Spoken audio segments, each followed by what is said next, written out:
In the morning when I'm driving, I really come alive when I listen to my Ronnie, I listen to my Ronnie Q. They are rare and they are few who can compare with Ronnie Q. So grab a chair, she's coming through. She's on the air, it's time for Ronnie Q.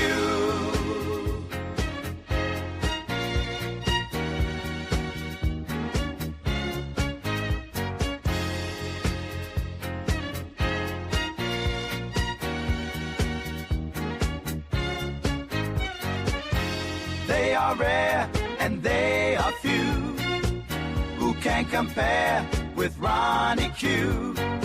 So grab a chair, she's coming through. She's on the air, it's time for Ronnie Q.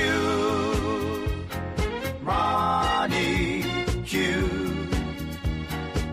It's time for Ronnie Q. Ronnie Q. It's time for Ronnie in the morning while I'm driving. Ronnie, I really come alive when it's time for Ronnie. I listen to my Ronnie. Ronnie, I listen to my Ronnie. It's time for Ronnie Q.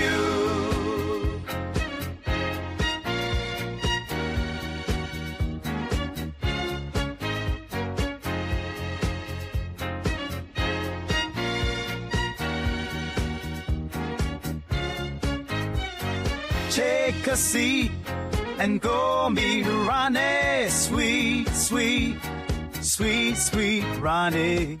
No day complete without my Ronnie.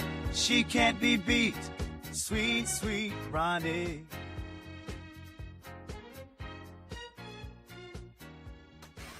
Happy Juneteenth to you all. Always remember, happy Juneteenth to you all. I hope you guys had a fabulous week. And if you don't remember Juneteenth, you may be able to remember it from here on out. Also, today is the official opening of President Obama's Obama Center. So there's a couple of things that we'll be able to put together in our minds to always be able to remember Juneteenth.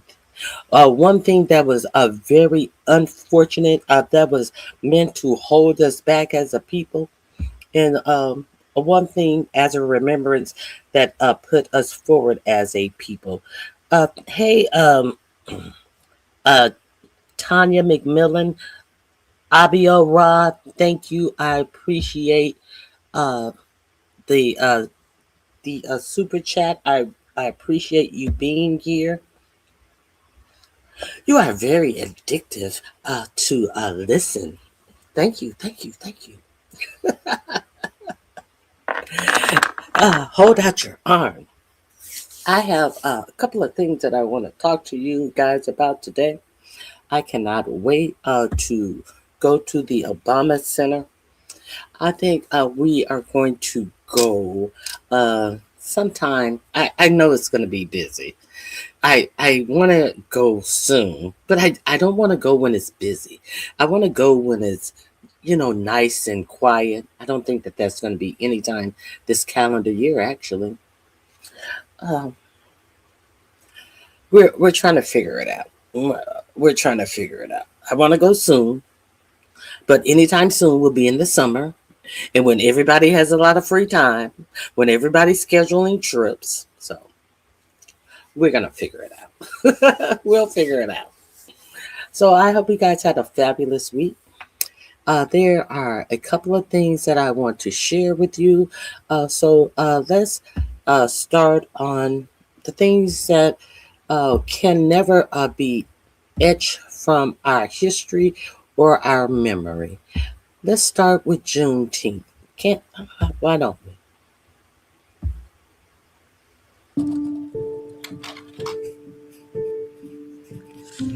Juneteenth is a deeply emotional moment for enslaved people because for decades, for centuries, enslaved people prayed for, hoped for, fought for in the form of slave rebellions, running away, bought their freedom when they could. And if you read slave narratives, if you listen to spirituals from the era of slavery, you know that enslaved people longed for freedom.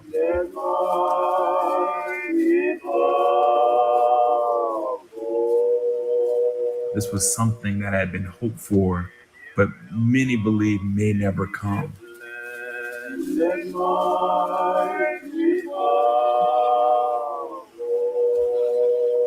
Well, the motor promised to give me $40 a month in pay. Well, look to the boys, say they ain't want it. They rather go free, you know. Being able to go wherever they wanted, being able to wonder about. For enslaved people, it was an expression of their freedom. Well, Matt Porter was the one that long Miss Porter, one of our white folks in Native. He was coming along, we all sitting on the fence, and the colored soldier come along and asked her, did she want to go with him? She said yes, she mounted one of them horses. She went on with them. I never did see her and hear tell of her no more. When I think about Juneteenth, I think about it in the context of Emancipation Day celebrations that began January 1, 1863. They took on a whole new meaning when slavery was formally abolished after 1865. You would have had African-American veterans who fought in the Civil War be prominent in these celebrations, dressed in their military garb, speeches from enslaved people, the most prominent Black politicians singing of hymns, spirituals, discussions of registering to vote. Enslaved people celebrating in public their newfound freedom was an act of resistance. Because we have to remember, slavery came to an end after a 4 years bloody Civil War. Still the bloodiest conflict in American history. Many people in the South and in the nation who did not want to see slavery abolished fought tooth and nail to block the 13th Amendment.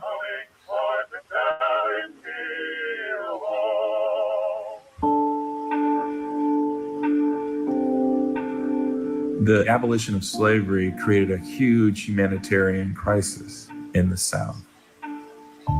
Suddenly, 4 million people have very little means to take care of themselves, to support themselves, and do so in a really hostile environment. So the military was necessary to make sure that enslaved people got the food, the medicine, the shelter that they needed in order to survive. They're also there to protect, to the extent that that was possible, freed people from violence, from recriminations, from slaveholders, from Confederates who still hadn't given up the fight. And I remember when the Yankees stopped here, and the Yankees stopped right on the corner of Square, and they prosecuted people, you know. We go to the ground scene, and they take them, hang them over the storm. That's the punishment they got. Next time you see, they come a whole troop of Yankees, all riding horses. Hang on. And I said, Mama, where are they going? They're all going home now. When the last federal troops leave the South, it's a signal to Southerners. The federal government wasn't going to put its might into ensuring the civil rights of Black people would be observed. You have 20, 30 years later, Black people being lynched in public, and there isn't a federal anti-lynching law to protect them. In most communities in America, there's a history of lynching and racial violence, and very few communities have marked that, commemorated that. Every decade since the end of slavery, Black people have been more educated, accrued more wealth, more status in American society. Every decade since 1865. But there's been one constant, and that constant is the presence of random racist violence.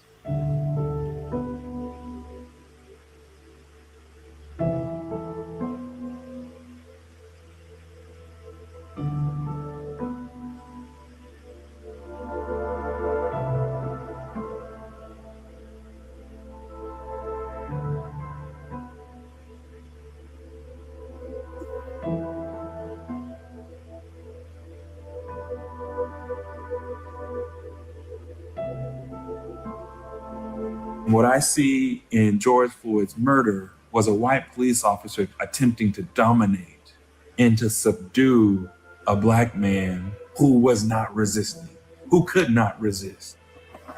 Even though slavery came to an end in 1865, the desire to master and dominate Black bodies did not. And we have never dealt with that. These are the kinds of stark realities that are highlighted during Juneteenth. If Black people's lives can be expunged through racist violence and no one is held accountable, how free are we? Are we free?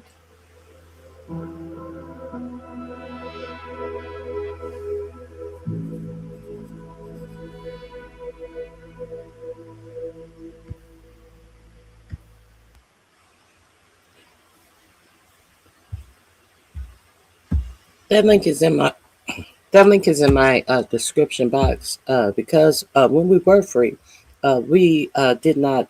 All of us did not know we were free. It was over 2 years before all of us knew that we were in fact free, because all of us were not freed by our masters. It was. Here we go.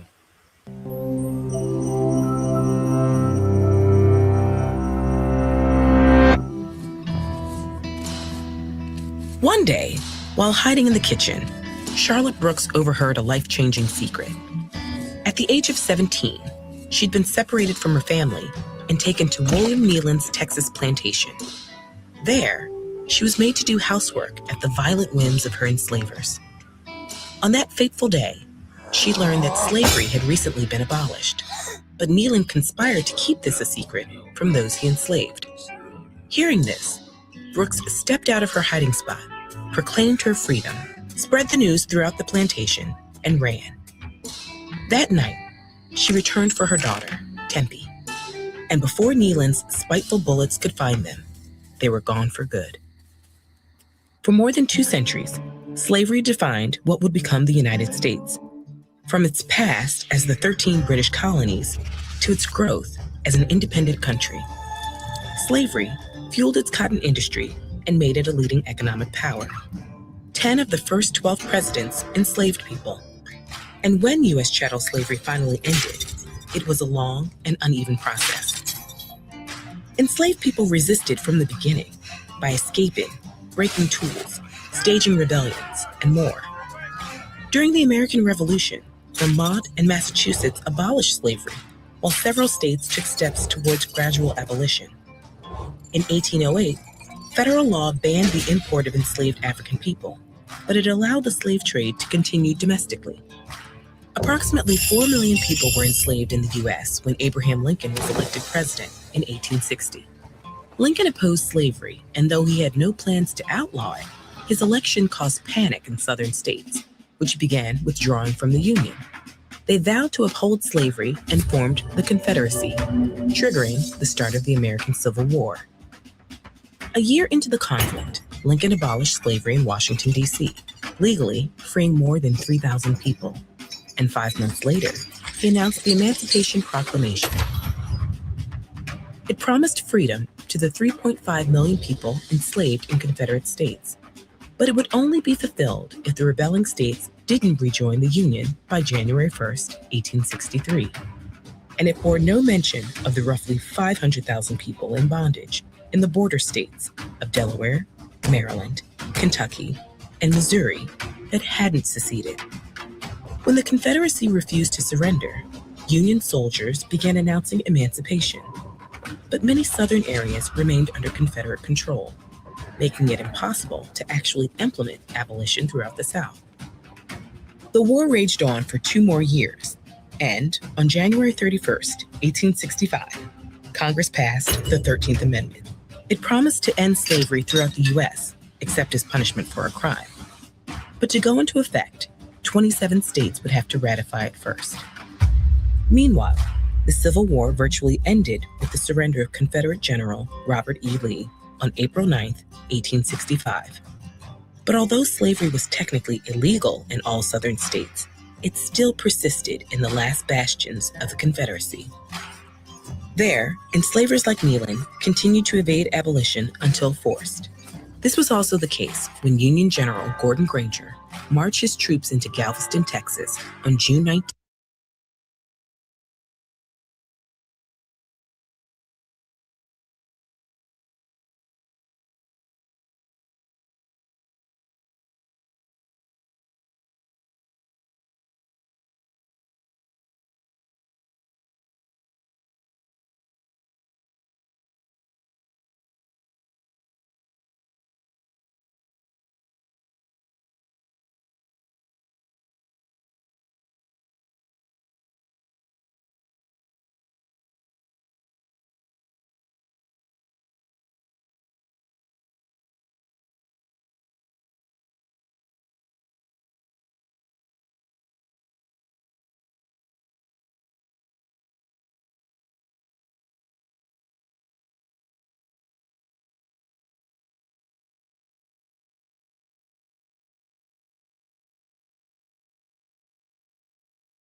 And announced that all enslaved people there were officially free and had been for more than 2 years.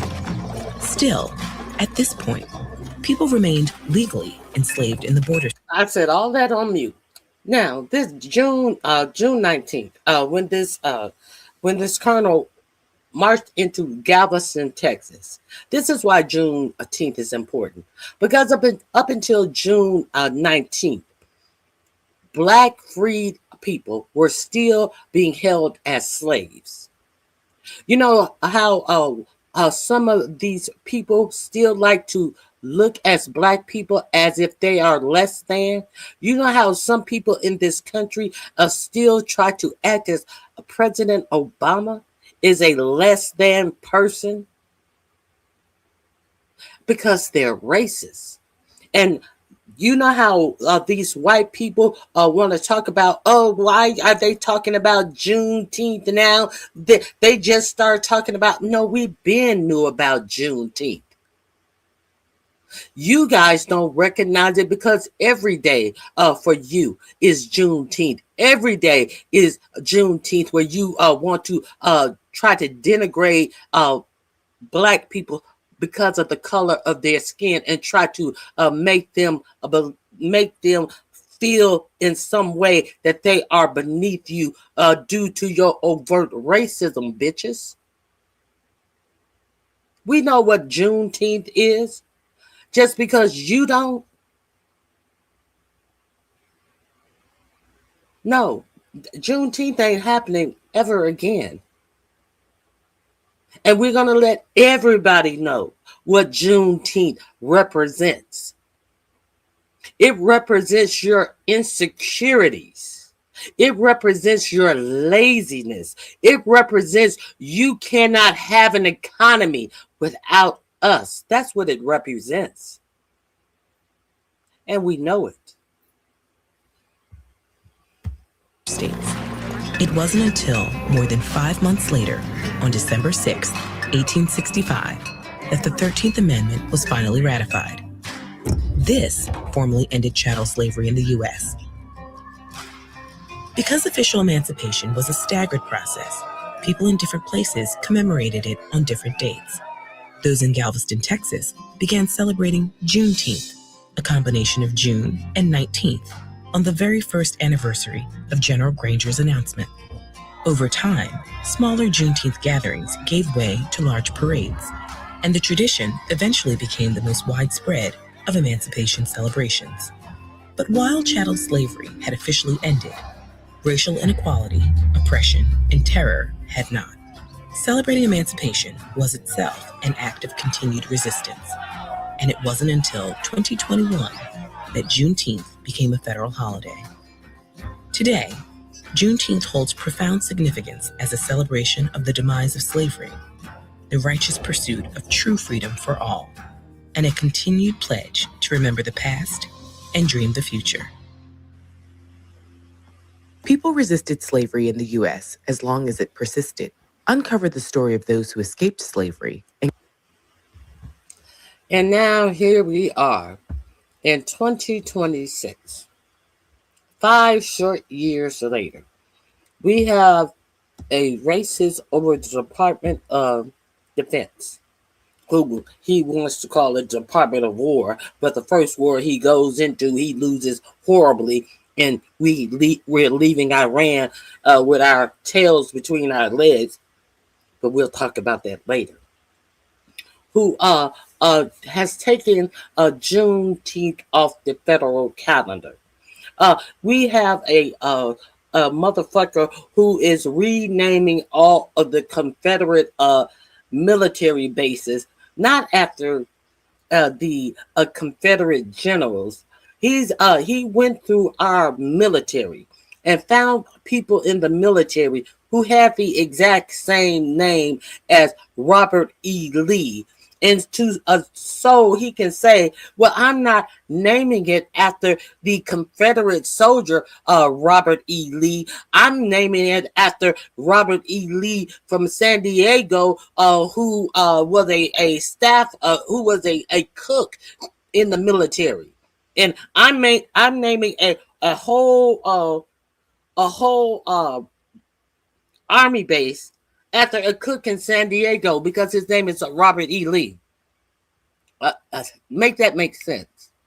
Make that make sense. We have a whole white nationalist over our Department of Defense who is renaming our army bases that the names were taken away because they were named after traitors to our country. And he is renaming them on the slide after these traitors to our countries by saying, no, I'm just honoring this person who has no honor in our country. Kind of like himself, a person who has no honor in our country. So there's that. Now, did you guys watch the private opening ceremonies of President Obama's Obama Center, Presidential Center? If you did not watch that, I want to share with you. I just want to share with you some words from President Obama and Michelle Obama. Do you guys remember the time that Melania Trump came out and did a speech, and she did a speech, and it was word for word what Michelle Obama had said? Did you think that Melania had her people copying this speech? But even if Melania had her people copying this speech, she would not be able to give it about her husband. You guys remember when Melania Trump came out here and straight plagiarized Michelle Obama's speech? But no, bitch. You will never be able to say these words about your husband. Let's watch Michelle Obama's words. Bear with me. I will have to break 1 or 2 times in between here. It's It's going to go a little bit. I may speed it up a little bit. I want you to hear this speech.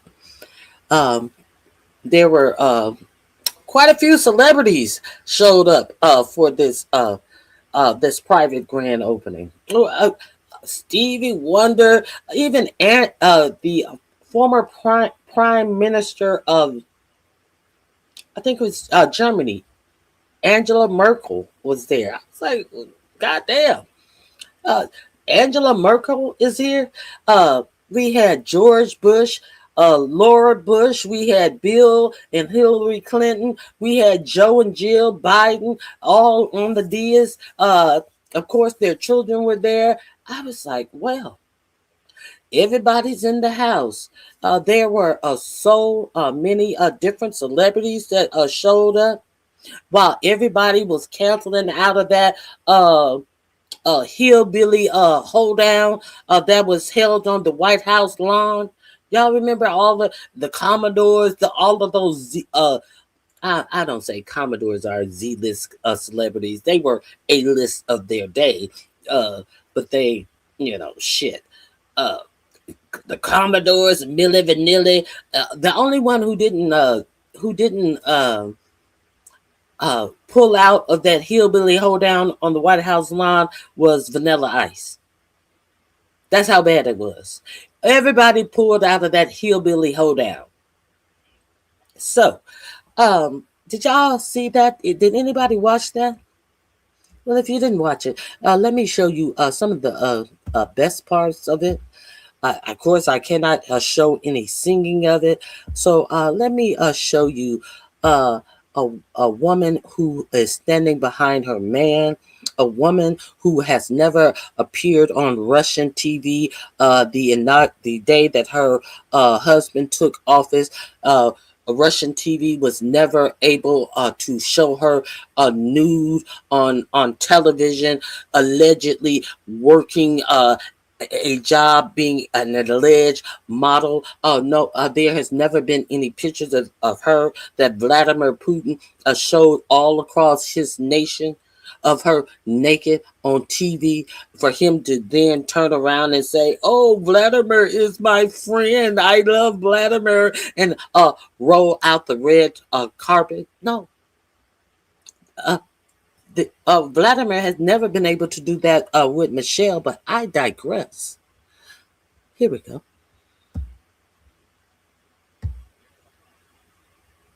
Because Michelle was in a real college, a real college institution, not like the fake one that Melania was in, and then had to scrub it from her book that she lied and said that she went to some college in wherever the fuck she is from, that the accent is so thick that after being in America for 40 years, she can't skip it.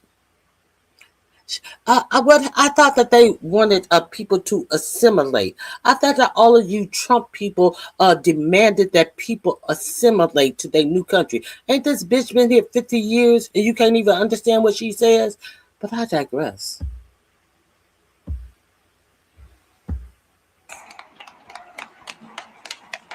I got my tissue in hand. I don't know about all of you.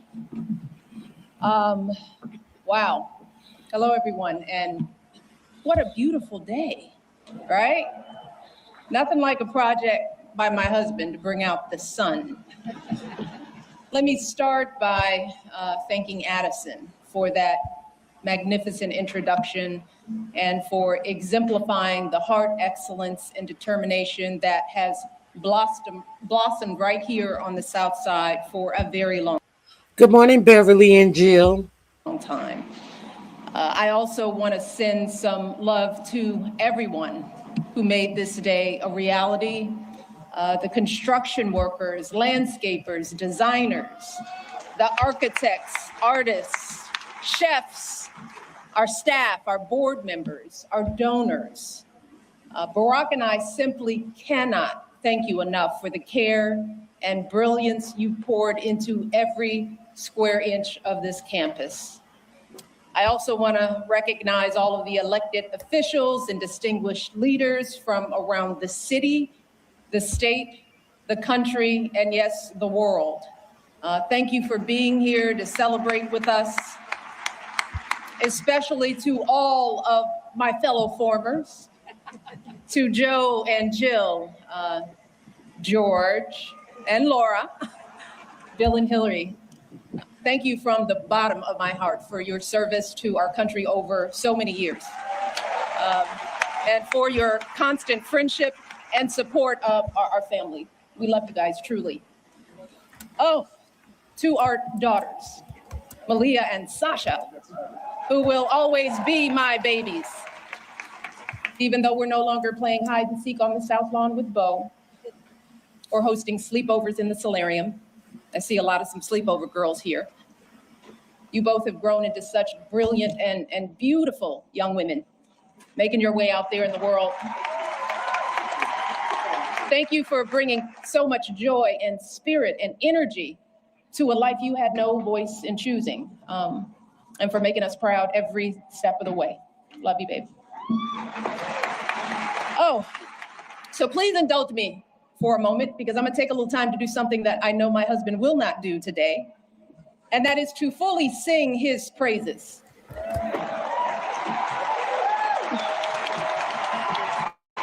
Barack, you gotta look at me. You told me all those years ago that you couldn't promise me the world, but you could promise me an interesting life. And of course, you outdid yourself and managed to give me both. I know it hasn't always been easy, but there hasn't been a single second through this experience that standing by your side hasn't left me in awe. 8 years in the crucible, and not once did you melt from the heat. Not once did you let it harden you. Instead, you used it to reveal your truest essence, your stubborn optimism and unflinching courage, your dazzling brilliance and unpretentious decency, your ferocious work ethic, and absolutely unshakable moral fiber. And to do it all as a first, and the higher standard that comes with all that, the claims that a US senator and constitutional law expert wasn't qualified for the job, the lies about your birthright, your faith, your patriotism, the outrage when you stated the biological fact that if you'd had a son, that he too would be Black. Yet, you were unflappable at every turn, always focused, always calm, always looking at the long view. How absurd it is to even imagine that you might have buckled under the pressure even once, lashed out in frustration, lost your temper.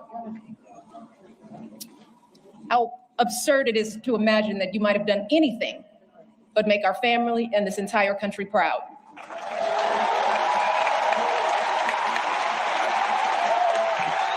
No, you were too busy.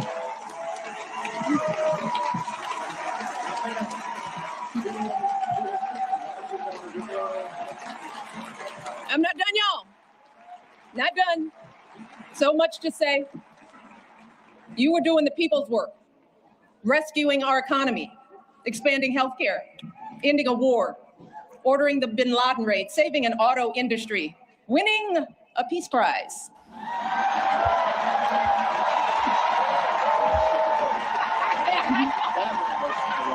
Keeping us safe from Ebola, regulating the banks, standing up for marriage equality. Winning a peace prize, not walking across the nation crying, moaning, and saying that you deserve what you couldn't believe you weren't getting. You were busy winning.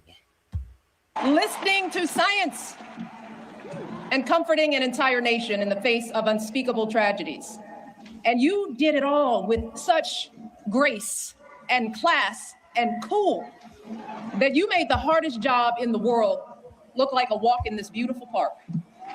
Your mother, Toot, Gramps, you are a tribute to their love. They are up there grinning and hugging today because you never forgot who you are and where you came from. Single mother, working hard to get by and get an education and show her son the world. Grandparents who didn't have much, but they had the perfect recipe to nurture your flame. You never forgot the folks in the union halls and church basements here in Chicago, where you first put your ideals to this test. You never forgot all the voters you registered and students you taught and neighbors you organized. You never fell for the temptation of a quick fix or an easy payday. You never changed from that idealistic summer associate who showed up on that rainy day when we first met without an umbrella. You always gave us the very best within you. And in doing so, you reminded the rest of us that we could too. Barack, there are no words to express how proud I am of the way you showed up and continue to show up every single day. It has been an honor to be by your side. You have made me a better person and have given us all an example that we should strive to emulate. And I hope you know, there is truly no higher calling than that. All right, to all of you joining us today, our invited guests, and everyone listening and watching from afar. The Oama Presidential Center was created as a beacon of hope, a monument to our unshakable values, the ones my husband has exemplified his entire life: equality, empathy, honesty, inclusion, fairness.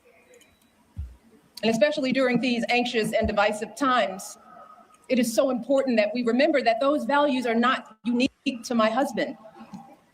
They are the same ones that your husbands and wives, your parents and children, your friends and neighbors exhibit and pass on. Every single day, millions of people in this country wake up doing their very best to live decent and purposeful lives. Yeah, we're all tested in one way or another. And there are plenty of times we all fall short. But deep down in our hearts and souls, we all know right from wrong. We know selflessness from greed, righteousness from injustice. We understand that we all rise and fall together, that every last one of us is an invaluable contributor to the greatness of America. And I'm talking about the workers living paycheck to paycheck, hoping to give their kids a better future. The teachers using their own money to take their students on field trips. The business owners struggling to meet payroll but refusing to close their doors. All those folks sweating over stoves to provide meals for their communities.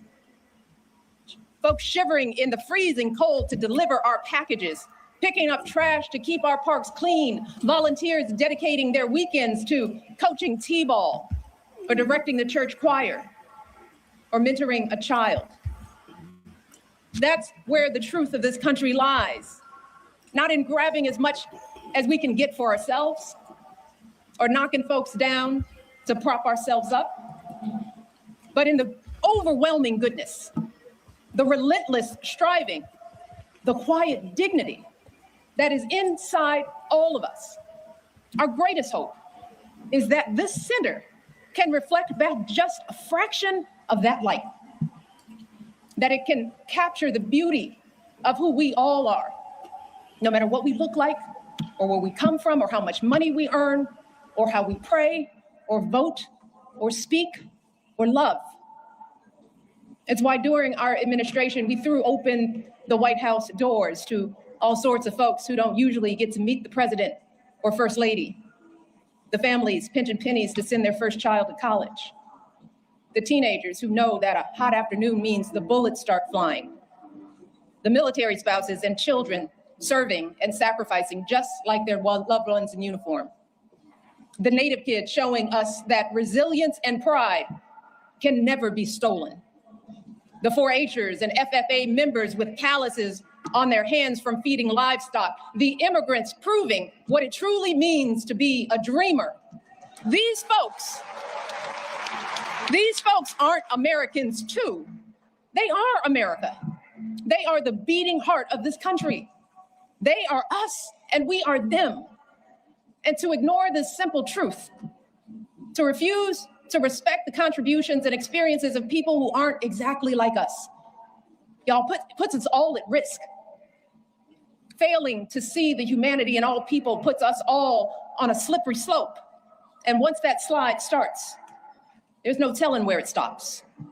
A dangerous precedent that flies in the very face of our faith and of the founding promise of this democracy, that all of us are created equal, that each of us is a child of God with inerrant value. And no one, and I mean no one, has the right to sit in judgment of who's American enough.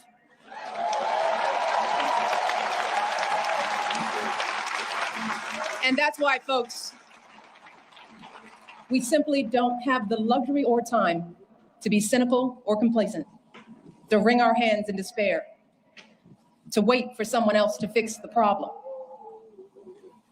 Y'all, hope is all we have, because hope is the essential spark that lights the fire of change.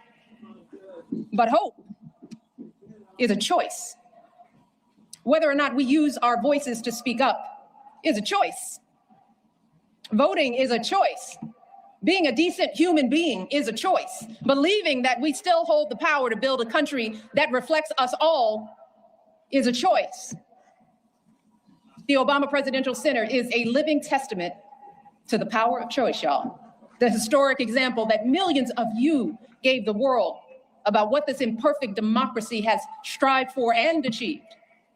And an urgent call to go out there and do it again. So I hope that when you walk through this campus and bring your children here, you are reminded of the power of choice and the steady work of change. The arduous, unglamorous march up that mountain, one foot after another, day after day, generation after generation. But I also hope you fully absorb the elation of achieving something together. You know, that feeling when you clear the tree line and see a vista that takes your breath away. A feeling that can never be erased. And I know that can be hard to grasp right now, when everything feels so upside down, when fact and fiction run together, when folks seek to stifle speech, limit access to education, devalue diversity, erase the inconvenient parts of our history, when our phones constantly buzz with the latest outrage. So I hope that this place can offer a respite from all that, at least for a little while. I hope it can reignite the optimism and empathy and ambition that has always powered this country's greatest change. So we want you to come here and put away your phones and talk and laugh and cry, because you're gonna cry, and make new friends. Get your hands dirty in my garden. Push your baby on a swing in the playground. Have a romantic picnic on the great lawn. Because that's the work of democracy too. Being neighborly, taking care of public spaces, having some fun, enjoying each other, shaking out of the isolation and division that have crept too deeply into our lives. And to my fellow Southsiders, I want you all to make this campus a part of your lives. Be inspired by the world-class art. Check out the books from our beautiful public library and bring them back on time. Drop some beats in the recording studio, hit some corner threes at home court, hold birthday parties, jumpstart clothing drives, host citywide cleanup days here. Use this campus to show off this place we call home. This joyful place where Marion and Fraser Robinson taught their two kids to dream big. This hopeful place where an unknown guy with an unknown name took flight. This stubbornly optimistic place where family after family scrapes and claws and laughs and dances their way to a better tomorrow. That's what this has always been about. Barack and I have always said that this center is grounded in our stories, but it has never been about us. It's never been for us. And it's gonna be here long after we're gone. So what it becomes and how it's preserved, that work has to be done by all of us. just like our democracy. And thankfully, you have shown the world what we are capable of. You've proven that a lasting legacy isn't an award or a name on a building or a number of zeros in a bank account, but the difference we make in one another's lives. It's about seeing each other and showing up for each other and carrying each other when we're weary or faltering or losing faith. That's how you build something that endures. And that's what you all have done at every twist and turn of this extraordinary journey. You have protected and proclaimed the hope that beats within the heart of this campus. You've rekindled and renewed this untamable, unpredictable, and unbreakable democracy. And I know that you all are going to astonish us even more in the months and years ahead, because you all have proven beyond a shadow of a doubt that when we truly see each other, when we strive to bring out the best in ourselves and one another, oh, there is no limit to how high we can go. Thank you all. I love you all. God bless you, and God bless this country we love.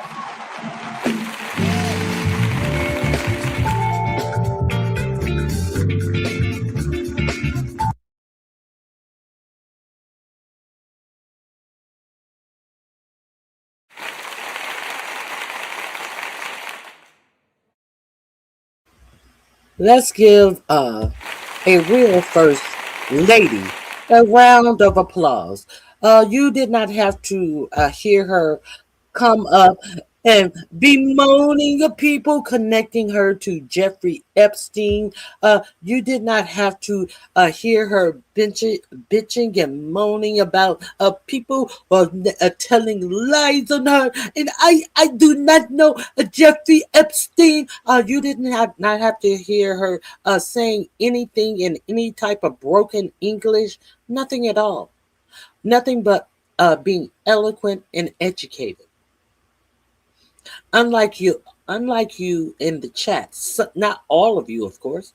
Unlike you in the chat that carry out ignorant tropes and think that it does anything to anybody who has any sense. All you do is wave your hands and say, "Hey, can I have my chance to prove myself to be ignorant because I'm a mad racist?" You had your chance and you've been blocked. That's all you did. You rose your hand to show that you're an ignorant, mad racist. We saw you, and we ignored you. Let's continue. Yes, she is. Whose butt hurt? Whose butt hurt? Wait, hold on.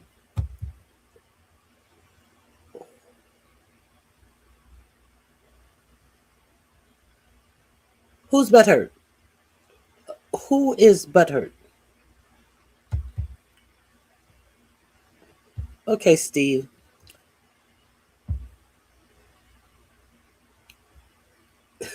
Okay, Steve. You raised your hand too. Thank you for raising your hand, Steve.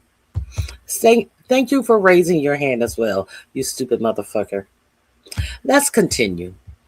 Let's continue. This is not the hour of the ignorance. Let's see what President Obama had to say. Are we gonna wait to see if he? Shut up, piggy! Shut up! You're disgusting. Are we gonna hear any of this type of talk from President Obama? You have the worst ratings. That's why no one watches you. You're disgusting. You know, you used to be good. You smile. Are we going to hear any of this from President Obama? Oh, ciao, bye. Hello, Chicago. Sweet home, Chicago. All of these links are listed in my description box. Make them mad, Barack. Make them mad. Haters, wave your hands in the chat so I can block you, haters, because you're about to be extremely mad when you realize that failure of a president 45-47 cannot come close to this man. as that Iran deal has already fallen apart this morning to the point that JD Vance has suspended future talks with Iran because Israel is over there bombing the fuck out of Lebanon because nobody respects this clown that we have in office, that you racists put in office for racist sake. And all he is doing is costing this country blood and treasure. So let's get into an intelligent person who was actually able to sign a deal without giving hundreds of billions of dollars to Iran. Let's continue. Please have a seat. Thank you, Juneeenth, for that outstanding introduction. President and Mrs. Bush, President and Secretary Clinton, thank you for being with us today and for your devotion to our country. And President and Dr. Biden, thank you for your steadfast partnership for 8 years. Joe, we started as running mates and ended as family. And we would not be here without you. And we are grateful.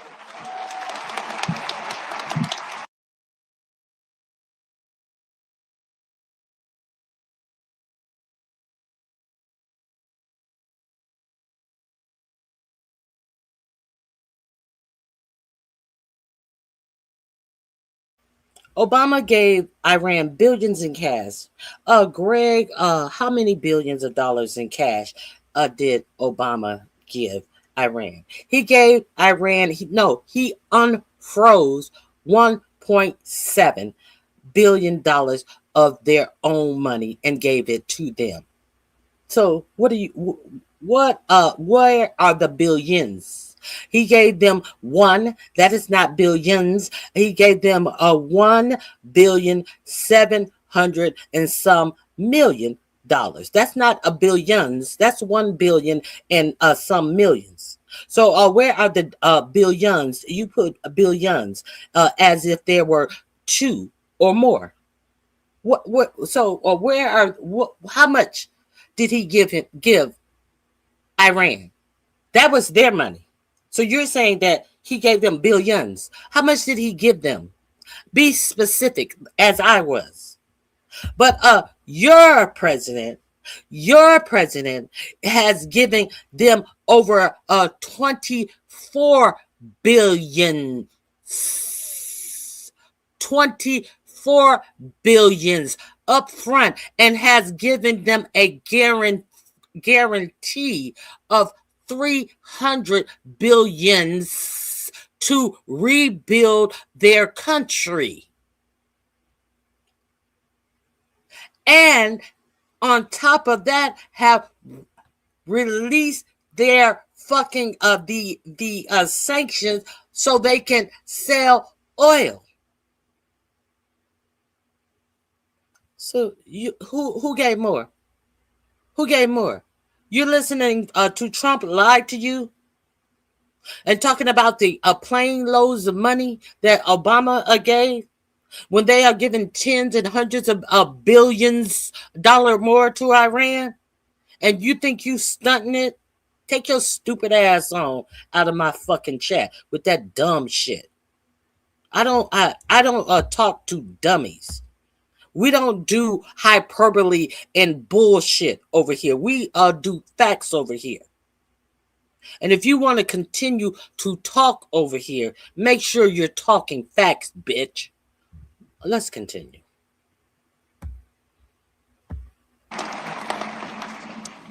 To our amazing foundation staff and our amazing board, to Governor Pritzker, Mayor Johnson, thank you for making this center possible. To congressional leaders and foreign dignitaries who've made the trip, I cherish our partnership together and all we got accomplished together. Thank you.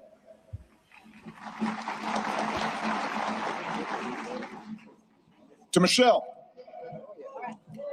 she did me wrong. She wouldn't let me see her speech. She knew she was going to mess me up. and she did it anyway. But she's always made me better. And I could not be more grateful.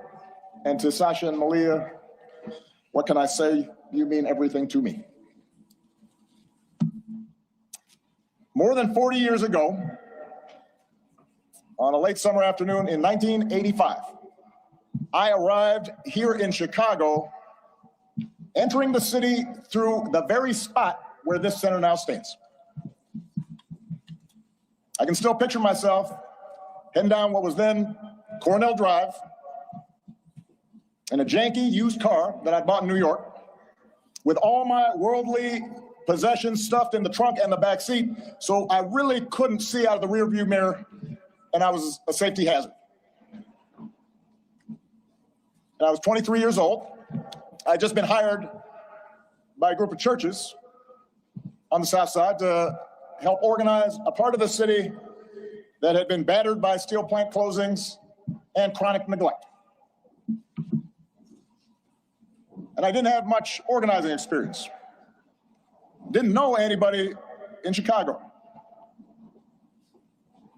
But I had been inspired by the civil rights movement, and I knew I wanted to make a difference. And although I wasn't sure exactly how I was going to do that, I was possessed with this abiding faith that if we could give people more of a say in the forces that govern their lives, if we could bridge some of the differences that drove us apart, then we could build an America where everyone counts and everyone has a fair shot and everyone belongs. Even a mixed race kid with a weird backstory and a name nobody could pronounce. And it was here, in this city, a city of broad shoulders, that I found what I was looking for. Day by day, block by block, I got to know the people who lived here, their hopes, their dreams, their tragedies and their triumphs. I witnessed their resilience in the face of hardship and the quiet heroism of a single mom raising her kids and sending them to college on a secretary's salary, or the priest electing to stay in the city and open his doors to at-risk youth, even as most of his flock had fled to the suburbs. I learned that leadership has less to do with titles or rank or chasing attention than with helping others find their voice, reaching their potential, and sitting around people's kitchen tables or on their back porches, spending time in church basements, in barbershops. I was reminded that everyone has a story to tell if you just care to listen. Sacred stories, full of courage and humor and grace. And that each of those stories in some way connected to my own. In other words, I found my purpose here, and I fortified my faith here, and I found my community here. Friendships that would last a lifetime.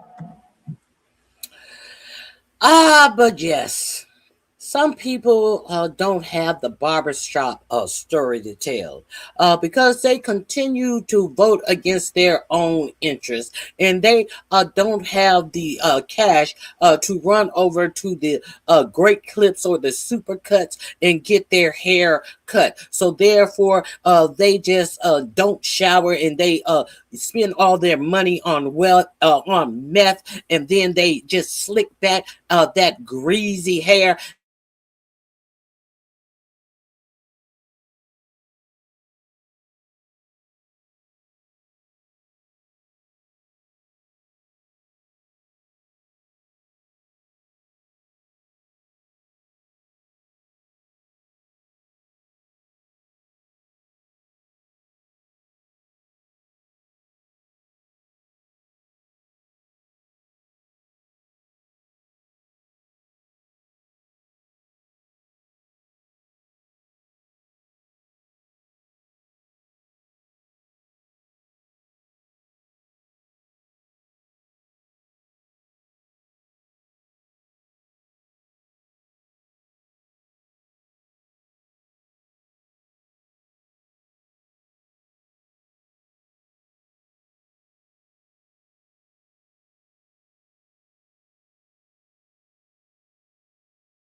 Thought you'd get rid of me that easy.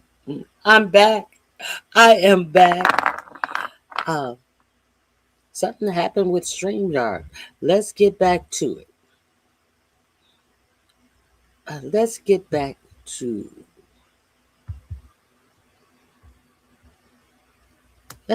to President Obama. Let me share my screen. StreamYard. Let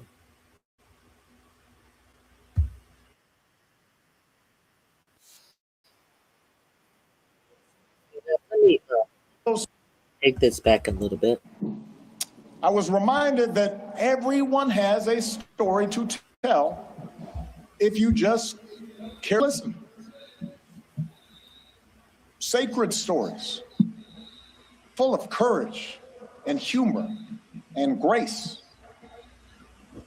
And that each of those stories in some way connected to my own. In other words, I found my purpose here, and I fortified my faith here, and I found my community here. Friendships that would last a lifetime. And I found a girl from the South Side who has been my greatest blessing. Michelle and I, our wedding reception was over at South Shore Cultural Center. You could walk from here. Our daughters were born right down the street. This is where we bought our first home. This is where our kids took their first steps.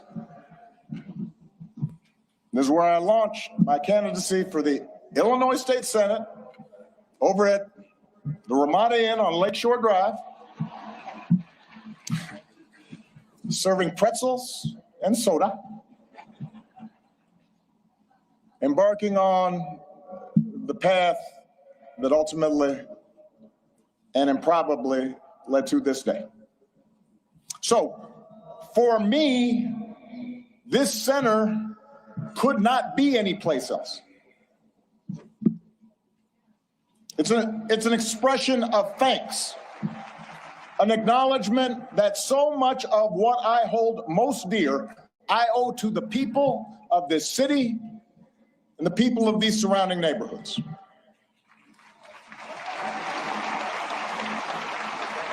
And it's why we designed the center not to be some lifeless mausoleum. I am too young for that.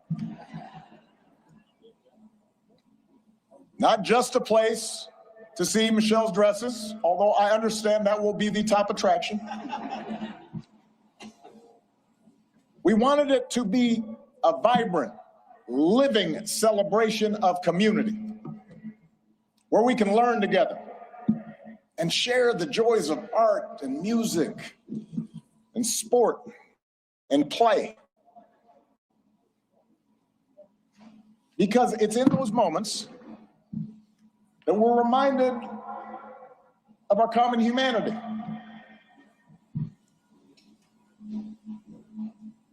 And strengthen the bonds of trust that not only make our lives richer, but make our democracy stronger. Now, we also wanted this center to be a celebration of the extraordinary public servants, many of whom are here today, that made this journey possible. Some of you helped get me elected. Some of you I had to talk into joining my administration. Some of you were seasoned veterans who helped show a rookie president the ropes. But a lot of you were younger than I was when I first drove into this city. And we're all a bit older now. Many of you have children of your own, even grandchildren. But the passage of time has only deepened my admiration for your talent and your dedication and your skill.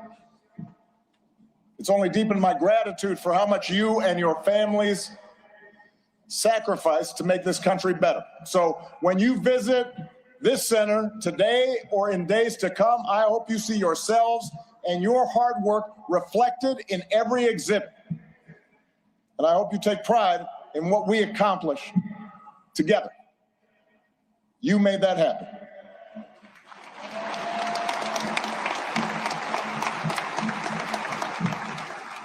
Now, of course, we did not accomplish everything we set out to do.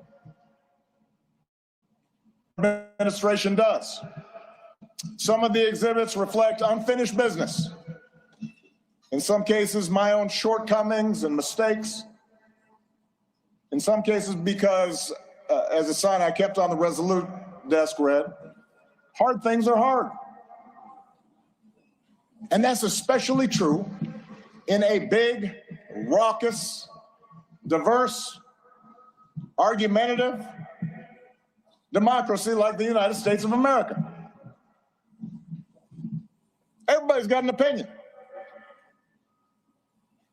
And that means getting stuff done involves reconciling the demands of a couple of 100 million people. Democracy can be frustrating. It can be slow. It can be inefficient. And yet, more than anything, I hope this center will serve as an affirmation of just how special, how precious our democracy truly is, and remind us what we can achieve when we embrace our shared responsibilities as citizens.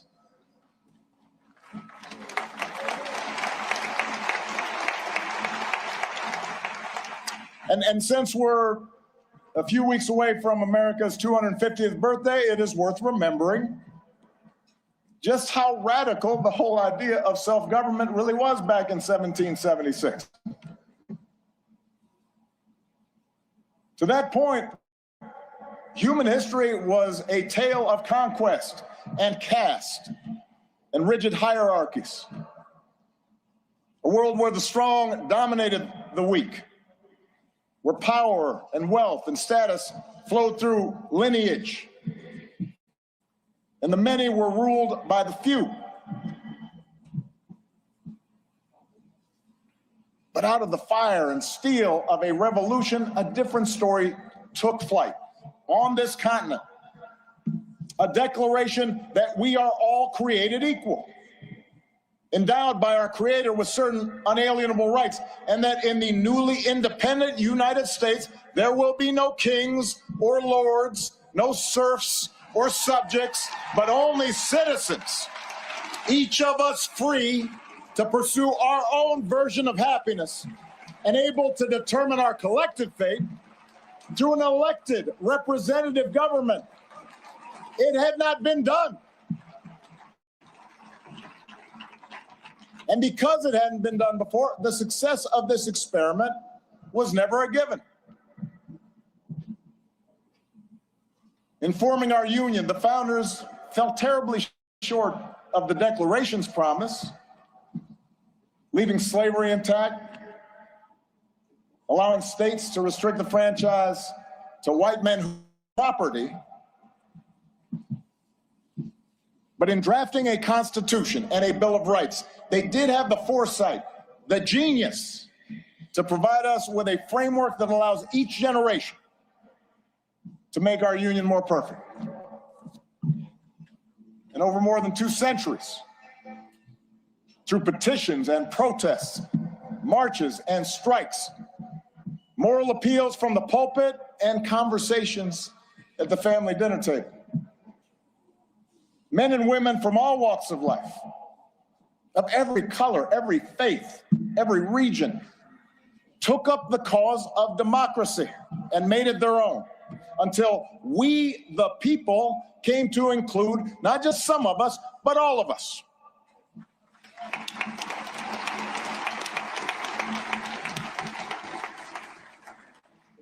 And that's why the story we tell in this building begins not with Michelle's origins or my origins, but with our nation's, with a founding era print of the Declaration of Independence, and a pen and inkstand used by Frederick Douglass, Lincoln's Bible, and a pamphlet by Ida B. Wells, suffragist buttons, and a hard hat worn by FDR's Labor Secretary, Francis Perkins. And it's why the exhibits here focus not just on policies, but on the shared values that make democracy possible.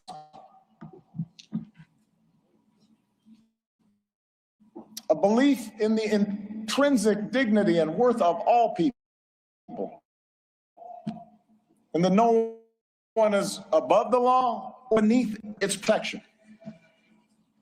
A belief in checks and balances in our government and an accountability that with an independent judiciary and a robust press.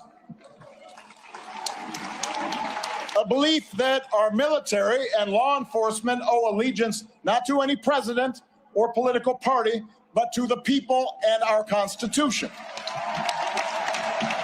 A belief in the peaceful transfer of power after the people have spoken in fair and free elections, recognizing that in a large, complicated society like ours, no group or faction gets its way 100% of the time.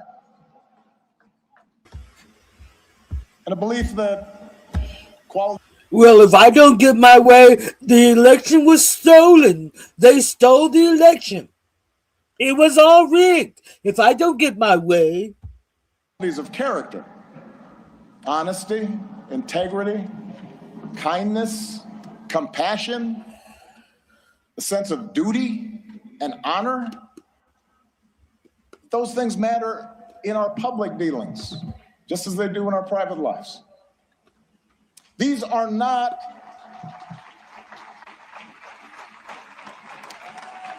these are the values and traditions I believe in. And they are not Republican or Democratic values. They're American values we can all share, regardless of party. Values every president here today, as different as we are, has tried our best to uphold. Values that John McCain and Mitt Romney believed in, no less than I did. It is our greatest inheritance, the story of America at its best, because it reflects a basic faith in the decency of our fellow citizens and the possibility that despite all of our differences, we can see each other and understand one another and make common cause together.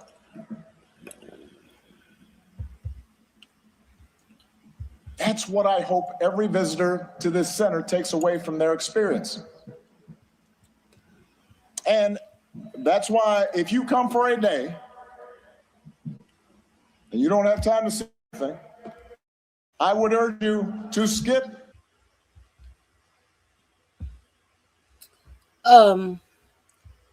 Be specific. Exactly what division did this man cause in this country? Be very specific. The division that his skin was black and therefore you were so you hated him so much for having so many wins that you didn't know what to do with it, so therefore every win that he had made you feel so insecure and inadequate. Is that the division that you speak of? That you couldn't stand his success? Is that the division that you speak of? All of the division that Barack Obama had created, the most divisive person in politics. Do you find that that's only talked about the only black president in the United States? And you got Donald Trump up here calling people low lives and coming from shithole country, and this dumb fuck is telling you that he is caused the most division in this country, as we have ICE agents out here shooting dead U.S. citizens. And this dumb fuck is talking about President Obama caused most division in this country. Can you imagine that? Just say, hey, I'm racist and I want attention. Get the fuck out of here. Goodbye.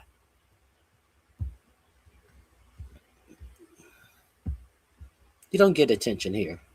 You get out. The clips of my speeches, you have heard them all before.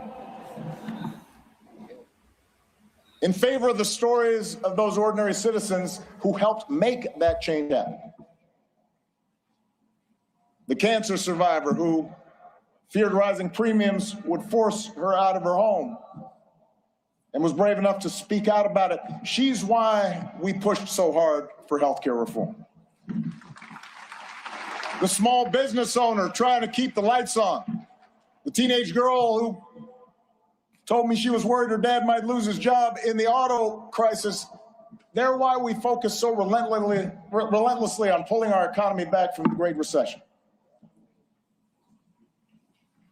The wounded warrior overcoming debilitating injuries. The gay Air Force major serving her country even when forced to hide who she was. They're why we worked to end Don't Ask, Don't Tell and care for those who've worn our country's uniform and do right by our military families. It's their voices that led to our successes. And while going through the exhibits, I'd also ask you listen to the voices of people around the world who've been inspired by American ideas. Yes, America has made its share of foreign policy mistakes. Our actions have not always matched our rhetoric. We've learned that we can't solve every conflict or stop every atrocity around the globe, but at our best, the United States has been an undeniable force for good in the world. And what I heard on every continent as president is that when American foreign policy lives up to our highest ideals, when we champion human rights and democracy and the sound stewardship of our planet, when we take the lead in eradicating disease and feeding the hungry and educating children, when we encourage cooperation between nations, instead of trying to dominate and bully and squeeze every advantage just because we can.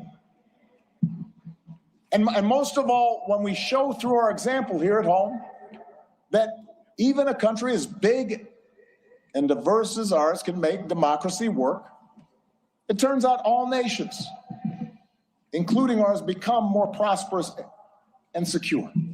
And the world gets a little bit brighter.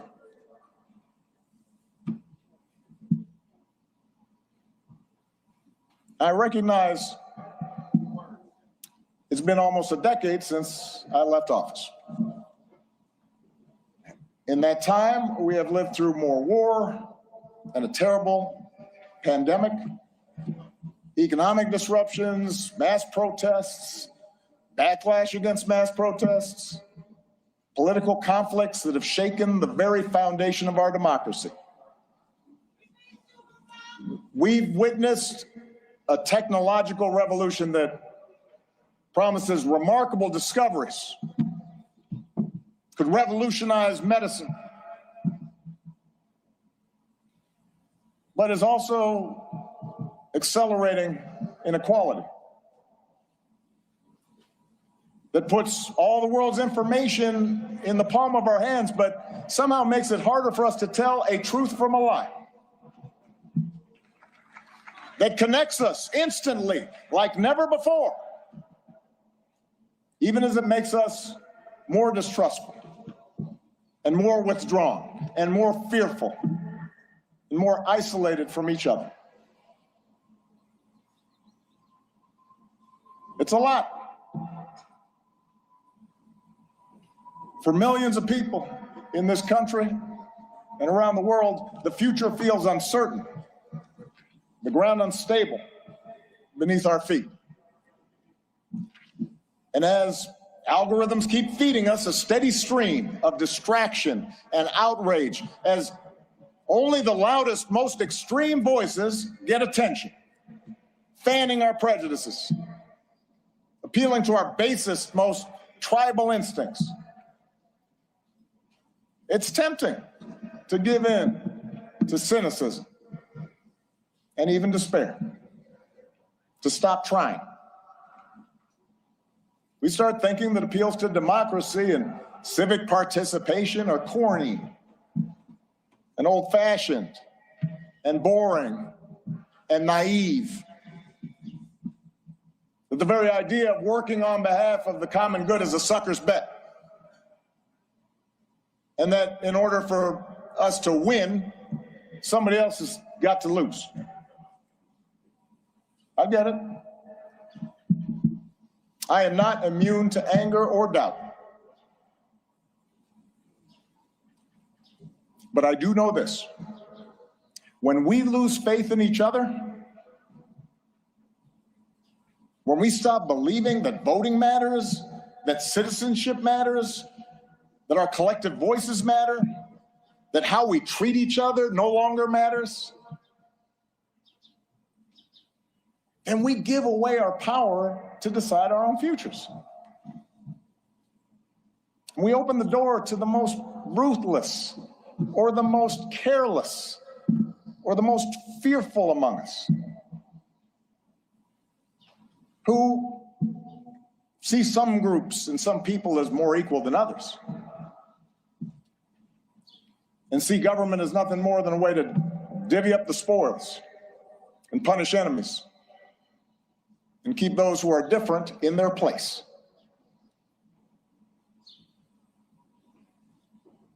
I do not believe that is the story of America that prevails in the end. I don't believe it because for us to give up, for us to give in now, after all this country's been through, to cynicism and division would be a betrayal of our founding ideas, a betrayal of our faith.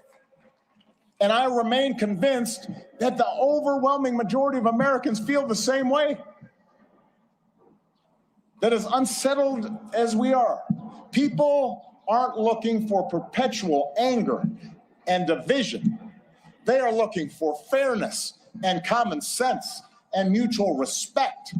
That deep in our gut, we want to find a way to turn towards each other again, not further away.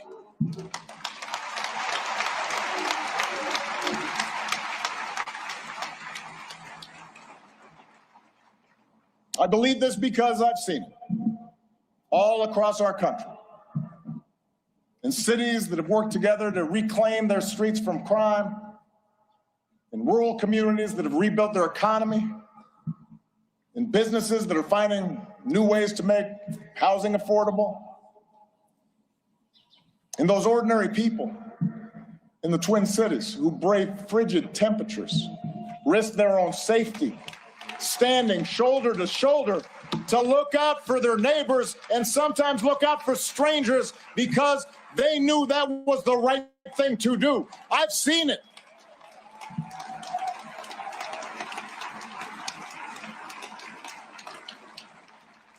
And I've seen it in a new generation of leaders here and around the world. Like Puniha and Addison. Leaders who are determined to make our governments and our economies and our societies work for everyone. Obama Foundation leaders like Hannah, a Food Corps member from rural Ohio who's helping ensure every child has access to at least one nourishing meal. Or George, an entrepreneur whose nonprofit helps get unused, unexpired medicine, often at no cost, to people who need it. Or Zuzana, a human rights Poland, who's won more than 30 landmark cases. There are thousands, tens of thousands, hundreds of thousands of these young people out there making a difference right now. And this center is devoted to lifting up their stories, giving them the tools and support they need to expand their impact.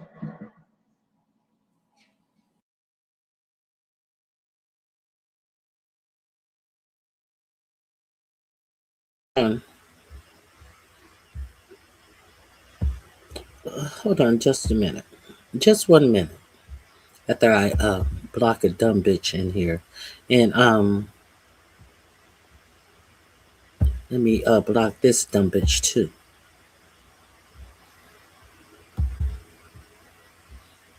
So Ronald. The man who created ICE. So Ronald, are you sure about that? So Ronald, are you the one who also wrote in my chat that he has deported more people from the United States than any other president? Yes, he did. Yes, he did. And that is another reason why 4547 is angry. Yes, he actually did that. And he was supposed to have done that. And in doing that, he did not have a protest all in the street. And in doing that, he had ICE was not out here shooting United States citizens. And in doing that, he was doing his job. So, about this, the man who created ICE, are you sure of that? Is it so you're mad at him for doing his job? And you think that you're saying something slick about him deporting more people than any other president? Why do you think that 4547 and Stephen Miller is saying forget, don't go after bad people, just go after everybody? Because they feel inadequate, because they can't do what he was doing. Why do you think they just bum rushing and racially profiling people? Because they can't get the numbers that he was getting. Why do you think that they are stalking people at their immigration court hearings and taking them into detention centers? Because they cannot successfully do the job that he has done. Because they're inadequate. And they can't understand why them as who think that they are superior to black people can't live up to the greatness of this black man. So you say that the man who created ICE, and you don't even know what you're talking about. The U.S. Immigration and Customs Enforcement, ICE, was created in March of 2003 under the administration of George W. Bush, bitch. So while you think you're talking some shit about President Obama, because President Obama was successful at doing his job, he doesn't need any more accolades, motherfucker. He did his job successfully, and that's why you are mad about it. Don't come in my chat talking no dumb shit that you don't know anything about, motherfucker. Be gone. Let's continue.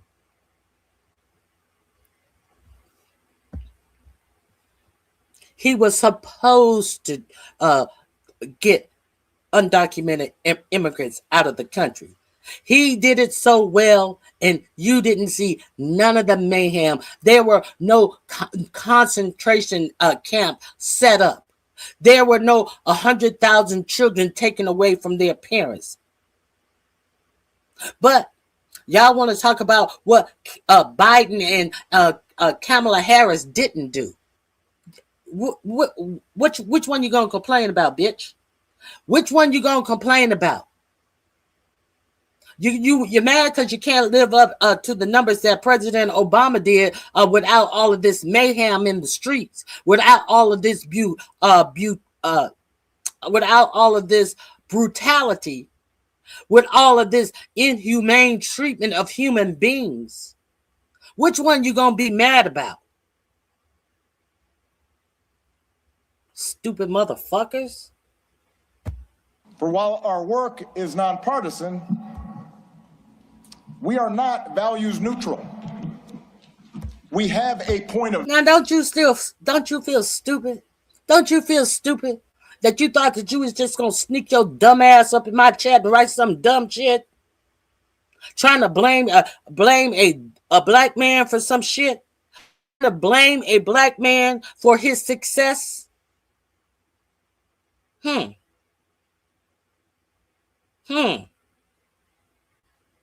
that make sense.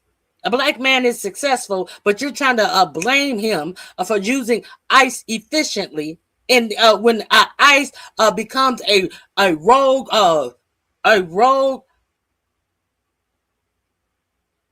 police state under 45-47, you want to attribute ICE to President Obama. Well, President Obama isn't the one who has a whole lot of these alleged white nationalist proud boys hired under ICE to brutalize brown people. President Obama didn't hire a airhead Christy Nome to ignore laws.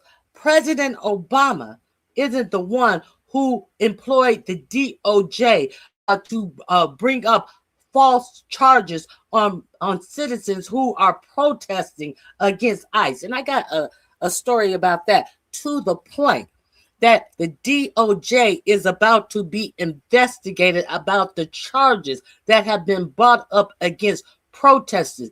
The DOJ itself is about to be investigated about the lies about the protesters that they have been the charges that they have been putting on protesters. That ain't got shit to do with President Obama. President Obama was the one who bastardized ICE. So now you trying to make ICE something that President Trump was the one who bastardized ICE. Now you're trying to make President Obama the one who created ICE. No, and President Obama didn't create ICE, but President Trump sure bastardized ICE. So what the fuck you talking about? ICE was created under President Bush, bitch.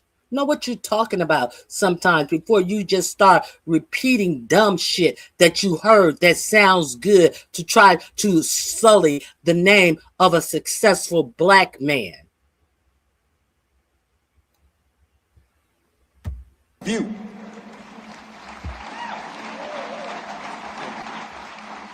The exhibits in the center are not meant to evoke nostalgia for some gauzy bygone era,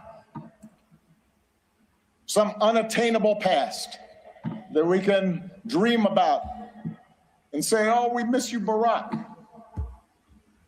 Your mama's a hoe. They're meant to remind us of who we can be, to remind us of what's possible, so we can forge ahead, clear-eyed and confident, and do the work that still needs to be done. From the past. But America's story isn't frozen in the past.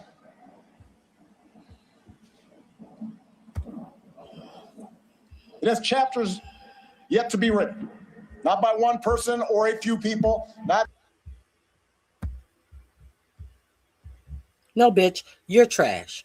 No, bitch, you are the trash. Get the fuck out of my chat. It is no both sides, this both sides-ism bullshit. You are a one stupid motherfucker, and you are the trash. The trash has been taken out.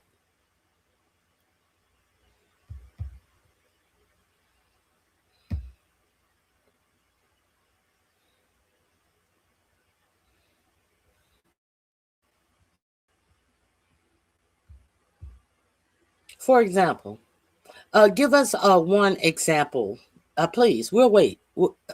Give us one example of this. We'll wait. By Barack and Michelle. Let me go back. Frozen to people who need it. For Tony and Addison, leaders who are determined to make our governments and our economies and our societies work for everyone.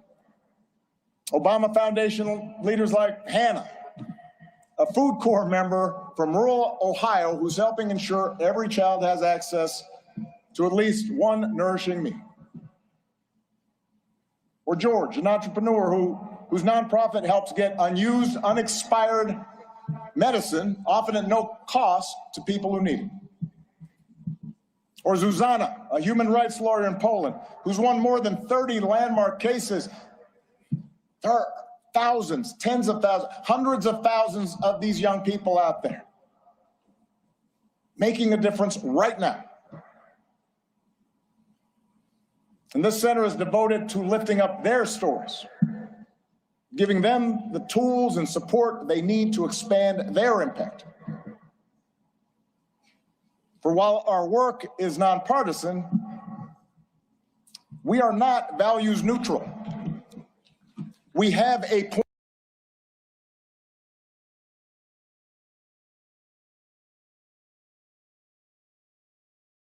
Sorry, that is not an answer to the question about prove your point.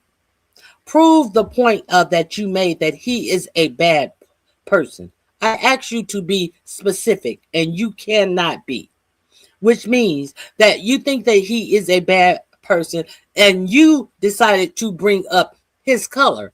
No, it's not because of his color. I didn't ask you anything about his color. You wrote that Obama is a bad person, and I told you to be specific. And your response is, his skin colors means nothing. He is a terrible, power-hungry president. What power did he take? What power did he overreach as president and take? You brought up his skin color first. So we know exactly where you're going. Where did he overreach his power as a president? You stupid bitch. The fuck out of here. Like the people can't see your obvious racism. Get the fuck out of here, you dumb motherfucker. Like people are not gonna, people are tired trying to act like they don't see you motherfuckers at the door. All of these broad brush statements that you make that makes absolutely no sense. You have absolutely nothing to support the dumb shit that comes out of your mouth. Where did he overreach his power as the president, bitch? Nowhere. You, when asked to be specific, the first thing that came out of your mouth was something about race, ho. And if you're not a woman, if you're a man, you still a whole ass bitch with that dumb shit that you just tried in my chat. Yes, you. Yes, you. The fuck out of here. All right, let's continue. Point of view.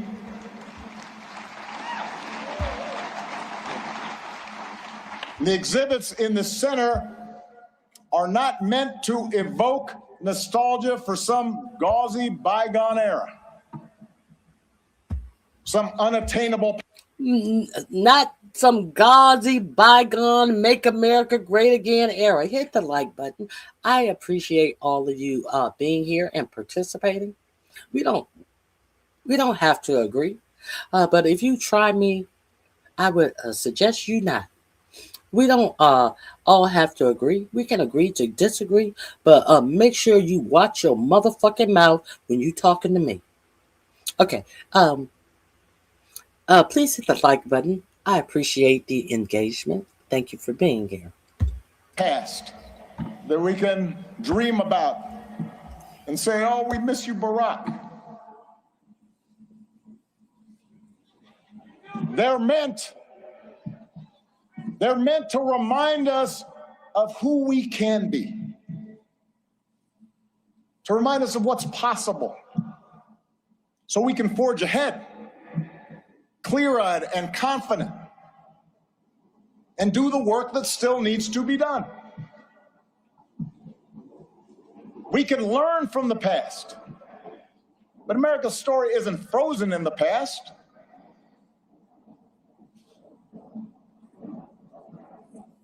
It has chapters yet to be written, not by one person or a few people, not by Barack and Michelle, or anybody with a fancy title or a high office, but by all of us.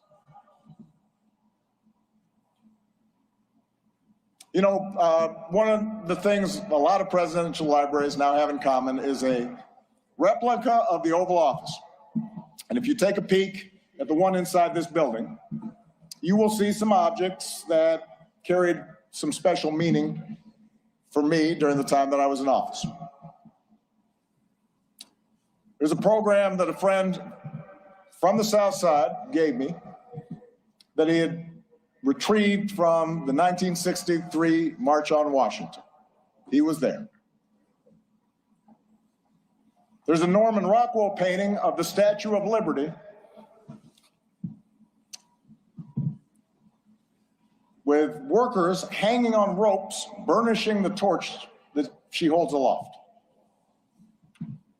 And on the rug, you'll read words from some of America's greatest leaders, including a quote that inspired that arch that you see right there at the south end of the plaza by Martin Puryear. The arc of the moral universe is long, but it bends towards justice. And it's a quote that was often invoked by Dr. Martin Luther King Jr., but it originally comes from a Boston minister's sermon more than 170 years ago. And at the time, the abolitionist cause seemed lost. The Compromise of 1850 had made harboring fugitive slaves a crime under federal law, even in those states that had abolished slavery. And in a case that garnered national attention, a young fugitive in Boston had been seized and tried and marched to the wharf by hundreds of armed officers, where he was summarily put on a ship bound for the South, where he would remain in shackles and chains. And it was a moment of profound uncertainty and despair. A moment the minister called darker than any New England had witnessed. We do not see, Reverend Theodore Parker observed, that justice is always done on earth. Many a knave is rich, sleek, and honored, while the just man is poor, hated, and in torment.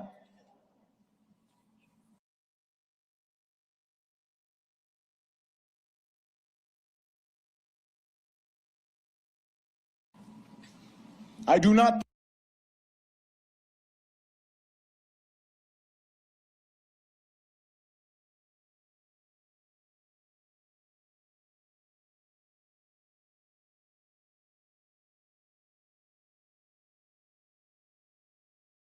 pretend, the preacher said, to understand the moral universe. The arc is a long one. My eye reaches but little ways. I cannot calculate the curve and complete the figure by the experience of sight.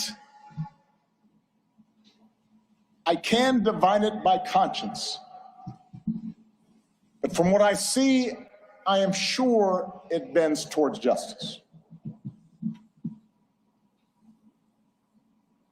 The good Reverend was under no illusions about the perils and obstacles facing the abolitionist cause. His words offered no easy. I want to make sure my mic was on when I said that. This person says we can agree to disagree, but insults do not prove intelligence.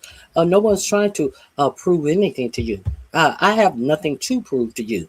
I'm running my show. If you have something to prove to me, go start your live button and do your approve something to stranger show. I am doing a show that I choose to do. And if you decide that you want to come over here and lie in my channel, that's not going to happen. I have absolutely nothing to prove to you. Understand?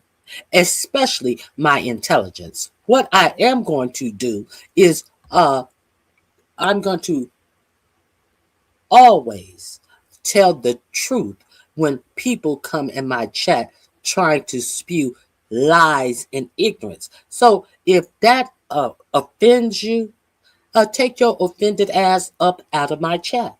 That's what you do. Because I give zero fucks about what you think about my intelligence. That shows that you're stupid to think that I give one fuck about it. You're a stranger. Hit the like button on your way out.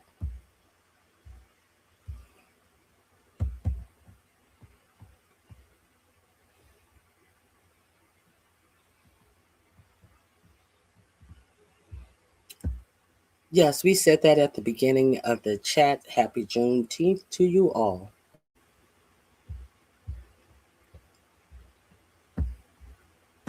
The answers, no comforting assurances that he or his congregation would live to see the progress they so desperately sought.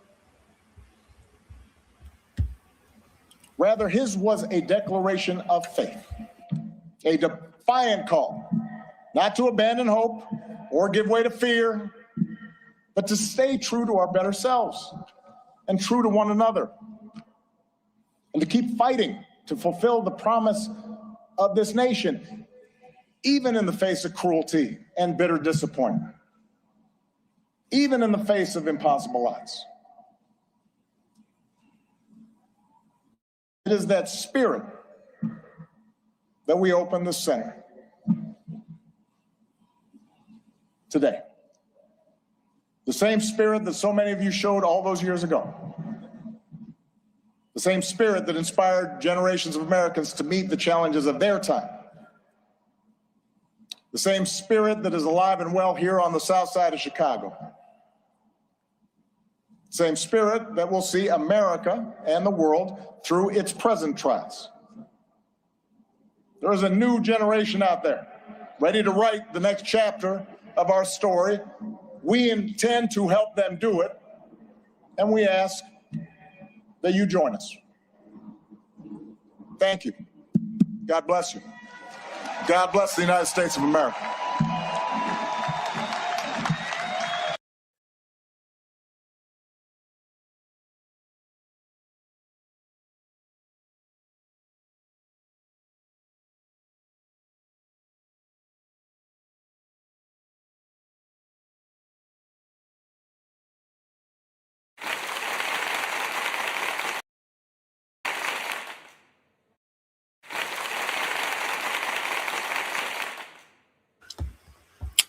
Applause, applause, applause.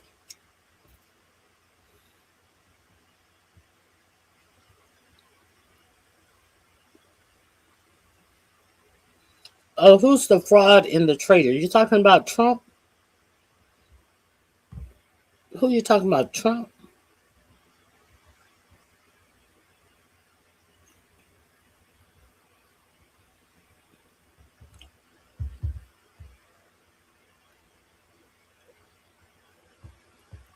Who you talking about, Trump? The fraud and the traitor?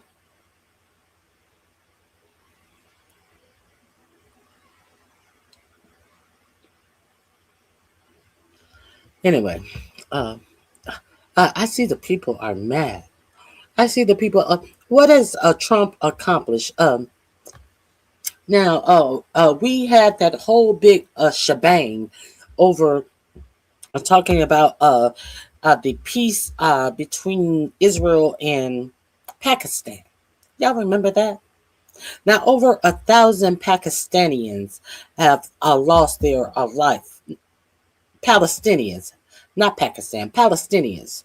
Over 1,000 Palestinians have lost their life since that big Whoopla peace agreement was brokered by the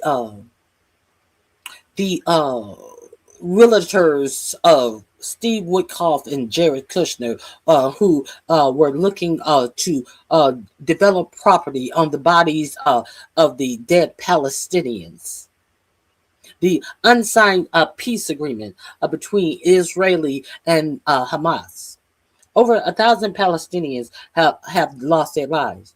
And now, on the night after this alleged brokered peace agreement, I guess that 4547 thought that he was going to overshadow the opening of President Obama's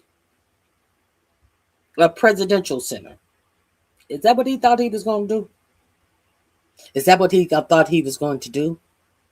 Well, it seems like he's not going to do that. It seems like Benjamin Netanyahu has shown Trump that you are not allowed to sign any peace agreement unless you run it by me and I okay it. To the point that JD Vance, who was supposed to start this 60-day where they hammer out all of the fine details of this memorandum of an understanding, JD Vance has canceled all of the talks with Iran. Because why? Because Israel has been bombarding Lebanon with bombs last night. You know, the thing that they were not supposed to do that was in this memorandum of understanding. Now, I'm going to already tell you what's going to happen. You know, it was real questionable why your president would not simply show this memorandum of understanding. He would not reveal it. He kept it secret. He really wanted to show you, but they're going to lie, and they're going to tell you that everything that Israel does that breaks this memorandum of understanding, they're going to tell you, no, that was never in there in the first place. They're going to say, no, Lebanon was never in there in the first place. But it's too late. The memorandum of understanding already came out late yesterday. The 14 points in the memorandum of understanding already came out late yesterday. And it did not come out via your president or your vice president. No, it came out via the BBC. It's the one who put out the memorandum of understanding. So let's get into what a abject failure 4547 is. Since we want to talk about failures, let's talk about failures. Let's talk about failures, shall we? Let's get into the failures of this president. Here we go. What was supposed to be day one of this new 60-day negotiating period between the United States and Iran, day one, has turned into day nothing. Vice President JD Vance was supposed to be in Switzerland meeting today, but that trip has now been postponed, is what they're saying, with little explanation. A diplomat tells CNN that Iran is seeking guarantees that hostilities in Lebanon will end before it resumes talks with the U.S. And there was new violence over. Israel says 4 soldiers were killed in Lebanon when a Hezbollah explosive struck a tank. Israel hit back, launching airstrikes that killed at least 18 people. That's according to Lebanon's health ministry. I want to get right to CNN's Nick Robertson on the shores of lovely Lake Lucerne in Switzerland. Nick, it's a nice picture there, but not nice results, at least in terms of what the U.S. and Iran were hoping. Yeah, John, look, if you wanted a venue that speaks peace and tranquility, where two sides, the United States and Iran, can get away from the sort of domestic pressures of, is this a good MOU, is it a bad MOU, and just sit down and try to talk through and find the details and commonality that's going to bring a final result if it's achievable, this would be the location. That hotel on the top of the mountain there behind me was the venue.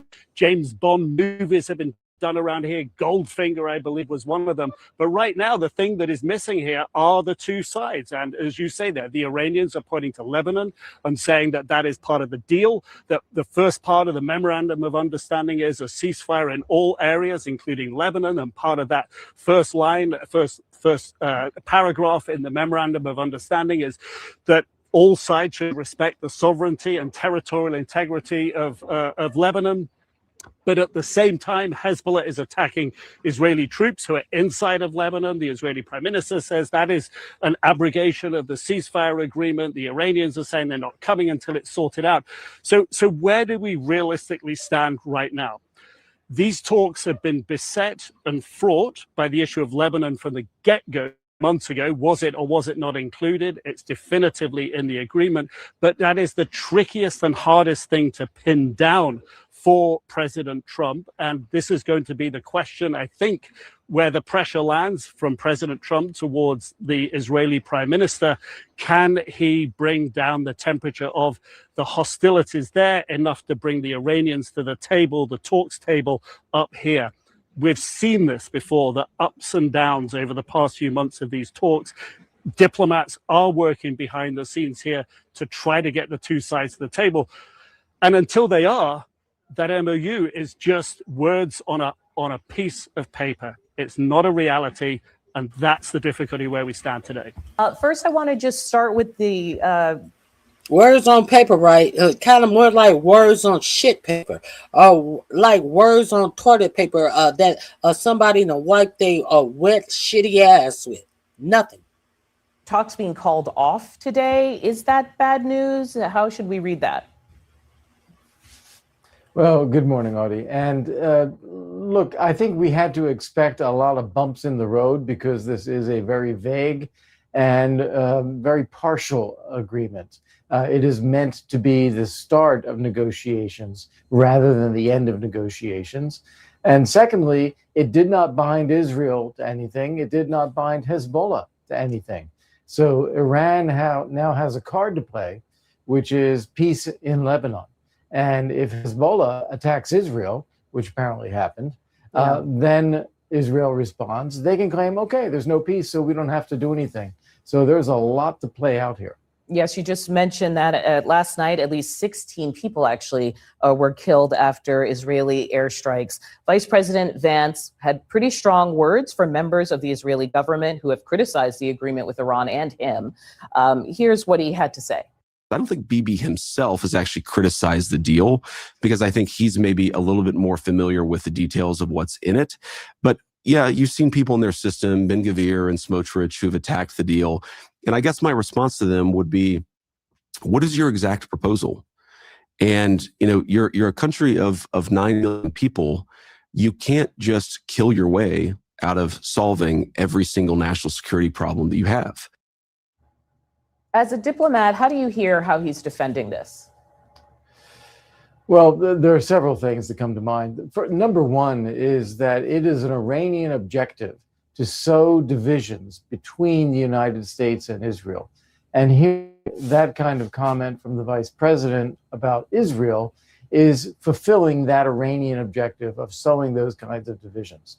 Secondly, if you're Israel, you're living in a very dangerous neighborhood, and what you need to do is provide security for your people, and that rests on deterring what are very real threats to your people. So Israel is focused on that. We may not agree with them as to how they go about that. We may think sometimes they are too aggressive in pursuing that, but that is what the Israeli prime minister's job is. And he's not going to be deterred from that. We have to look at that reality. And then thirdly, we shouldn't make an assumption that because there is now this memorandum of understanding with Iran, that everything that is not in the memorandum of understanding is somehow better than it was before. Iran funds, supplies, trains, supports terrorist networks all over the world, especially those that are targeting Israel. And we have to recognize that that is real. Yeah, and I think a lot of people do, frankly. The people who are loudest in their complaints about this deal are Republicans. And we're just hearing so many senators saying similar things even to what you might hear from those loud voices in Israel. I want to play for you a series of voices. Everything I've heard about it causes me concern. I do have concerns that certain aspects of this deal might be a step in the wrong direction. I have to know where that money is coming from, because I don't think my constituents are going to be really happy about it if that's all U.S. taxpayer dollars. History demonstrates that giving billions of dollars to theocratic lunatics who want to murder us is an exceptionally bad idea. So people are kind of up in arms about many things, but specifically the $300 billion potential Reconstruction and Development Fund, which is supposed to be an investment fund. And Senator Roger Wicker of Mississippi, he's a top Republican. He was saying, look, I get that it's not funded by taxpayer dollars, but it's still a payoff. And he's saying it's a payoff that would make Obama's 2015 deal look like a pittance by comparison. Yes, that's exactly right. That's the one part of this thing that is the most mystifying at all. Why there's any money changing hands here, whether it's but they're saying there not, isn't, right? matter. They're arguing that money isn't changing hands. Well, they say that, but then you look and you say sanctions are being lifted. Iran is getting oil sales. There will be a reconstruction fund that the Gulf states will organize. That's money. And what you have to look at here is where we were in January was Iran's nuclear program had been bombed and substantially destroyed, and the Gulf of Hormuz was open. Now we had 4 months of war that we paid for.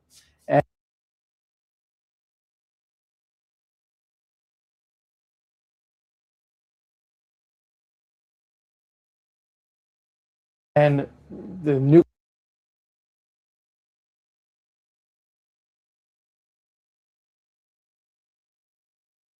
nuclear program remains destroyed, and we are still in an open-ended negotiation about where that goes. And there is some Iranian insistence that they have some control over the Strait of Hormuz. Okay, but maybe it was worth it to get out of the military conflict, to get our forces home, to bring down oil prices, to restore some stability in the global economy. You can argue, okay, we can go back and reset. But then you add on top of that,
All right, welcome to the show, y'all. Hope you guys are are having a great day. Man, I don't even know what the hell is going on anymore at this point. I really don't even understand what the hell to say at this point. So we're going to break it down for you, but the so-called deal between Iran and the U.S. has already fallen apart. People are still pretending like that's not the case, but it is the case. So I'm going to break all of that down for you. We also have, now there's talk, and do me a big favor, as you all know, click 60 days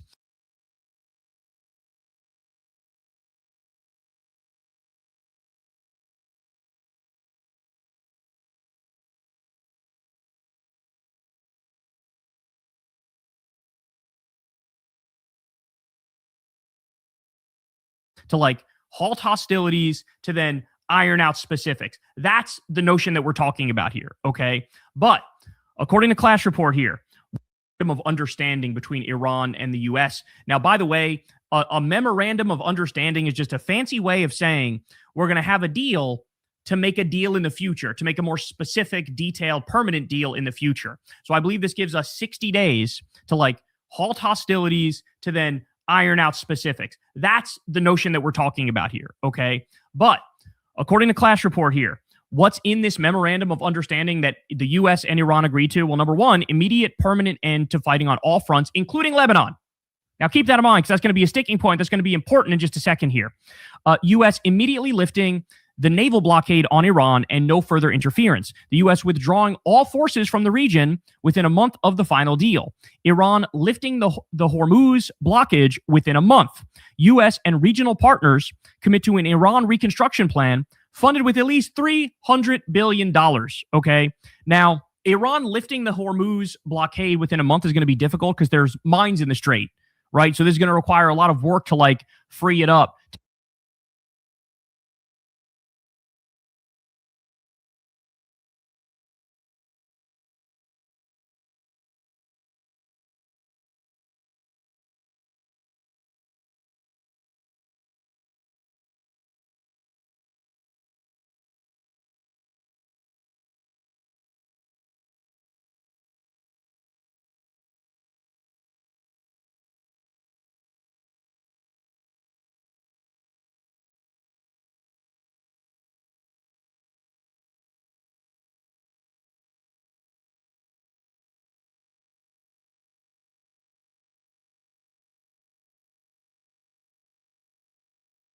To get traffic back to what it was before. So it's not as simple as like, you know, they could just snap their fingers and open it up. It's actually a lot more complicated than that. And the $300 billion that they're getting, now that is being framed as basically like, it could be viewed as reparations, right? Like we bombed your hospitals and your schools and your steel plants and all these different civilian infrastructure things. So here's reparations for that. But the U.S. is trying to spin that by saying, no, it's not reparations. It's like an investment fund or something like that. And of course, even if that is true, of course, you're going to see Jared Kushner and Steve Witkoff and all these Trump insiders get a massive piece of the pie. So it would be a colossally corrupt scheme, as with everything they do. Okay, they continue here. If the final deal is implemented, the U.S. removes all current sanctions, including UN IAEA resolutions. Iran commits to never build nuclear weapons. Enriched uranium issue to be resolved in the final deal. Until then, U.S. allows status quo on Iran's nuclear program. U.S. approves Iranian crude oil exports, including banking, insurance, shipping, and unfreezes all frozen Iranian funds. So when you look at this, what you should be thinking of is, oh, this is like the Obama nuclear deal, except substantially worse. Much better terms for Iran. And there's also some sticking points where, like them getting that $300 billion is a huge deal. And this is something theoretically Trump attacked Obama for, when all Obama did was return Iranian money that we had stolen from them, right? This goes above and beyond it. This is like actual reparations or money on top of just giving them back their own funds. So not only do you have that, another sticking point is going to be control of the Strait of Hormuz, because Iran is saying, no, us and Oman will control the strait. And yes, we're going to do a tax or a fee for ships to go through there. And the U.S. is still out there insisting, no, that's not the case. We're going to have it free and open. So right off the jump, there's irreconcilable differences that I still don't see a way to bridge the gap here. So it's very strange. Everybody's acting like this deal is set in stone and is done and like we're good when we're not even remotely close to out of the woods for a number of reasons, because also Lebanon is a massive sticking point. Okay, we'll get to more on this in a second, but Israel is basically throwing a wrench in the works here. Okay. I came out and said there is literally a 0% chance the U.S. and Israel abide by the deal with Iran, and it's very strange, like everybody's pretending the opposite right now. So I said that yesterday. Today, Israel launches fresh strikes on Lebanon despite Trump criticism. Oh, would you look at that? Imagine my shock that Israel is violating a so-called peace agreement or a memorandum of understanding. It's not like quite literally every single ceasefire they've done in modern history is a fake ceasefire, and they continue to go right back to barbarism and savagery and attacking civilians. Okay, now here's Trump. CNN put together a montage of the stuff he used to say when talking about Obama's Iran agreement, the JCPOA. And of course, to say this is hypocritical is a colossal understatement. Watch this. I would have never given him back the money. Oh, is that right? I would have said, the money is off the table. Let's start negotiating. Oh, I see. And you know what? I would have won that negotiation. We can't continue to.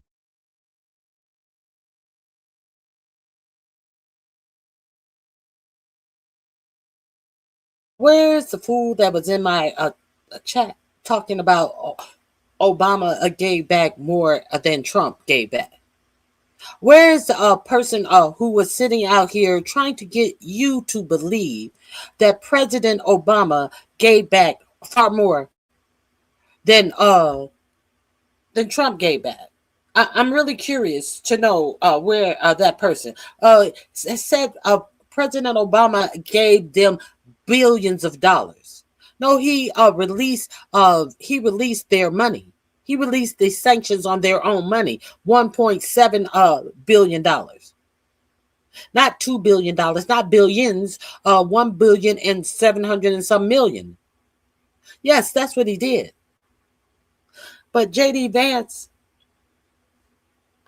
and President Trump agreed to release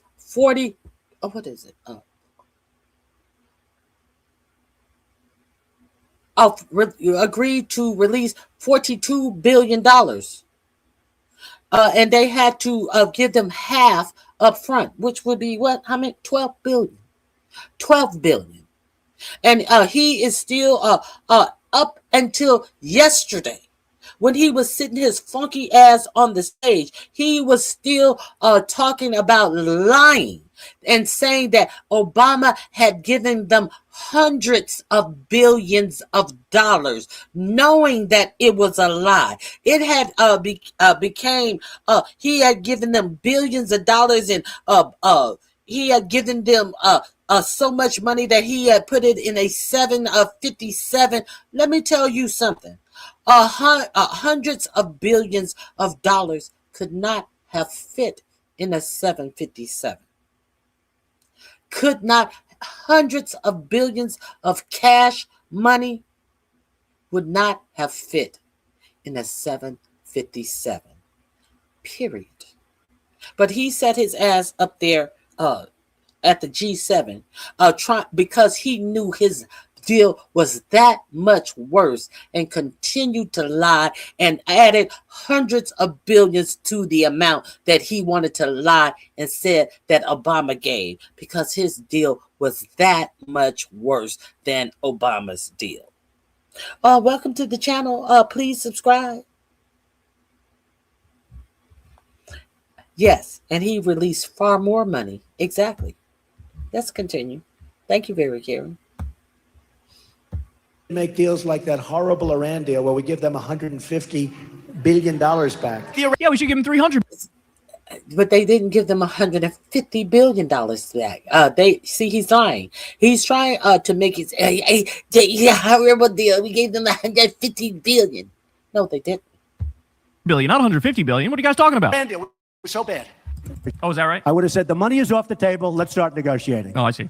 And you know what? I would have won that negotiation. We can't continue to make deals like that horrible Iran deal where we give them $150 billion back. Yeah, we should give them 300 billion, not 150 billion. What are you guys talking about? The Iran deal was so bad. We paid $150 billion to sign a horrible agreement. Now, by the way, that wasn't even the actual number that Obama gave, because like with Trump, literally every single thing is a lie. But like I said, this is the JCPOA, except significantly, objectively worse. We were in a much better position having never done this illegal war of aggression than we are now that we did. Basically, it is kind of like the terms the U.S. would have to agree to are surrender terms, but they're desperately trying to like clean up the PR. Okay, so let's look at it like this.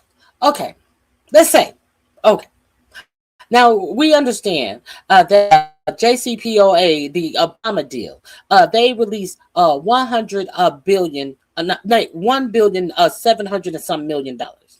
Okay. Now, your new president wants you to believe that they gave them $150 billion in cash. Okay. That's what he wants you to believe. Now, your president has taken your country to war with Iran, and they have been spending close to $2 billion every day. As your soldiers who have been fighting this war have been starving. Your President Pete Kegbreath actually went to Congress in the middle of this war and asked for $200 billion more. In the middle of the war, he asked for a supplement to the military budget of $200 billion to shore up the military that has $1 trillion budget. He went back. When was that? I think it was either in May or June, and asked for $200 billion more in money. After they have $1 trillion budget, and the troops are losing weight because they are not being fed. And he said it is to buy munitions and to re-up the stockpile and weapons that they had depleted. You mean to tell me that is not a part of the $1 trillion budget, is to make sure that our military has all the armor and the stockpiles of weapons? That they need to come back and ask for $200 billion more. But hey, whatever. Now, let's talk about all of the aircraft, all of the fighter jets, all of the arsenal that was used in this war. Which one was more successful to you? All of the carrier. They had 2 of those carrier planes when they were trying to save that pilot. That were over, I think they were over $300 million. They lost fighter jets. They lost helicopters. They had the U.S. Gerald Ford. It is reported that it got struck and was horribly damaged, and they had to take it off site and get repaired. How much money was spent on this war? And he's telling you that Obama's JCPOA deal was so horrible. And he's lying and telling you that Obama gave them. He was begging them to sign the deal. Why would he be begging them to sign the deal? It's not like he was in the middle of a war with him, but he wants you to believe that for some reason Obama was begging to sign a deal. Now, who would be more likely to be in the position to be begging to sign a deal? When Obama got everything that he got more in his deal than this president got in his deal. Who would be in a position to be begging to have a deal with Iran? Obama or this dumb motherfucker who is in the position of that they're bleeding cash and have no way out? And if you will pay attention to what he rambled off at that G7 summit, while he told you he didn't give a fuck about the prices of the American citizens, what he slipped up and said, he said that the stockpiles, the oil stockpiles are being depleted, and pretty soon that there will be no oil stockpiles and we will be in trouble. What did I tell you guys? I said that at the end of June, it was expected that gas prices were about to double because the stockpiles were being depleted. And then all of a sudden, this president signed a clumsy deal where the United States gets absolutely nothing but their face was mushed in the mud by Iran and laughed at by the world. And they want you to believe that this was some successful deal, and that President Trump wasn't the one who was crying and begging for a deal to be made with Iran. And he continues to increase the amount of money that he wants you to believe that Barack Obama released. But he wants you to believe that he gave them this money. But no, it's different. I'm releasing their money. He wants you to believe that there's a difference in what he's doing in releasing their money as opposed to what Obama did. But he gave them money. But I'm releasing their tax. He's doing the same thing that Obama did, and he's trying to make you believe that it's something different. Let's get into this and act like that's not the case when it is the case. Now, let me be clear: we should motherfucking surrender. Absolutely. You don't get to do illegal wars of aggression and bomb little girls at school and then like demand terms that we want. No, like we should have never done this war in the first place. I actually support giving them reparations for what we did to those poor people, right? But they're effectively trying to agree to the surrender terms while saying they're not surrender terms, and also having the psychopathic Israelis blow up anything that would be remotely, conceding to Iran that indeed they were right. And the main thing is, since they control the Strait of Hormuz, that's their veto card. That's their trump card, pun intended, because there's nothing you could do if they basically have the global economy in a chokehold. There's nothing you could do. Like you have to deal with them. It's almost like even more important than having a nuclear weapon is having the ability to control the Strait of Hormuz. And so hold this big fat juicy L, because there's no way out of it at this point. All right, let me continue here. So Trump giving $300 billion to Iran. This could pay for student debt elimination for 7.6 million Americans, an end to homelessness in America, healthcare subsidies for 22 million Americans for nearly a decade, Medicaid coverage for 3.2 million Americans for a decade, food assistance for 41 million Americans for 3 years, federal cancer research for 40 plus years, free school lunch for every kid in America for over 4 years, replacing every lead pipe in America, free pre-K for every child in America for over 7 years. With Trump's big bullshit bill, they kicked 18 million people off of Medicaid. 18 million people off Medicaid. Pull yourself up by your bootstraps. I always say, you got to pull yourself up by your bootstraps. Okay. Like they're saying here, this would be healthcare subsidies for 22 million Americans for nearly a decade. So he's stealing healthcare from you and giving the money to Iran, effectively. Oh, my days. Remind me again, what's America first supposed to mean? How does that work? All right, more. New U.S. intelligence agencies have recently assessed that Iran can effectively turn the Strait of Hormuz on and off at will going forward, meaning it has acquired a powerful new ability to hurt the global economy as a result of Trump and Israel starting the war. Quote, Okay. Here we go. Let's get to this pansy talking dumb shit. Now, somebody asked him about, it's still being investigated. The strike that they struck that school, and 168 children lost their lives. Yeah, why would you ask me about something like that at a time like this? He had nothing to say. It's being investigated. Why would you would ask me something like that, something horrible like that at a time like this? Like, how dare you ask me a question about us striking a school that took the lives of 168 children? This is a jubilant time. I have no answer for that. I'm going to show you that to you. It's not right here, but I will show that to you. So at the G7, he says the following. Here we go. What are the expectations for Israel? Can this deal survive if Israel attacks Lebanon? It can, and I consider that the minor war. Iran's a big one, but we have that little pinprick out there that constantly rears its head, and that's Hezbollah.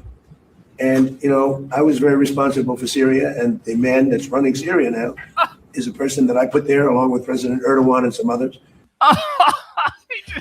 Now, I want you to understand that he was very responsible for Syria.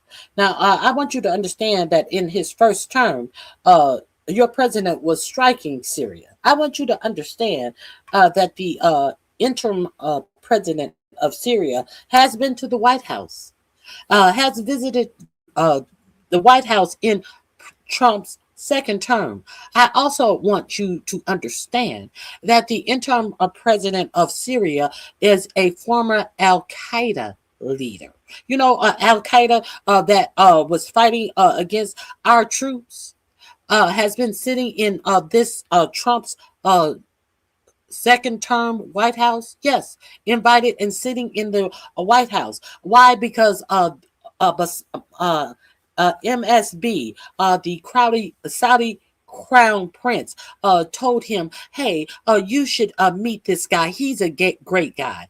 On the word of MSB, you know, the MSB who said, no, I didn't order the unaliving of the journalist Khashoggi, and this, even though our own CIA in Trump's first term said, yes, he did. This is the reason why Khashoggi lost his life. This is why you saw Khashoggi enter that restaurant and he came out in little pieces. And what did Jared Kushner and Donald Trump say? Oh no, we don't believe MSB did that. He's a great guy. He's a good friend to Jared. And what happened with Jared after the first term of Trump's administration? Jared Kushner got a $2 billion, not million, billion of dollars from the Saudi Arabia against the will of the sovereign wealth fund that was overridden by the crown prince. Let's be real clear about all of this shit that goes on in this administration. So he is saying that maybe we can get Syria to go in and handle Lebanon. That's what he's saying. He's saying we can get Syria to go in and handle Lebanon and handle Hamas. So he is trying to put in a different proxy from Israel. But we know that Israel want to do a big land grab in Lebanon. That's why they're going in. And he's saying that, oh, well, you know, maybe we can get Syria to go in there. So now Israel's like, what, bitch, what? No, we finna steal this land. No, bitch, we about to steal this land. You're not giving this land back to Syria. Now, Israel is quite upset about him. And then Trump goes on and says, maybe, Syria, they need to, Israel, they need to use a softer touch. They need to use a softer hand. They don't have to blow up a whole apartment building because they see someone goes in an apartment. Isn't that what Pete Kegbreath and the Trump administration did in Yemen? Didn't they do the daddy's home technique that was done in Palestine? Isn't that the same technique that the Americans used in Yemen? They followed these people. They didn't get them when they were out fighting. No, they followed them to their homes, to their families, and got them there. Isn't that what Americans did? Yeah, that's what the Americans did. It's on the Signal call, the unsecured app. That's what the Americans did. But now, he said, maybe Netanyahu, they don't have to blow up a whole building just to get one person. Maybe he ought to send Syria in. So Syria is, he's kind of, he's not Syria. He's striking Israel the wrong way. And then he came out and said, Israel wouldn't even exist if it wasn't for him. So there's some bad blood between him and Israel. Now, I want to get into the threats. He just says the quiet I want to get into the threat that Israel made. We're going to get into that part loud all the time. Like, since we're imperialists and we're colonialists and we run the world like a mafia, I actually handpicked the leader of Syria. That's me.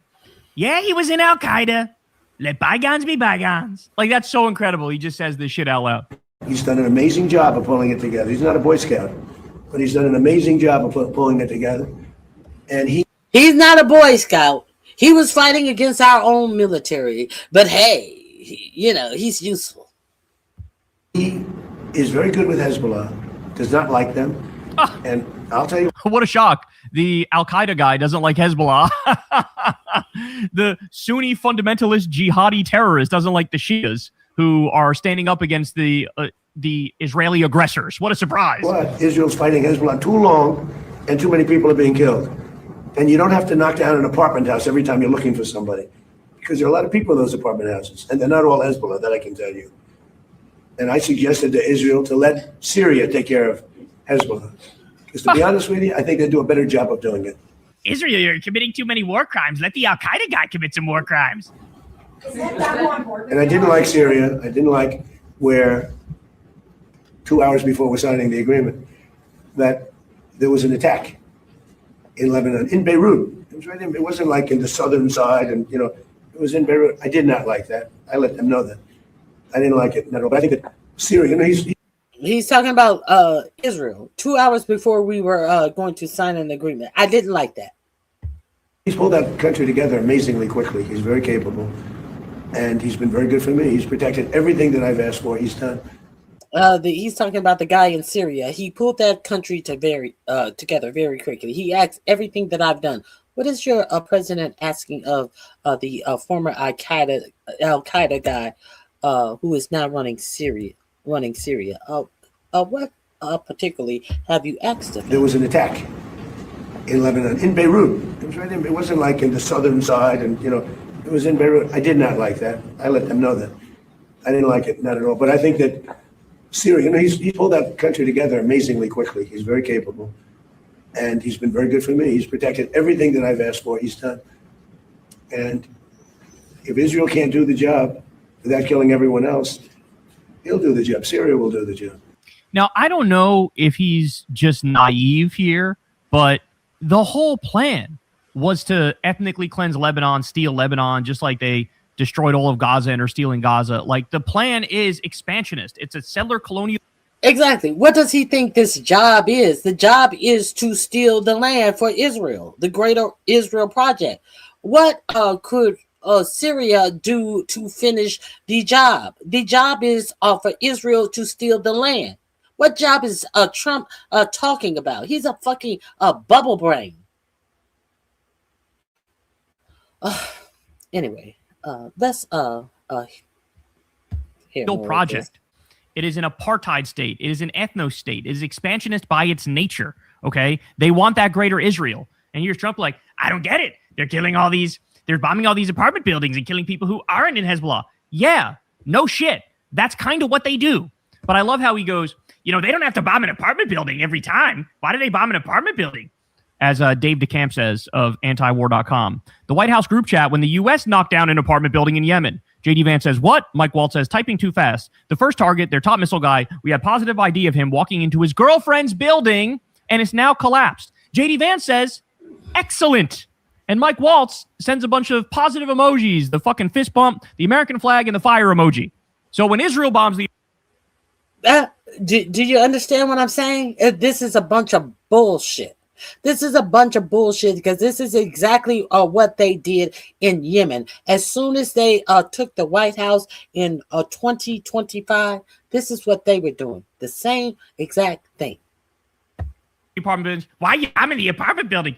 When they bomb the apartment buildings, oh yeah, excellent. We love that, bro. All right, not done yet though, because he continues here. And Trump says, without the United States, there would be no Israel, which, fact check, kind of true. Without the United States, there would be no Israel. Without me, there would be no Israel, because no other president was willing to do what I did. Damn. Okay, still more. Trump. He said, we give Israel 2/3 of their bombs. You're exactly right. You're absolutely right. So let me be real clear. When we as Americans sit back and don't our representatives don't represent us, and we are sending bombs to genocide another group of people, and American people are bumbling around, paying attention to dumb shit, to bullshit, as this is done with our American dollars? Do you not think that we are angering the world against us? That's the thing that baffles me. So many people don't have time for politics, and they can't put shit together. You'll be able to put shit together when shit starts happening in America. You'll have time to put shit together when bodies start flying apart in America. You'll be able to put shit together then. You think it only works one way? Unfortunately, we are becoming the pariah of the world. Unfortunately. God forbid that chickens come home to roost with all the carnage that we have supported, our world leaders have supported across this world, as we are so stupid that we don't even pay attention to what is being done across the world that could harm us personally. See, it's not going to harm our world leader because they are insulated against it. Who is it? It's going to harm us as a nation, as a people, as individuals. The current Iranian leadership are very rational people, he says. We're dealing with people that I think are very rational people. I mean, they were nice to deal with. They were strong people, smart people. I think actually they're smarter than the first and second group. But they're not radicalized, and they're... So he thinks that these are rational, strong people. We do understand that there has not been three groups of people. We understand that he took the lives of the first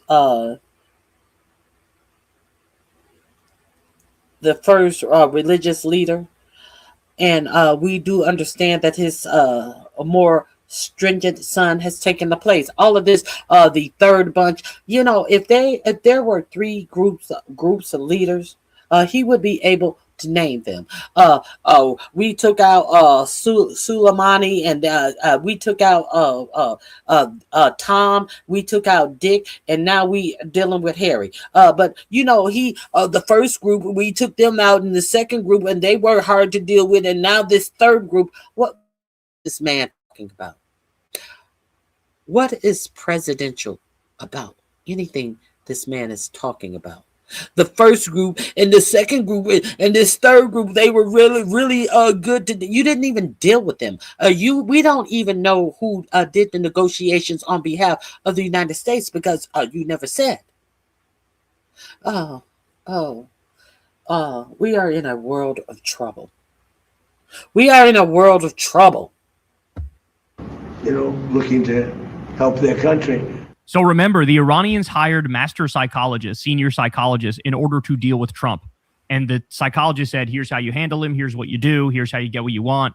I think that shit is kind of working. Okay, here we go. So in response to all of that, mass flip out in Israel. The Zionist neocons are losing their goddamn minds. Now, what they don't understand, or what they don't realize, is the deal is already barbecue chicken. Israel already ruined the deal, right? The U.S. is going to insist that certain terms that they did agree to, that actually, no, we didn't agree to those things. I would bet anything that there's no way this actually sticks.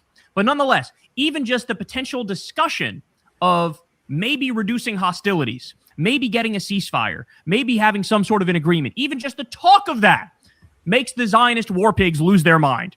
Okay? So first, as I told you, Trump is caught between a rock and a hard place here. Because if he were to actually stop the war, which he should, and he should fucking surrender, well, as you all know, Jeffrey Epstein worked for Mossad. He was in with a bunch of intelligence agencies all around the world. And he had... And we're going to get to that juicy part of people at the actual Israeli government saying that if Trump keeps it up, they are going to release information on him. Dirt on virtually every powerful person in his order. to actually stop the war, which he should, and he should fucking surrender. Well, as you all know, Jeffrey Epstein worked for Mossad. He was in with a bunch of intelligence agencies all around the world. And he had dirt on virtually every powerful person in his orbit. And so, as we know, there's pictures and videos of Trump with underage girls that Epstein had, which means Mossad has it, which means the Israeli government has it. You're going to start seeing, and by the way, not a coincidence, there was a story that came out immediately after we had this memorandum of understanding. A story comes out in a right-wing media outlet about, oh, it turns out Jeffrey Epstein was actually trying to get dirt on Trump and was trying to rat on Trump right before his death. Interesting. In other words, the Israelis are going to release the Kraken.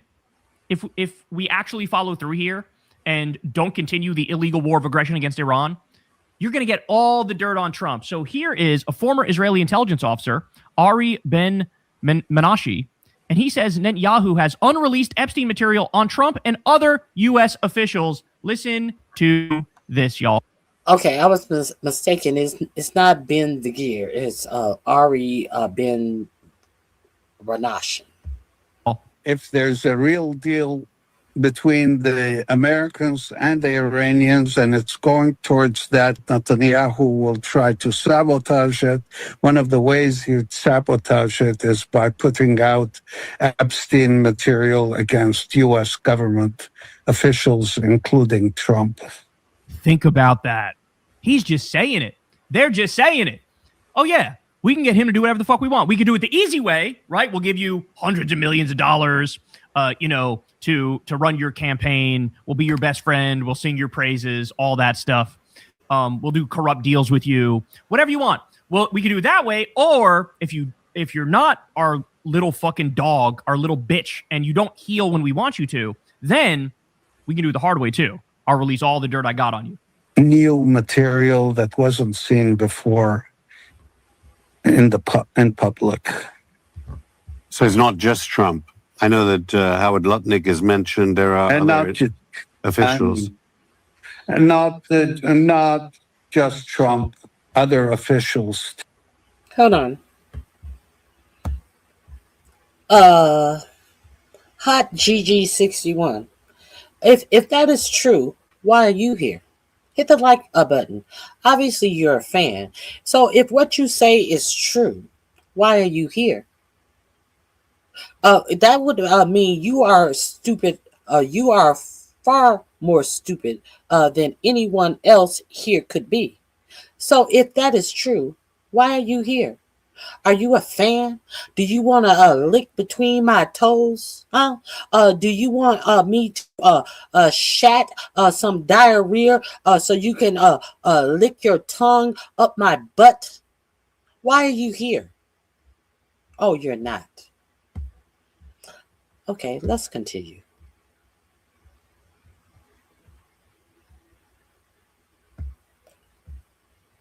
Where are all of these black contractors? Where are all of these black contractors? Put these black contractors' name in my chat, please. I want to investigate these black contractors that you guys insist that are stealing money from the Obamas in their library. As President Trump and what is that? Scott Besson is stealing your tax dollars out of the Treasury Department. But put those contractors' name in the chat. We'll check them out.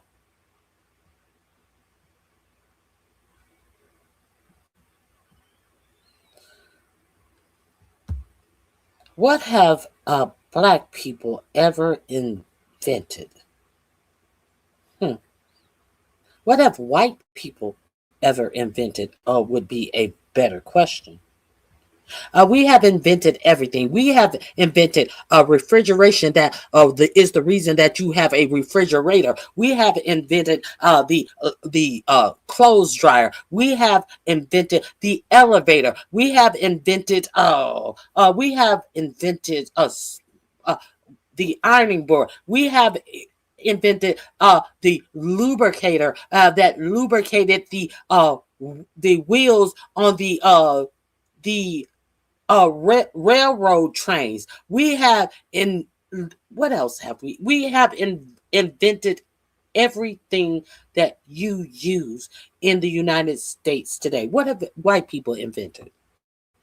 Oh, we have invented the lawn chair. We have invented the folding chair. What have you invented?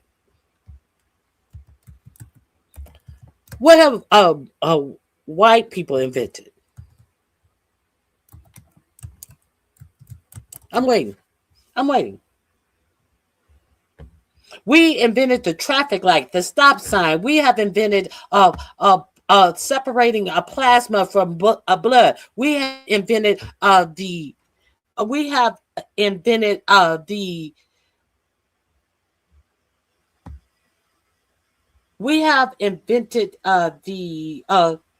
security systems that you use in your home. We invented the super soaker. We have invented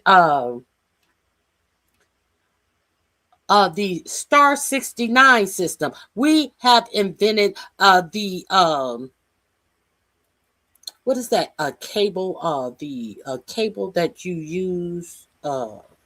We invented the mathematics system that got you to the fucking moon. Those are the things that black people invented. What have white people invented, bitch? Huh? What have white people invented? Answer. What have white people invented? What have white people invented?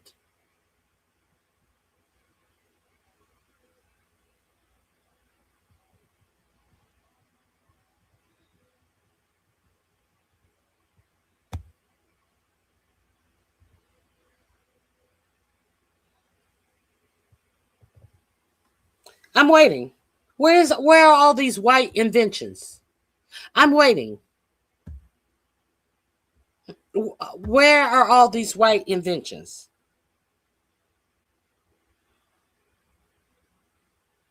The broom, the dustpan, the folding mop, the gas mask, plasma, electricity. Yes, the light bulb. You thought Ben Franklin invented the pacemaker?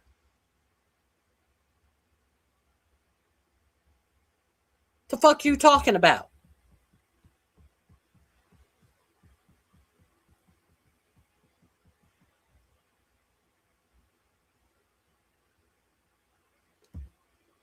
Am I still waiting? Oh, okay. Answer. Oh, nothing. Oh, what is your answer? Nothing. Thank you for the Cash App, Melissa Swisser. Exactly. You notice that they have no answer? Where are the where are the black billionaires? They are nowhere because all of their inventions, all of their patents were stolen by white people. That's where they are because all of their patents were stolen by white people or stolen by their bosses or stolen by their slave masters. That's where they are. Too. Yes.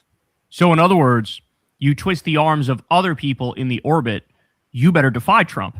You better convince him otherwise, or you better defy him. And he'll try to sabotage the whole negotiation and deal that this.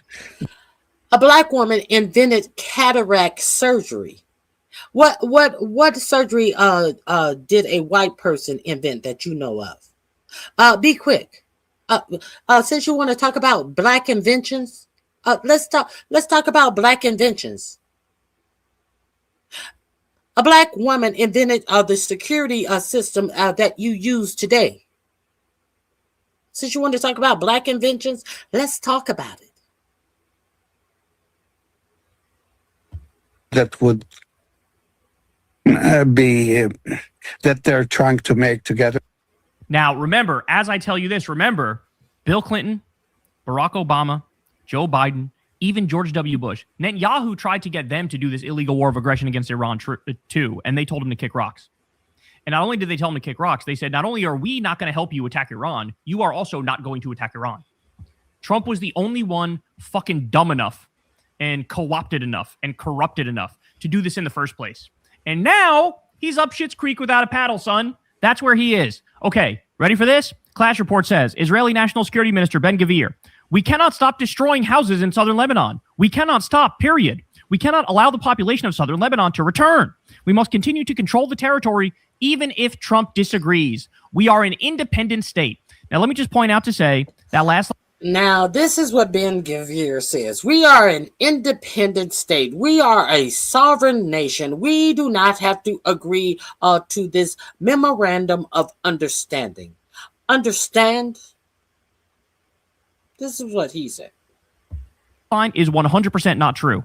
They get so much money and so many weapons from us that the whole project would collapse if we cut the money and if we cut the weapons. Now, let me also point out, that since your vice president has had to suspend the talks with Iran on this memorandum of understanding, your chatty Mr. President has gone silent. The chatty Cathy Mr. President has nothing to say all of a sudden. I'm pretty sure we'll hear something about 3 or 4 in the morning when his dementia sleep cycle sets in, and he'll be up all night chatting, but he'll probably be doing stupid AI memes and this, that, and the other. But your president has said nothing. All of a sudden, he's silent. Is he going to tell Israel you're not getting any more aid from the United States? Is he going to say that? Wouldn't that be the obvious statement to have if Israel is messing up your peace agreement? Or is it going to be obvious that he's going to, if they don't do it, we're just going to bomb the hell out of them. We're going to spin down bombs on their heads. We're going to bomb the hell out of them. Which one is your president going to choose to do? Oh, dilemmas. Dumb Maga.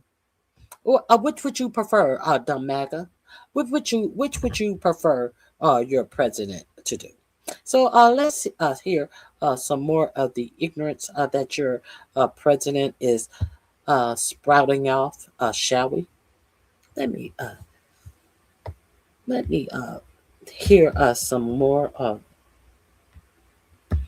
ignorance from your So president. the White House is in complete and utter disarray at the moment because you have people under Trump disagreeing with Trump, sometimes directly and overtly. They do not like this memorandum of understanding that is happening between the U.S. and Iran and Israel.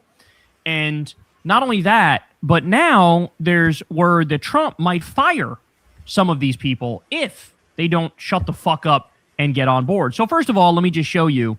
Here's our fucking top ally. I already showed before, but the only democracy in the Middle East, as they say, who's, our partner forever. Israeli Defense Minister Israel Katz to a bunch of IDF soldiers. He said, "You are fulfilling the vision of the prophets. One only has to open the Bible and read about what this is based on. We have already been in these places. We have already done these things. We will continue to do them." In other words, listen, you're fulfilling your religious duty. So, this is in my description box under STFU. Shut the fuck up. You remember we talked about this earlier, how they are preaching to our military that this is about some religious function that they are fulfilling. Bullshit. Whatever they need to compel our military, our soldiers, that they are stealing land and dissipating a group of people. They don't care. Under the guise of religion, how they always bastardize religion. A certain group of people always bastardize religion. Here we go. By marauding and crusading and pillaging your way through Lebanon and bulldozing houses and stealing territory and killing innocent people. You are fulfilling the vision of the prophets. This is our top ally. People who already came out and said, we're not abiding by this deal you just made, even though we have to because, you know, one of the terms is no more attacking inside Lebanon. We're not going to abide by that. They're openly saying we're not going to abide by that. Okay, here's our top ally. So you would think in a situation like this, right, you would have our administration would say, oh, well, obviously that's fucked up, and we need to try to get them in line. We need to try to exert pressure on them, use leverage on them to say, you have no choice, bitch. Like, for example, cut off the money, cut off the weapons, threaten to cut off the money, threaten to cut off the weapons to Israel. These are things they desperately need in order to continue existing. Well, instead, what do we get? Trump's ambassador to Israel, Mike Huckabee, defies Trump. Without Israel, there would be no America, he says. We owe our very existence to what happened in this land. Are you fucking... Mike Hillbilly Huckabee, who is trying to enact the rapture at any cost. I guess... Kidding me here? Y'all watch this. It's also my job to represent the importance of Israel to the United States. This is just another reminder that it is your heritage, without a doubt. But, Minister, it is also the heritage of the United States. Without Israel, without the Jewish foundation, there would not be an America. We owe our very existence to what happened in this land. This is such a fucking humiliation ritual. We started existing. How the fuck do we owe our existence to what happened in this land when what happened in this land didn't happen until in that land in particular? I don't even want to argue dumb shit. In 1776, they started existing in the fucking 1940s. 1940s. What are you talking about? What is this? The evangelical ignorance, total ignorance. I will not argue this ignorance. I think Mike Huckabee lives full time over in Israel now. He is just. If you want to meet Jesus right away, go take. Make it easy. There are some simple ways that you can do that, Mike Huckabee. Don't put us through all of this dumb shit and bullshit that you are trying to put us through. He is the ambassador to Israel. Ugh, he is trash. Local Christian Zionists, in many respects, are the absolute worst fucking Zionists. Because understand, the reason he cucks himself so thoroughly to Israel and takes Netanyahu to Slurp City on a daily basis is because Jesus is supposed to return in Israel, but only after Israel retakes all of their territory and gets back to a greater Israel. So he openly supports, remember what he said to Ted Cruz? Well, I guess they should take it all. Talking about the entire Middle East. He openly supports ethnic cleansing, genocide, a crusade to give Israel more and more territory. And he's literally Israel first to the extent that he says, America couldn't exist without Israel. No, it's quite the opposite, you dumb fat bitch. Jesus Christ, man. And isn't it crazy? The ones, this guy, he loves Jesus so much. He's all about Jesus. But, would you look at that? Israel shoots a bunch of toddlers in the face, and he's there to cheer it on. Yeah, just like Jesus would do, right? Jesus loves mass murdering little children. What would Jesus do? This is the Baptist minister. I'm the Baptist preacher. I hate to see the carnage that went on with the children in his congregation. Can you imagine? Can you imagine? So I just wanted to give you guys a little piece of this. This is our ambassador to Israel. Let's check this out. Maybe it was the. Let's see.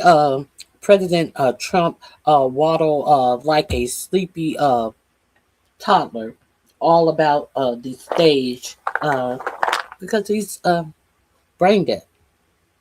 Deal getting no love, or maybe he was just bored. But Donald Trump looked a little checked out and out of it, and literally and figuratively alone on the world stage earlier today, posing with the other leaders of the G7 for their group photo. We're back with David and Paul. Paul, the optics used to be everything for Donald Trump. And that was, at least within his own political coalition, how he got away with.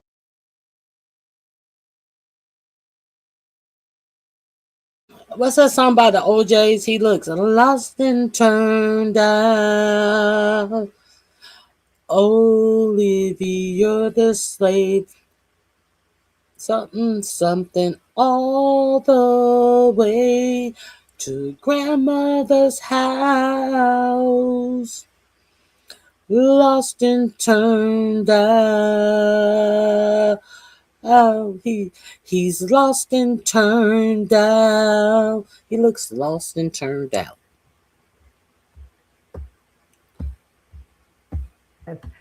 The substance never being exactly what everybody thought getting with him. The optics are now catastrophic for Donald Trump. And I wonder your thoughts about why the White House can't do a better job when the cameras are rolling. It's also embarrassing for America. I mean, just to see, our president roaming around in that way and ineffective and waffling and flailing. But I think it's even worse than that. I mean, it's dangerous. Our president looks weak.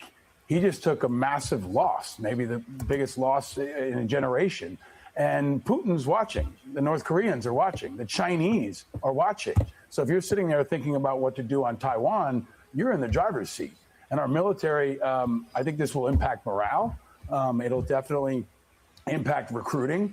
And we've reduced our stockpiles. 40% of our Navy was occupied. We spent tens of billions of dollars that they still can't fully account for. And they're putting forward a defense budget at the end of the year that has a $500 billion plus up for Iran, probably just to cover the cost of what they already spent. So it's just a loss across the board. But from a strategic standpoint, this weakens our country and our standing in such a profound way that our enemies are celebrating. I also think that, David Rode, we're at this point where Trump announces something, everybody learns the reality of it. His own party recoils, the right-wing press, barfs all over it, and he undoes it. I mean, he said twice in today's news cycle that he reserved the right to, quote, drop bombs on the heads of the Iranians. Is this really over? We don't know. I mean, he did raise this possibility of pushing the signature back, but it's a pattern here of, I think, Trump just showing such deep disregard, for the future of his own party. We were talking about JD Vance earlier, and yeah, I've heard from sources, it's been well reported, Vance completely opposed this war, and now he's being forced to publicly defend it. It's going to damage his political future. And then Paul mentioned the defense budget. Just back to the working class Americans who voted for Donald Trump, who've hoped, through all these elections that he was going to turn around their lives, their sense of being left behind by the rest of the country. The total new defense budget was $1.5 trillion. That includes tens of billions of dollars for Trump-class battleships that, Republicans say the Navy doesn't need. They need more Aegis destroyers. That's what would have helped us break this Iranian blockage of the Strait. And then lastly, I just feel, watching the president today and the way he's erratic, I feel bad for young Americans of all parties. For presidents, they've had two octogenarians who are struggling, I think, to not be erratic, I'll be polite about it. And that's all they've seen. And I just worry they won't vote. They won't think it matters. And I feel for them. And so it's a critical challenge for the country, but there's a new generation, to state the obvious, that is needed. Nicole, can I make another point too? What about the Iranian people? What about the Iranian people? All the brave young Iranians who stood up and died and were waiting for America to save them. So many Iranian American friends that I have are saying, you know what, I'm rooting for this to happen so that we can finally get that generational change that we wanted. We'll know that things are different in Iran because the Iranian people will tell us. And now they're completely hung out to dry. This regime is still in place, and it's going to go right back to killing any Iranian who stands up to them. And I think that's an underreported part of this story it's incredibly tragic and damaging long term. Well, and will you be more brutal or less brutal if after the president of the United States of America said, quote, help is on the way, he did this, leave the, remove the sanctions on day one, return all of the brutal regime's assets on day one, the thing he attacked Obama for doing for a decade, and leave the nuclear issue. I mean, he could not have made this brutal regime stronger if he'd sat down with a team of advisors and asked them for a plan of how to make the brutal regime stronger. He did all the things that would have been on, and I'm not suggesting that he was executing a plan, because he never is. But if he asked his advisor, he never has a plan. So this link is in my description box under Lost and Turned Out. So let's get into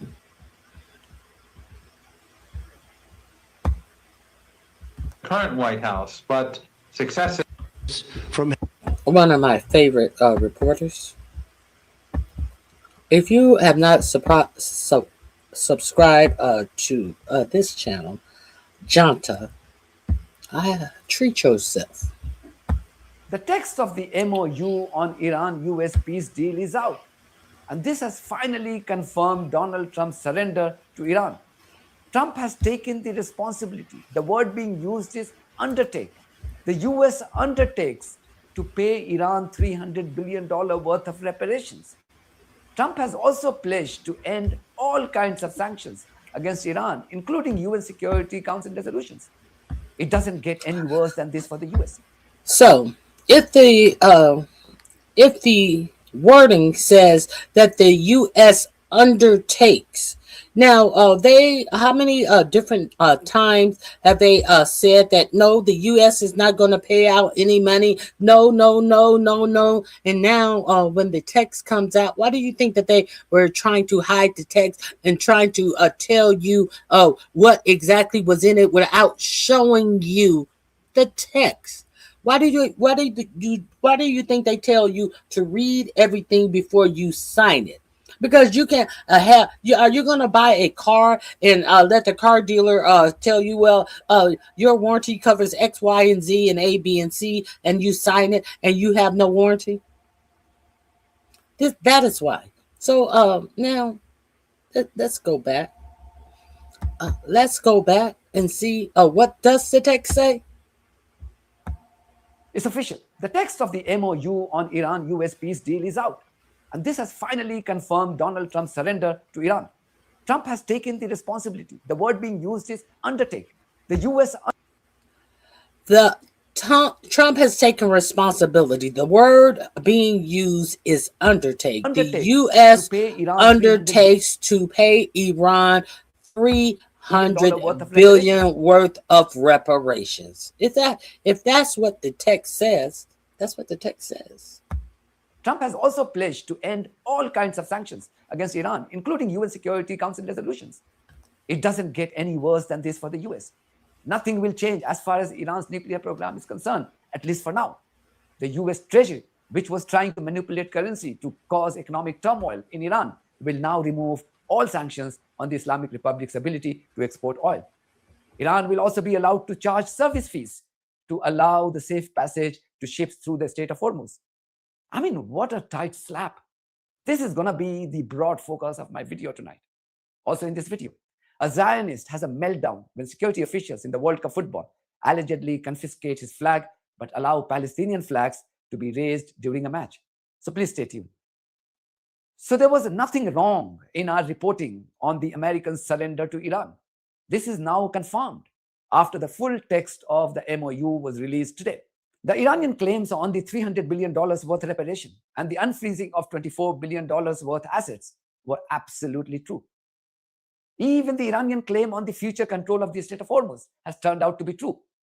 I will share the full text on my Telegram channel in a bit. You can read it in full there.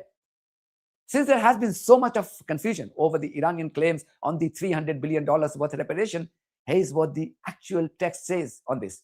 It reads, the States of America undertakes, pay attention to the word, undertakes, with regional partners to develop a definitive mutually agreed plan with at least $300 billion for the reconstruction and economic development of the Islamic Republic of Iran. The mechanism for the implementation of this plan will be finalized as part of a final deal within 60 days. All required licenses, waivers, and permissions needed for the relevant financial transactions will be granted by the United States of America. End quote. This has prompted even a rabid Iran hater, John Bolton, to admit that his former boss had indeed capitulated to the Islamic Republic. When it comes to the $300 billion fund that he says we're not going to put any money into. It's been reported that it included $300 billion reconstruction fund funded by Gulf allies. That's false. It's false. People, you can invest if you want. I mean, what am I going to do? Say nobody's ever allowed to invest? No, we're not investing. We're not putting up 10 cents. And people can decide to do that, but that's up to them. The document says very clearly the United States undertakes, that's us, to create this fund. And at the end of a long sentence, it says, comma, while ensuring financing of at least $300 billion, while ensuring. We call that a guarantee, and we're the guarantor. So if the Saudis and the Emiratis don't want to pump up $300 billion, it's coming from us. Is this a better deal than President Obama got? Well, no, it's not. It's not really comparable, but it's a political surrender. Watch this analyst on CNN explain Trump's capitulation. I want to start by asking you, what stands out to you from this draft memorandum, this memorandum of understanding, as it's called? Yeah, well, I've been going through it this morning. I think if I want to make the most charitable case, there is an article, Article 9, which says that everything is status quo. So if you consider the military operation last June kind of knocked out the nuclear program, Iran is not enriching uranium, you could make the argument this basically freezes that, so Iran therefore cannot enrich uranium. That's not insignificant, and that's different from when we were negotiating the JCPOA, when they were enriching and had an advanced nuclear program. However, the crux of the deal, as you just said, is reopening the Strait of Hormuz. And it's kind of like a jigsaw puzzle. Certain articles unlock others. I've kind of gone through it carefully.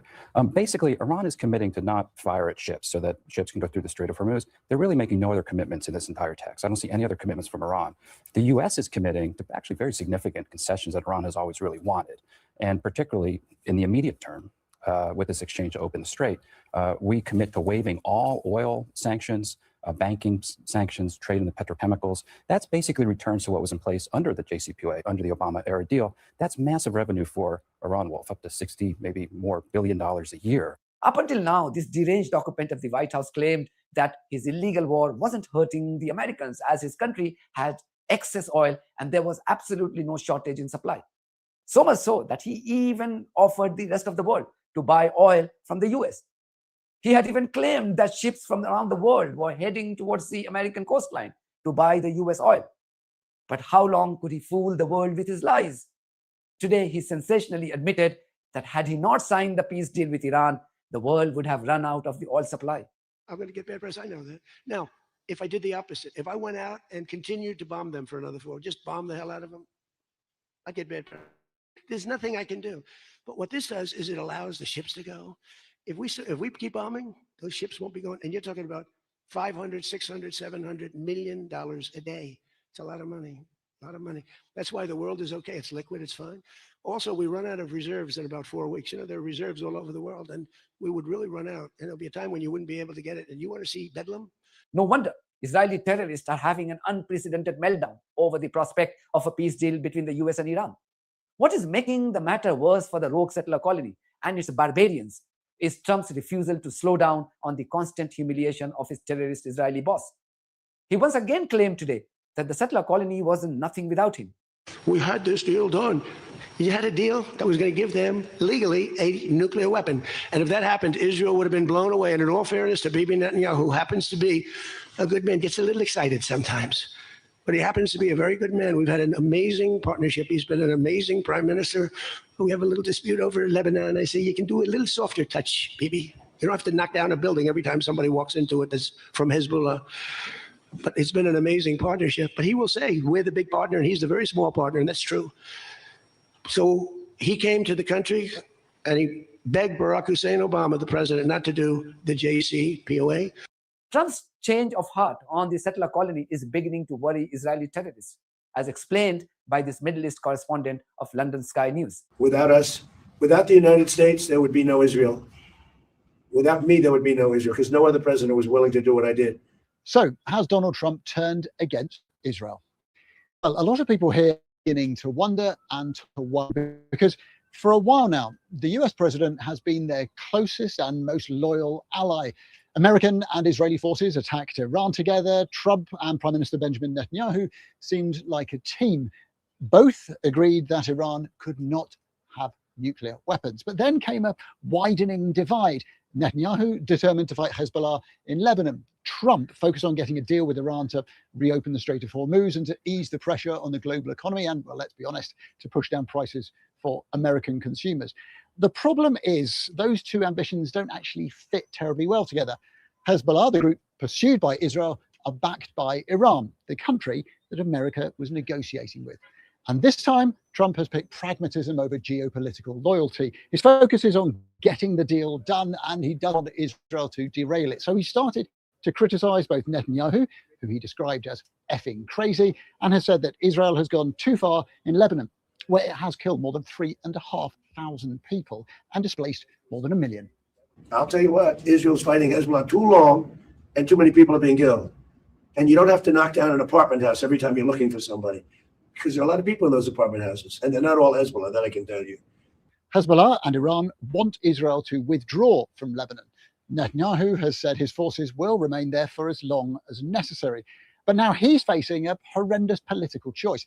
If he does what Trump wants him to and ends the war against Hezbollah, then Netanyahu looks weak. That is catastrophic when he's got an election later this year, and many Israelis do support the campaign in Lebanon.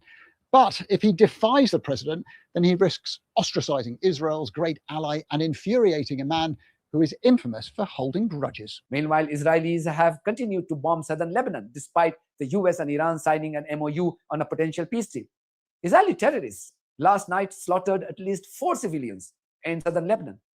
Watch Brandon Weckert explain why Iran may hurt the global economy once again if Israeli terrorists do not mend their way. A few minutes ago, Al Jazeera reporting that Iran, through Iranian officials, that Iran will hit back in a big way against these Israeli aggressions in Lebanon. It's the key, and we don't have control over that, which is why I say enjoy the next few days, but I don't think this thing's going to last.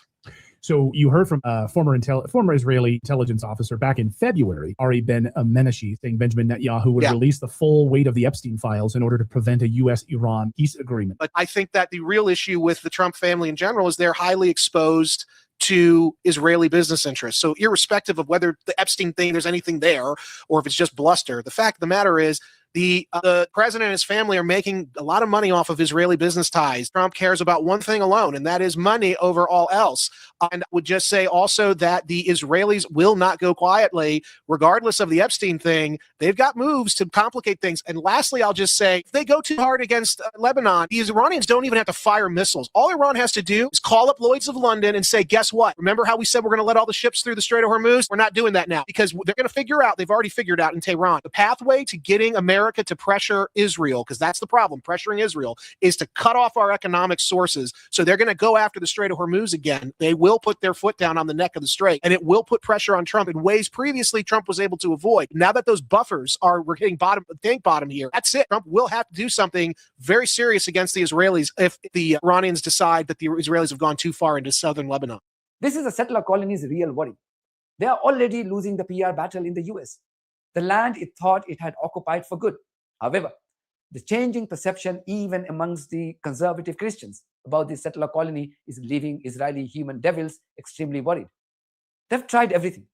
They manipulated the acquisition of TikTok to censor the publication of videos on the Gaza genocide.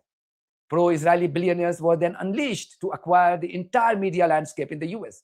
But even that didn't help, as Americans abandoned the compromised media outlets and began to consume news from independent journalists. Now a campaign has been launched by American lawmakers to take a pledge to end the foreign interference of the settler colony in US politics. Ro Khanna was the first to take the pledge today. Hi everyone, I'm getting ready to sign the Track APEC pledge. It's pretty common sense. It means that we shouldn't be sending our tax dollar money for foreign wars overseas. We should be spending it here at home. And it says that we shouldn't be taking money from APEC or all of its affiliate PACs or bundled money from those organizations, and that we have to recognize the genocide that took place in Gaza. So I'm going to be signing this pledge, and I hope others will follow. Trump and his Israeli master had set out to destroy Iran and Iranians by launching a carpet bombing campaign on 28th of February. However, today they decided to help the Iranians in a way that no one would have envisaged. Iran has left Trump in such a desperate situation that he's happy to do anything that Iranians want. For example, lifting sanctions on Iran and make other key concessions. Watch Professor Syed Marandi speak to journalist Ben Swan There's a lot of discussion now that part of this deal isn't just a $300 billion fund that helps to rebuild Iran, but also the lifting of sanctions. Iran has been so heavily sanctioned for many decades now. A lot of what this war started out as, one of the lies that was told about it, we'll call it that, is that this was to help the Iranian people. In reality, the thing that would help the Iranian people, it seems more than anything, is the lifting of sanctions. And so the irony of it is that the outcome of the war may end up being something that helps the people of Iran more so than anything that was promised ahead of time. I'll give you the word there. Do you think that's true, or is it accurate at all? Oh, yes. First of all, it's enhanced Iran's status globally, and global powers are more keen on improving their relations with Iran. Second of all, Iran now has control over the Strait of Hormuz, and that is going to have financial implications in the months and years ahead. And in addition to that, the United States has been badly weakened, and therefore its capability to enforce hegemony is going to be weakened. And the fact that the United States is constantly looking for monsters across the world to slay, it is creating a greater and greater incentive for countries to cooperate with one another to decrease the impact of U.S. sanctions, of U.S. threats against them. So the course of action being taken by the White House, and not just the current White House, but successive presidents in the United States, has been extraordinarily destructive. Perhaps Trump's presidency more than the others, but a series of presidents in the United States have pushed the country towards what it is today. Those who are older would recall the United States of the 1970s and the 1960s and the 1980s was a country with good infrastructure, good bridges, good roads, good buildings, good jobs, and older people are still alive and remember those days and compare it to what we see today. Yeah. What we see today is because of neoliberal policies, endless wars, and the prioritization of Zionism. And now United States of America is a shithole country. A whole shithole country. Because we're sending all of our treasure all over the world. And now we're looking at Cuba. Now they're talking about spending blood and treasure to change the political structure of Cuba. So Marco Rubio and all of these connected rich Cubans who are prospering in Miami can go over there and make Cuba some bastion for rich Cubans to be able to be their same disgusting, discriminatory ass selves over in Cuba. So let me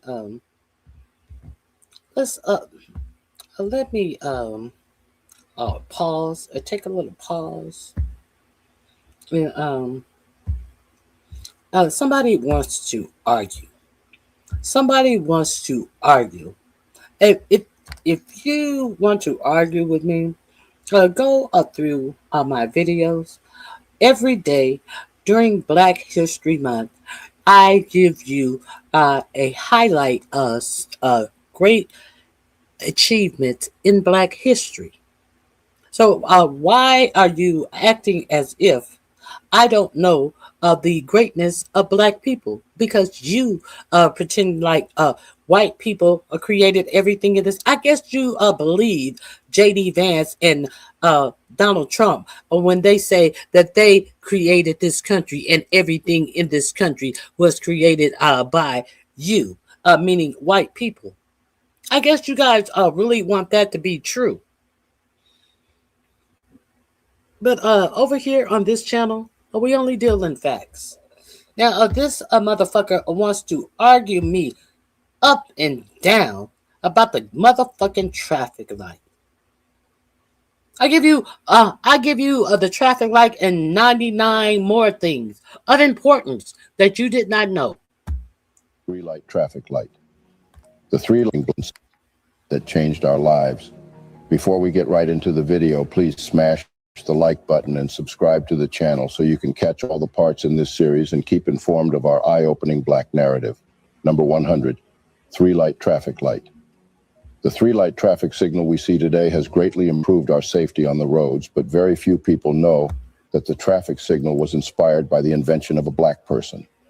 The person behind this brilliant invention was Garrett Morgan, an African-American businessman and inventor. He lived in Cleveland, Ohio, and was the first black person in the city to own a car. In 1922, he witnessed an accident between a horse-drawn carriage and a car, which inspired him to find a way to prevent such accidents in the future.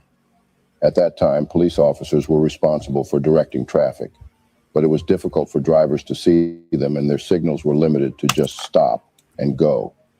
This made it hard for drivers to navigate through traffic. So Morgan came up with a new idea. He invented a traffic signal that had folding arms with signs that said stop and go. The signal would be placed on a post above the road, making it easier for drivers to see. He also added a third position where the signal could be raised halfway, indicating caution.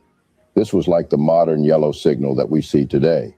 To operate the signal, a traffic attendant would turn a crank, raising the post and showing the appropriate sign. If necessary, the attendant could stop all lanes by showing the stop sign. Morgan's invention was patented in 1923, and he sold the rights to General Electric for $40,000. Number 99, home security system. The 1960s were one of the most dangerous times in American history, and for a black woman whose husband was always working at odd hours, staying alone in her home at night left Marie Van Britten Brown feeling pretty vulnerable. Unfortunately, their neighborhood had a high crime rate, and Marie was concerned about the slow response time of the police. In response to this, Marie came up with the first home security system when she was 40 years old. Initially, their invention consisted of 4 small windows, a movable camera, TV screens, and microphones. The cameras could move from one window to another. These cameras were connected to TV screens inside Marie's home. By using the TV screens, Marie could see who was at her door without actually having to be there physically or open the door. The microphones were also important as they allowed Marie to communicate with the person outside without having to face them directly or open the door. Marie Van Britten Brown's invention of the home security system has had a significant impact on the security systems we have today. Her innovative idea paved the way for further developments and improvements in security systems that are still used today. Number 98, folding bed.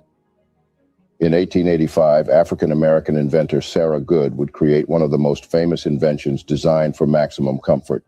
Her patented folding bed would inspire the modern-day Murphy bed. Being a furniture store owner, she saw a business opportunity and made an audacious move. When Sarah Good heard about the problem of limited space in Chicago apartments, she wanted to help. She invented a bed that could fold up and be hidden, similar to the Murphy bed we know today. It was like a cabinet that could turn into a desk, with spaces for writing supplies. Sarah's goal was to make the bed easy to lift and keep in place when folded, and to provide extra support in the middle when unfolded.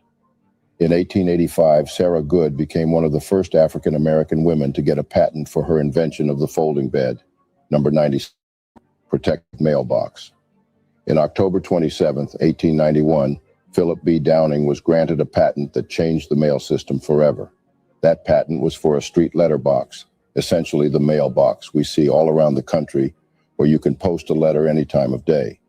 In the early 1800s, U.S. citizens posted and received their mail via a post office.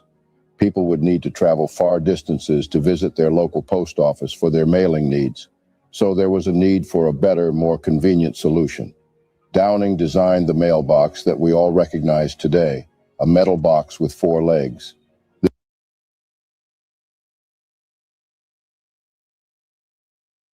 Why is this mailbox important? It's important, for you junkies who try to save your money and mail yourself a money order, and then you get to Jones in the middle of the night, and then you try to go back to the mailbox and get your money order out of the mail, or you go just go and try to steal other people's mail. That's why this mailbox is so important and has withstood the test of time to keep you junkies from stealing mail. But y'all didn't know that, and y'all thought we didn't know that. But let's continue. Good morning, 2300 Jackson Street. It is good to see you always. This invention changed the need to go to the post office in order to mail a letter. It included a hinged door that kept bad weather such as rain and snow from damaging the mail. and also a safety feature making the mail secure until it is picked up by postal employees. The Downing letterbox patent became the basis of the letterbox we have today. Number 96, blood banks. It's impossible to determine how many hundreds of thousands of people would have lost their lives without the contributions of African-American inventor Dr. Charles Drew. This physician, researcher, and surgeon revolutionized the understanding of blood plasma, leading to the invention of blood banks. During World War II, there was a great need for blood transfusions due to the... Just think of it. If it wasn't for Charles Drew, Midwestern junkies wouldn't have a place to go to sell your plasma so you can go get high once again. You should be grateful, all of you junkies, that now that all of these plasma centers that are popping up all across the country, or you dummies that continue to vote against your own interests so that you must sell your blood plasma to survive the rest of the month. You have Charles Drew to thank for the ability to understand that it is important to have available stock of blood plasma. You're welcome. Large number of casualties, but there were challenges in transporting and preserving blood for long periods. Recognizing this problem, Drew focused his research on finding a solution. He developed a method to store and preserve plasma, which is a vital component of blood, separately from whole blood. This allowed plasma to be stored for longer periods without losing its life-saving properties. He also came up with the idea of blood banking, which involves collecting, testing, and storing blood so it can be used for transfusions when needed. Drew's work was a game changer. It not only helped save many lives during the war, but also paved the way for advancements in blood transfusion techniques. His ideas and innovations laid the foundation for the modern blood banking system that we rely on today. Number 95, refrigerated trucks. In the world of modern transportation and logistics, refrigerated trucks play a vital role in ensuring the safe and efficient delivery of perishable goods. Behind this groundbreaking invention stands an extraordinary... But who created that? The same man who created the ability to have refrigerators. A black man. A black man. The same man who made it possible that you no longer had to have a ice box in your home. You know, an ice box that had a real brick of ice in it that kept the food cold in your ice box. This man, a black man. Mind, that of Frederick McKinley Jones, an African-American inventor whose innovative spirit transformed the way we transport and preserve temperature-sensitive items. In the late 1930s, Jones was approached by Joseph A. Numero, an entrepreneur in the cinema industry. Numero needed a way to transport perishable items like food and medicine without them spoiling during long trips. Recognizing Jones's skills, Numero asked for his help. Jones took on the challenge and came up with an ingenious solution, a portable cooling system that could be added to existing trucks. This transformed ordinary trucks into refrigerated vehicles, allowing perishable goods to be transported over long distances while keeping them fresh. Jones's invention had a significant impact on various industries, including food, pharmaceuticals, and healthcare. It made global trade easier by enabling the transportation of perishable goods to faraway markets. Number 94, automatic elevator doors. On the 11th of October, 1887, a highly skilled barber, inventor, and businessman named Alexander Miles received a patent for a technology that would revolutionize the way we use high-rise buildings forever. His invention? Automatic elevator doors. Though a seemingly small milestone in the history of technology, his innovative design made the use of elevators infinitely easier and safer, earning him a spot in the National Inventors Hall of Fame. Whatever the reason, Alexander had identified just how dangerous the elevators of the 19th century were. As they had to be opened manually, either by an operator or the passengers themselves, people were often at risk of plummeting down the shaft with horrific injury. Miles's design included a flexible belt attached to the elevator cage, with drums positioned on it to indicate if the elevator had reached a floor. When this occurred, the doors would automatically open and close by means of levers and rollers. The influence of his elevator patent is still seen in modern designs, and the automatic opening and closing of elevator and elevator shaft doors have become a standard feature. Number 93, Super Soaker Summer just wouldn't be the same without Lonnie Johnson's invention. Johnson was an aerospace engineer for NASA who happened to invent the popular children's toy. In 1982, Air Force and NASA engineer Lonnie Johnson conceived of the idea of a pressurized water gun after shooting a powerful stream of water in his bathroom while performing experiments for a new type of refrigeration system. This experimentation, which resulted in Johnson shooting a stream of water across his bathroom into the tub,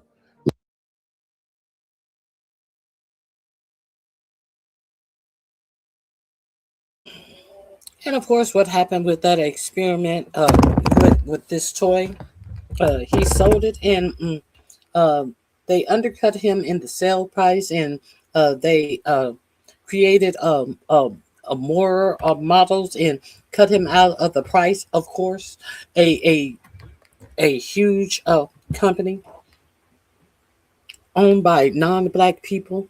And what happened? He sued and he won, and he had to be reimbursed for the cost of all of the subsequent super soakers that they sold and did not give him a penny for. Yes. Trying to take generational wealth away from a black inventor. Yes. This happened as late as 1982. So you wonder what happened all throughout the creation of this nation? What was going on? Led directly. This man worked for Jet Propulsion Laboratories in Pasadena, California.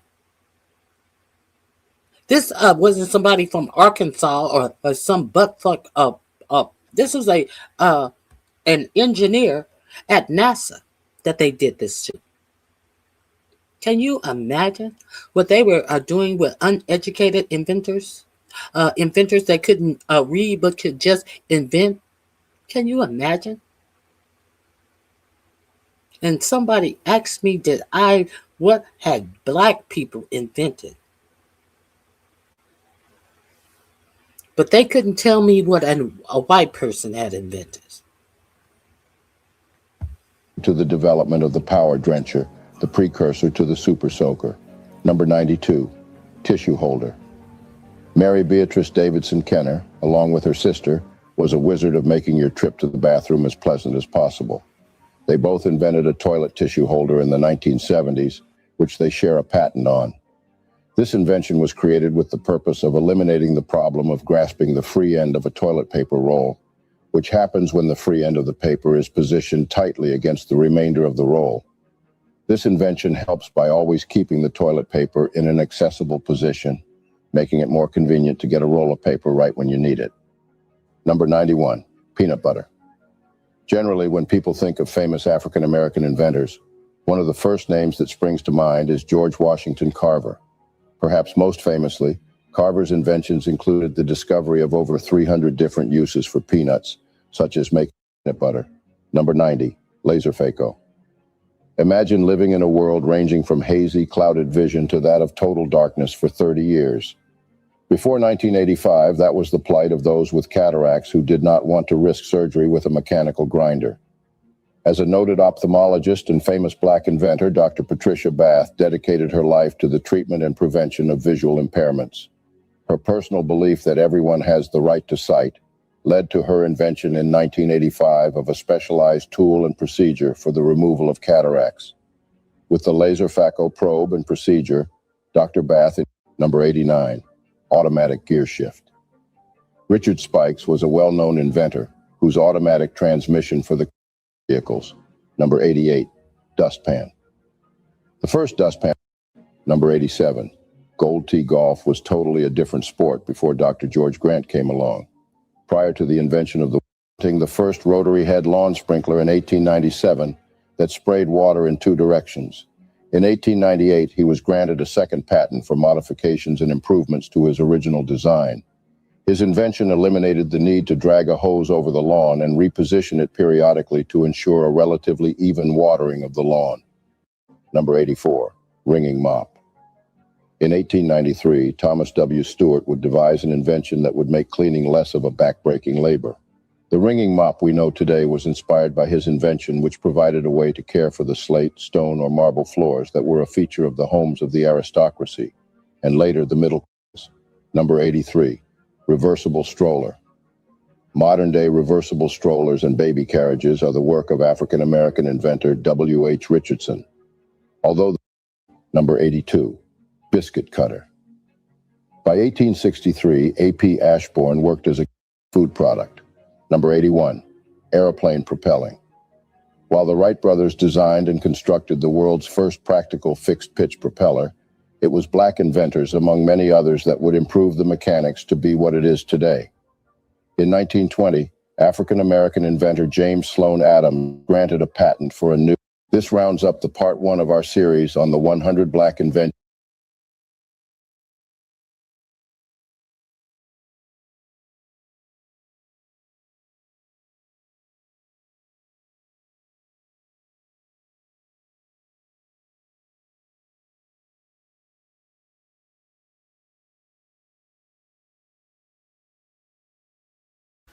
Let's continue in highlighting the ignorance of this administration who had us go to war and lost a lot of lives, injured a lot of soldiers because they went to a full-fledged war with a zero plan.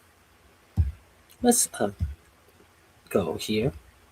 Question. What was all that even for? You're going to hear from Trump, Vance, and Hegseth about everything they've accomplished with this war, how they've met all their goals. This was born of strengths. Iran was put in a position where they had to come to the table. We have set the terms. Disagreements about one thing, that Iran will never have a nuclear weapon. Never, ever, ever. If you're willing to allow real inspections of your nuclear program, then we will welcome you back into the world economy. But is that really the case? I want to break this down super visually because I think when you see the results side by side, it's actually much easier to understand. On the left side here is where the world stood before Trump in 2015. President Obama negotiated a comprehensive nuclear agreement with Iran. The result of that deal was that Iran shipped away almost all of its highly enriched uranium, submitted to international inspections, and agreed that they wouldn't pursue a nuclear weapon. In return, they got reduced sanctions. And maybe this goes without saying, but the Strait of Hormuz was wide open. In 2018, Trump killed that deal, saying he would negotiate a better one. Obviously, he never did, which leads us now to this war. Now, on the right here, after months of war, hundreds of billions of dollars spent, thousands of lives lost, and rising inflation and gas prices,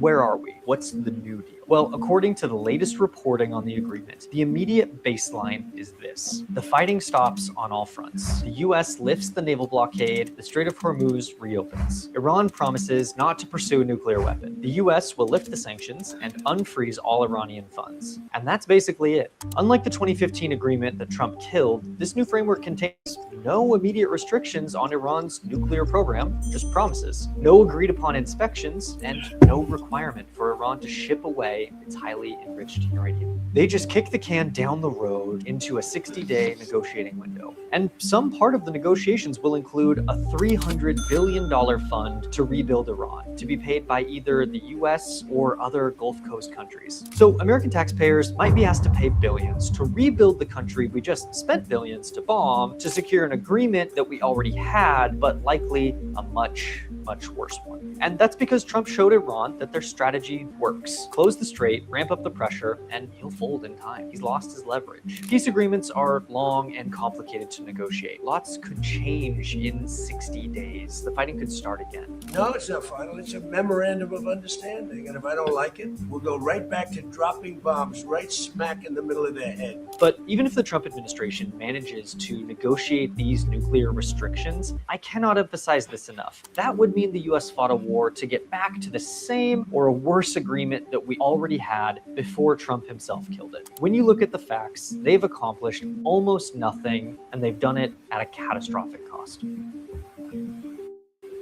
It looks like The link is in my description box. Unfortunately, this is where this bumbling president has us right here today. You cannot make this stuff up. Let me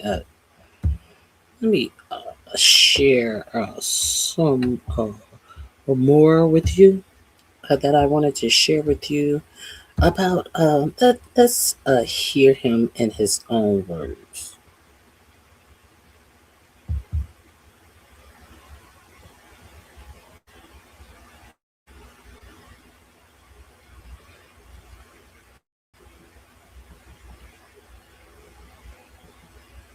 Oh, now let's talk about this drone bomber. Did you guys hear about?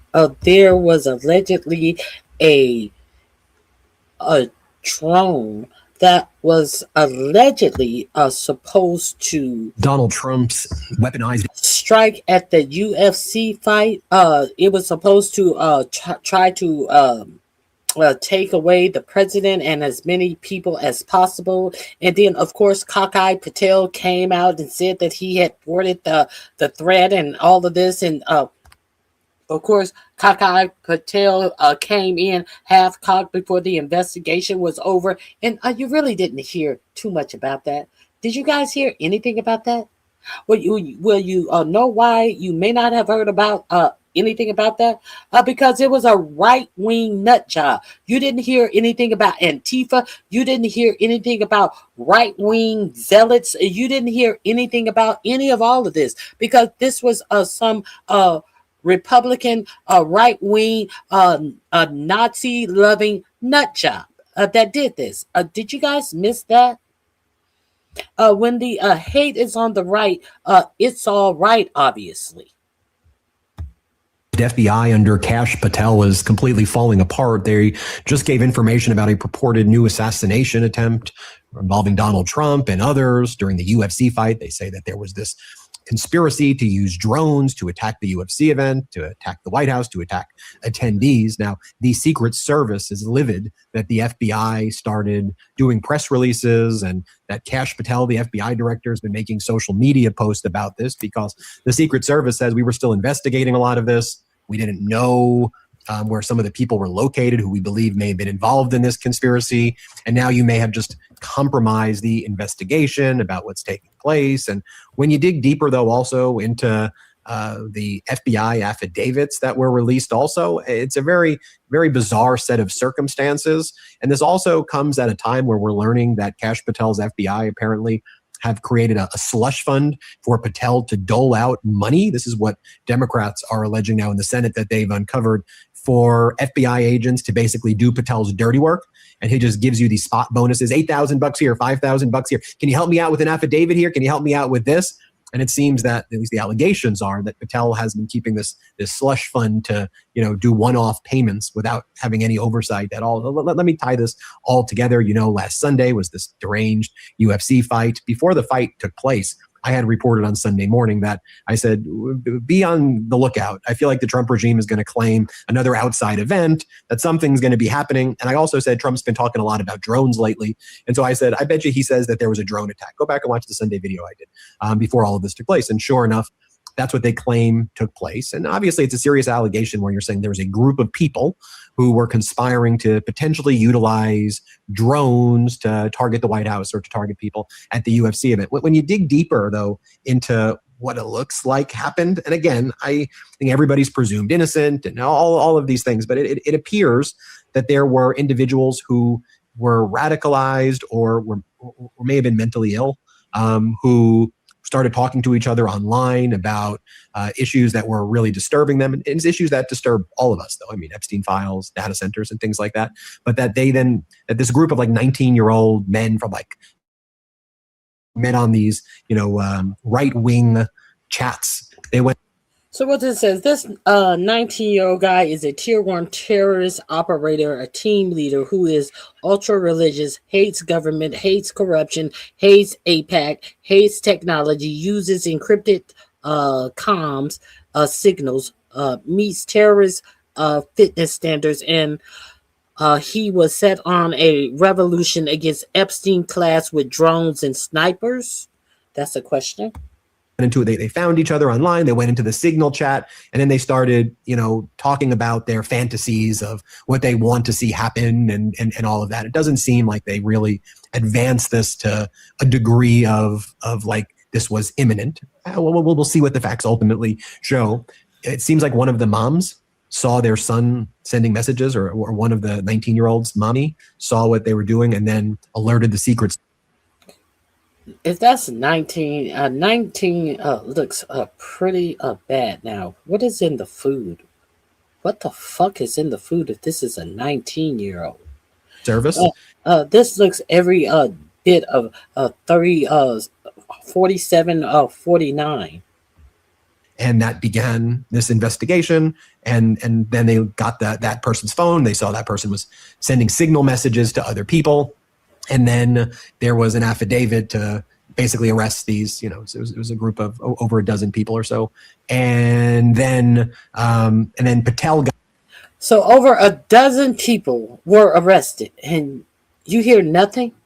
They were telling you all the left wing were responsible when Charlie Kirk got shot, but you hear nothing when over a dozen people have been arrested behind this, and allegedly the target was the president. But you heard all of this whooping and hollering behind Charlie Kirk when they allegedly found something written on the bullets that played out a play that they have been writing on bullets all the time. All this alleged left wing bullshit. This played out play that they've been finding stuff written on bullets, and unfortunately, the bullets didn't fit the alleged gun that even was allegedly used in the Charlie Kirk killing. These all played out plays by the FBI.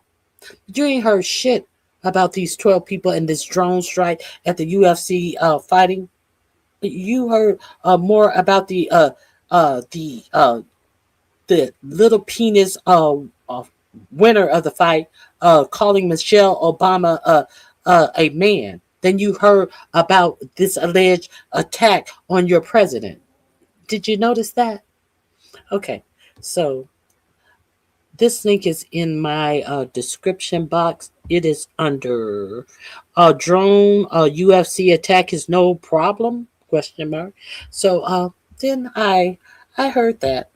But then later on this weekend, I heard a few more details about this drone attack. And I was just like, what? Are you kidding me? Because for some reason, when left-wingers commit crimes, it's all over the place. When right-wingers commit crimes, nobody talks about it. I don't know if you caught this. It was a kind of a small story that the FBI had arrested this guy. His name is Tyson Proper. For plotting to fly an armed drone over the UFC fight on the south lawn of the White House and blow it up and kill a bunch of people and all this kind of stuff. And when the FBI announced that they had arrested this guy, the right-wing media and Fox News and everybody, they were like, oh my God, it must be the leftists. Oh, it's the Democrats coming to get us. It's the left. It's the crazy. It must be Antifa.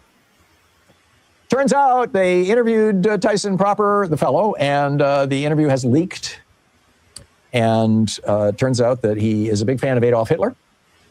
He hates Jews. He says that he wanted to, quote, protect the United States, which is heading in the wrong direction.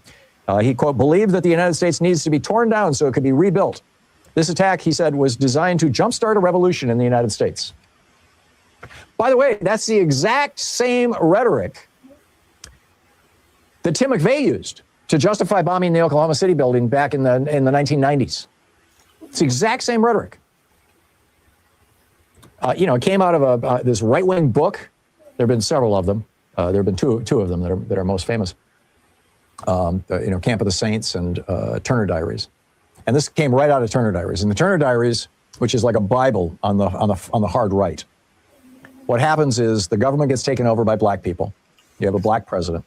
And the good white people all around the country rise up and rebel with weapons and start mass slaughter of black people.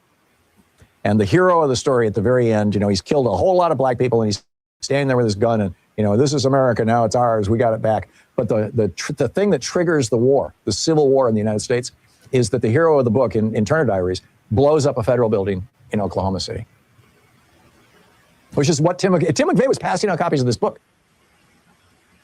And so anyhow, and then Camp of the Saints is where the whole, which was originally written by a French guy and is translated into English. These two books are like the bookends, the Bibles of the right-wing white supremacist movement in the United States. And in Camp of the Saints, it's kind of a similar story, but the main through line of that is that rich French Jews were paying to bring Algerians who can legally, Algeria used to be a French colony, and they're black, and they can legally come to France, or at least could for quite a window of time, to bring Algerians into France to populate France with black people and destroy French culture.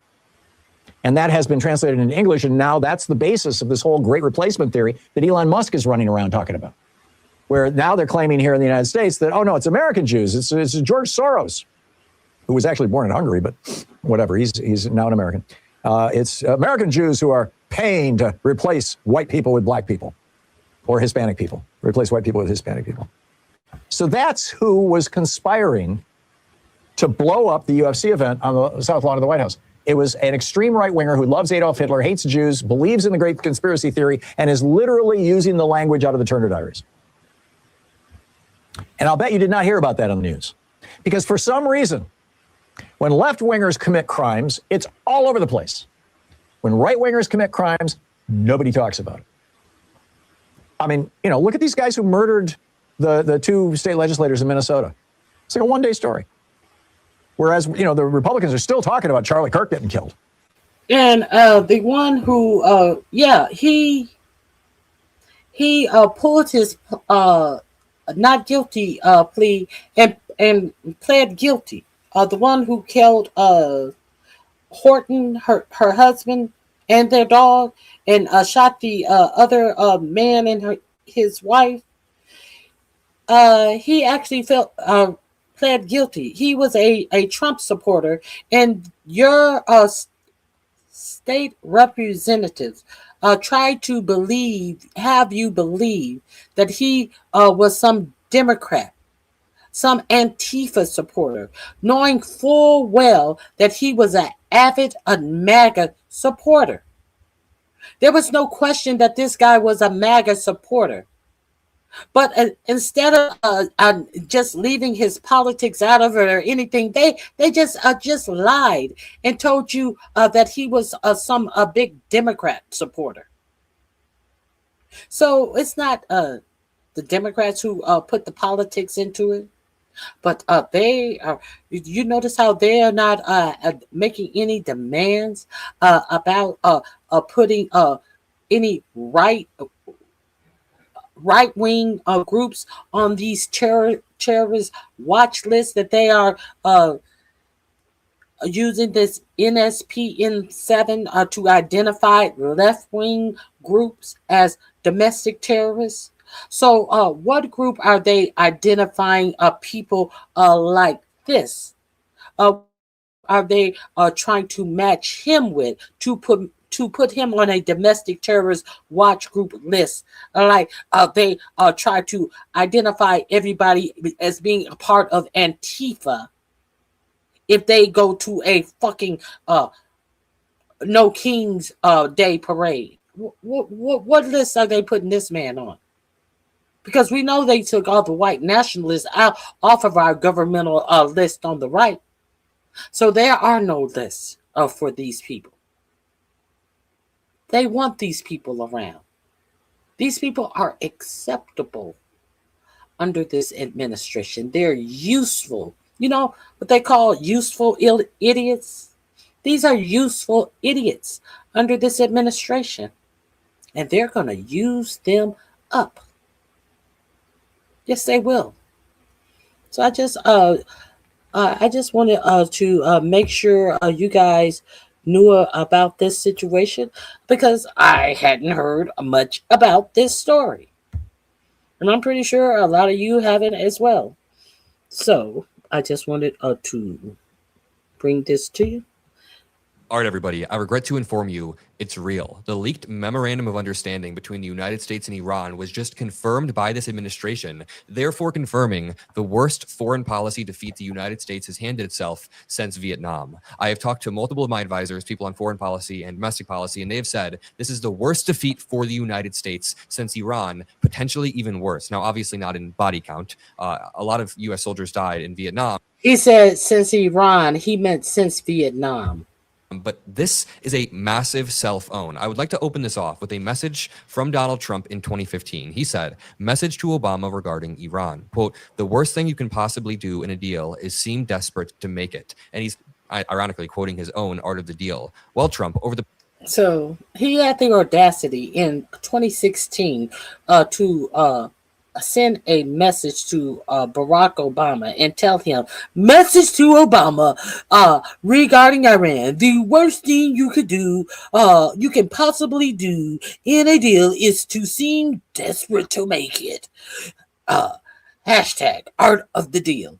Bitch, everybody knew you were desperate to make this deal. And this is why it was a horrible deal.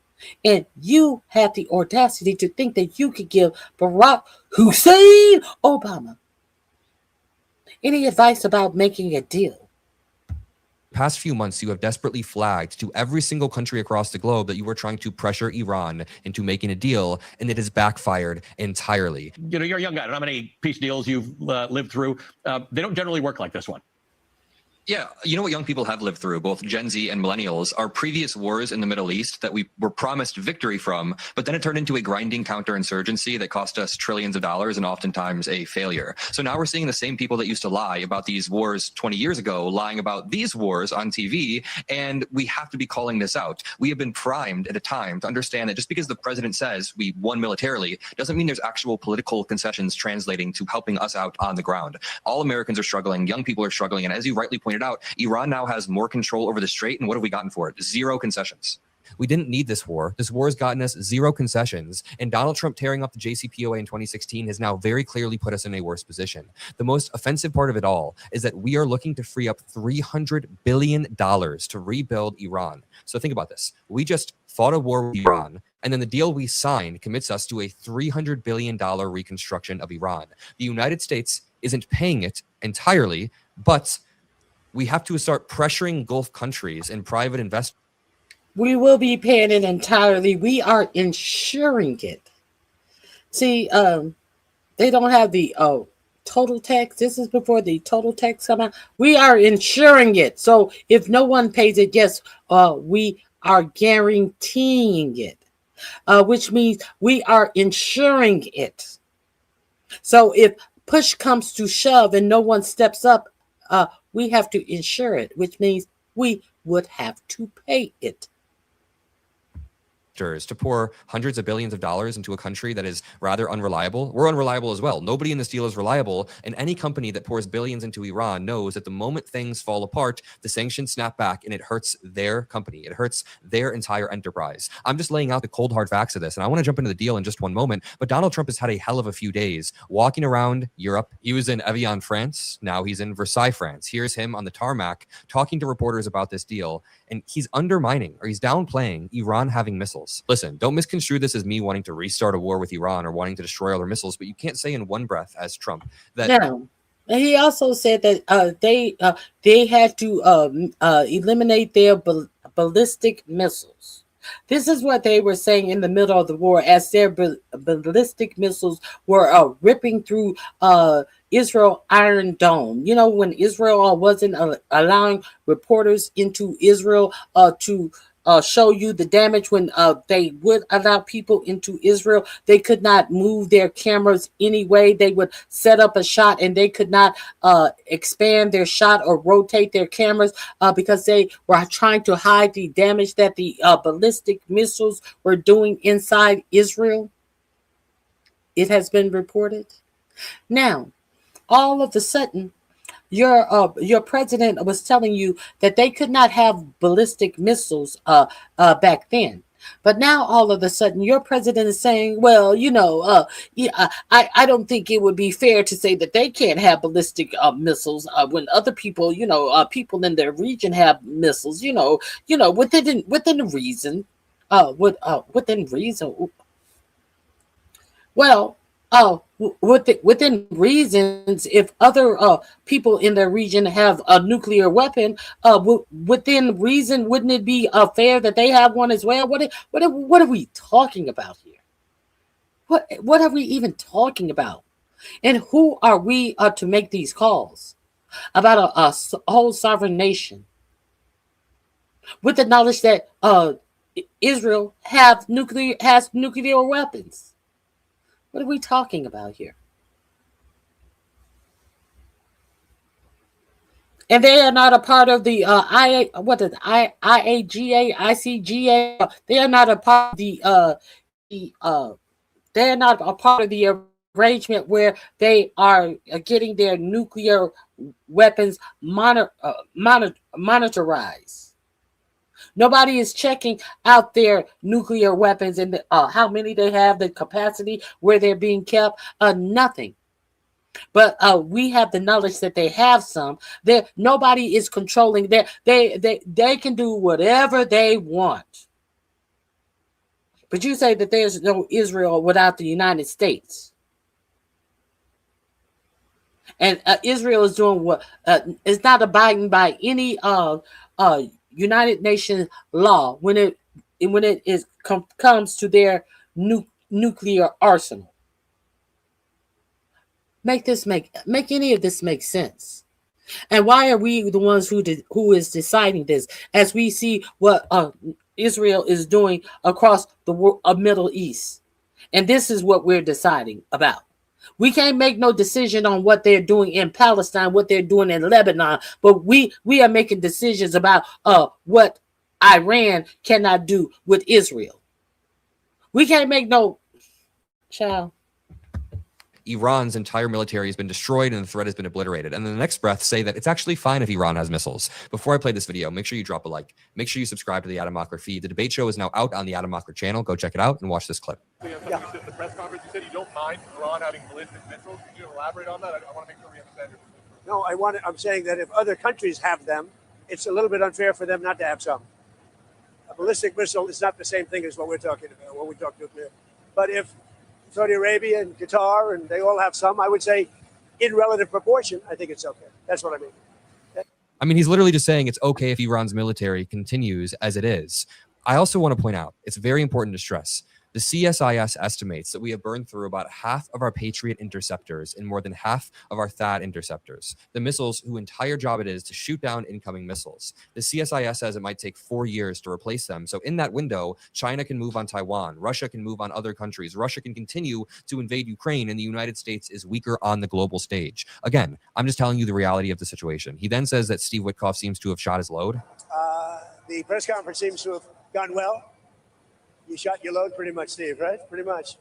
But going well. What the hell happened at this press conference that I missed? Trump then says, if the Iran deal works out, I'm going to take the credit. If it doesn't, I'm blaming Vance. It may seem like he's joking here, but he's not. I'm sure Marco Rubio would want nothing more than for Trump to blame Vance and open up the path for Marco Rubio's run. But Trump has been basically trying to make Vance the one that negotiates this, defends it on TV. This way, if it works out, I'm going to take the credit. If it doesn't work out, I'm blaming JD. You better be careful, JD. He's going to turn his plane around and get the hell out of here. Yeah, I like that idea. I think it's a good idea. This way, if it works. Okay, so this was supposed to be a 4 to 6 week war.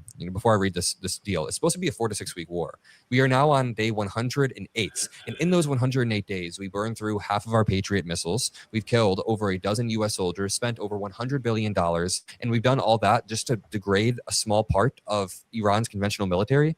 Then we signed the deal even worse than the JCPOA. This is absolutely absurd. And now the White House is trying to say, listen, yes, Iran's getting $300 billion, but it's not us writing that check. But again, as I said before, the Gulf partners we are forcing to invest, it'll likely backfire. Just listen to this. Breaking. The U.S. has released the full 14-point memorandum with Iran. It outlines sweeping commitments that would fundamentally reshape U.S. policy toward Iran, including sanctions relief, the release of frozen assets, a $300 billion reconstruction commitment, changes to the U.S. military deployments, and a framework for broader negotiations. It's important to point out This is going to be a seismic shift in the U.S.-Israel alliance because Israel has been over and over and over kind of betraying us during this war. This is a country that we've given hundreds of billions of dollars, and they are just betraying us in this war by keeping it going. Donald Trump has been just totally dog-walked by Bibi Netanyahu, and now no future president will let themselves get dragged into a war with due to Israel because they view it as a problem. They view it as a huge risk. So let's read this. The United States of America and the Islamic Republic of Iran have jointly agreed in good faith on the following. Number one, the United States of America and the Islamic Republic of Iran and their allies in the current war are signing this MOU, Memorandum of Understanding, which is like they haven't even signed it yet. So they're about to sign a memorandum that gives them a 60-day window to potentially get a broader deal. I'm just not very convinced that this is beneficial. I think Trump is desperate to tone this down. It says the termination of all military operations on all fronts, including in Lebanon. Okay, so Israel has already said that they're not bound to any deal. So this is going to fall apart so incredibly quickly. I can't believe this is real. Again, the worst military defeat since Vietnam. It says all military operations, including in Lebanon, which I want to happen. I want military operations to stop everywhere. But the reality is Israel isn't going to allow this deal to bind them. They're trying to decouple this.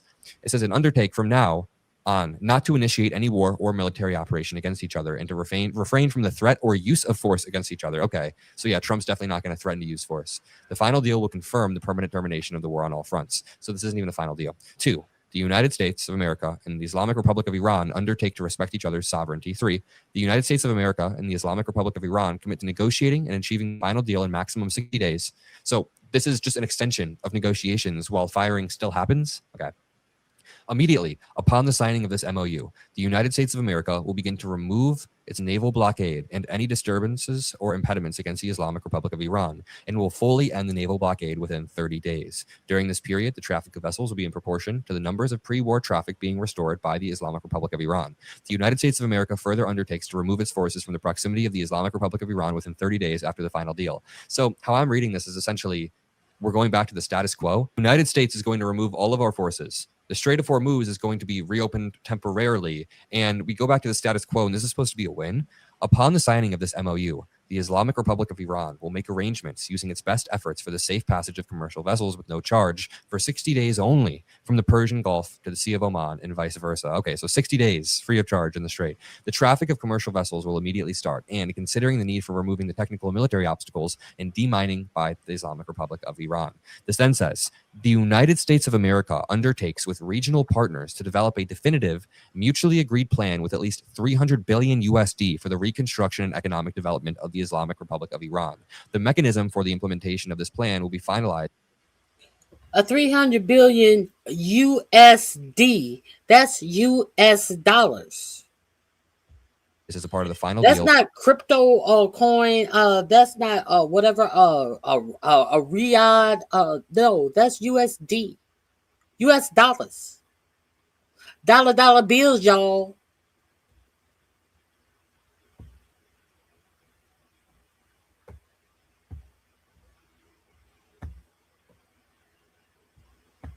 Within 60 days. All required licenses, waivers, and permissions needed for relevant financial transactions will be granted by the United States of America. The mechanism for the implementation of this... And who you think they're going to give licensing to? None other than Steve Witkoff and Jared Kushner. I don't know if they would have the balls to try to make money over in Iran. I don't even think that they would be that greedy to try to go over and try to make money in Iran. But I don't know. Their greed never has surprised me as of yet. Plan will be finalized as a part of the final deal within 60 days. So basically, this is a deadline for the United States to get together $300 billion, and it has to come from our own allies. We have to lean on and pressure Saudi Arabia, the Emirates, Qatar, and pressure them to pull money out of their sovereign wealth funds and hand it to the regime that was firing missiles at them 6 weeks ago. What the absolute hell? Let me just repeat this. A $300 billion reconstruction fund has to be put together by the United States by pressuring our allies that Iran was just firing missiles at because of us. Let me tell you something. let me say something here. At what point, who do you think is more under the thumb of the other? Do you think that it is these numbskulls, Jared Kushner and Donald Trump and Steve Witkoff? Who do you think has a more power play to play? These sheiks and these kings of these Middle Eastern countries, or these groveling, greedy, money-hungry Kushners and Witkoff and Trumps? I'm very curious. Who do you think has more to lose? We'll see how this fleshes out. This is money that everybody knows they're not going to see again, and money that will likely burn them as the sanctions are replaced in X amount of time, right? So the whole thing rests on a fantasy. The whole entire deal assumes on this idea that Iran is going to entirely reset their relationship with the United States. That's not the reality of it. The reality is Israel is the one that has reset their relationship with the United States. Israel and the United States are never going to have a relationship like they did before. The regime has spent 47 years building its entire identity on opposing the U.S. and Western values and us. They're not just going to change. Okay, somebody in the chat says Iran is not being reasonable. What are you talking about? They're not being reasonable. Why should they be reasonable? They were being reasonable the weekend before we decided to go strike them. You know, the weekend before that Thursday when they left the negotiating table with Jared Kushner and Steve Witkoff, and they shook hands on them having a preliminary deal that they were then going to fly off to, I think it was Istanbul or somewhere, and sure up the deal with the UN on that following Monday. However, Israel and the United States, then after that handshake on that Thursday, Israel and the United States struck them in a war, this war on February 28th.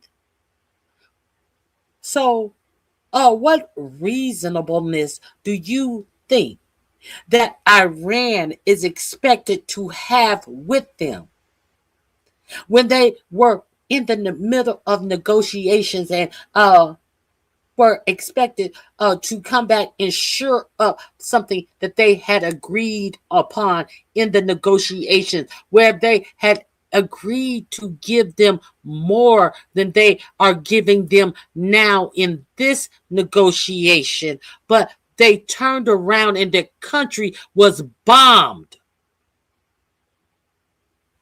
So what reasonableness do you expect them to have is what I'm asking.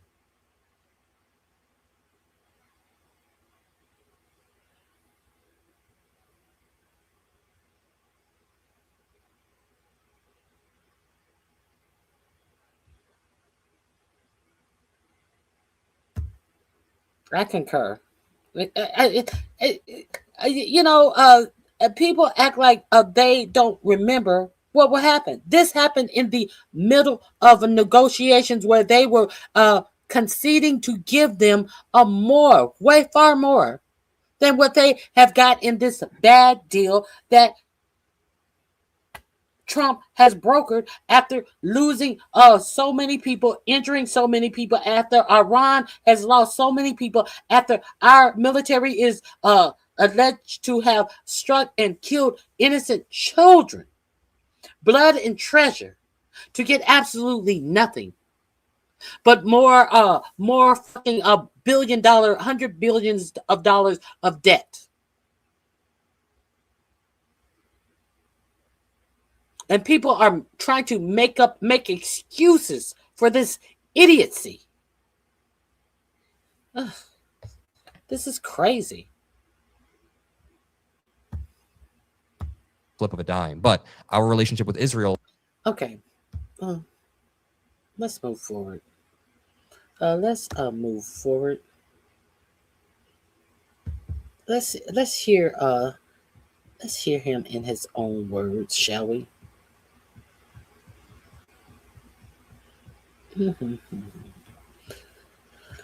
Oh, okay. Let's hear. Do we have it? Do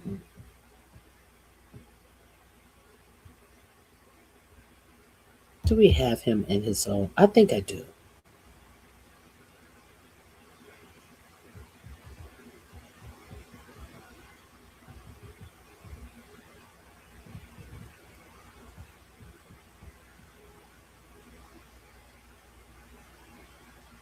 re-listen to that one.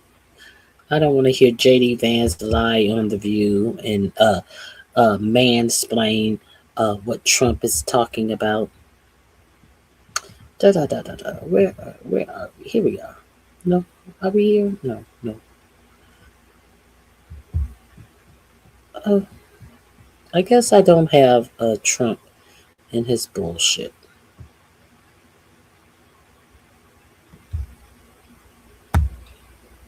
Is Donald Trump too scared of what New York Times reporters Maggie Haberman and Jonathan Swan are sitting on in terms of 1,000 interviews and possibly recordings of situation room conversations among those in his administration at the highest levels as they sit and talk about not the dignity and justice for Epstein survivors, but how to cover it up for political. This is what your president is using his situation room for. You know, the situation room that is that will not allow any recordings to be done in the situation room. So your president can't go in there and try to figure out a way to get out of this Iran thing because he's using his situation room to get out of the Epstein file shit about 13-year-old and 12-year-old girls being SA'd by grown old nasty ass men. This is what this president's situation room is being used for. As we're throwing hundreds of trillions of dollars and lives away in wars of choice. But the situation room is being used for this. And it's funny that Maggie Haberman, who is writing on this reporter, is daring this overzealous Department of Justice to put her under investigation. You know what Maggie Haberman said? Yeah, you try me, motherfucker. I have tapes. Bitch, I have tapes. And I have interviews with people inside the administration. They're wondering, how is it that Maggie Haberman has all of this information of, indeed, we cannot say that she's lying. And not at one time they're saying, they refuse to say that Maggie Haberman, this reporter, is lying. Because if they say she's lying and she's telling them that I got recordings, the best that they're saying is, how can she have recordings of what happens in this situation room? That's a felony. That's the only thing that they're saying.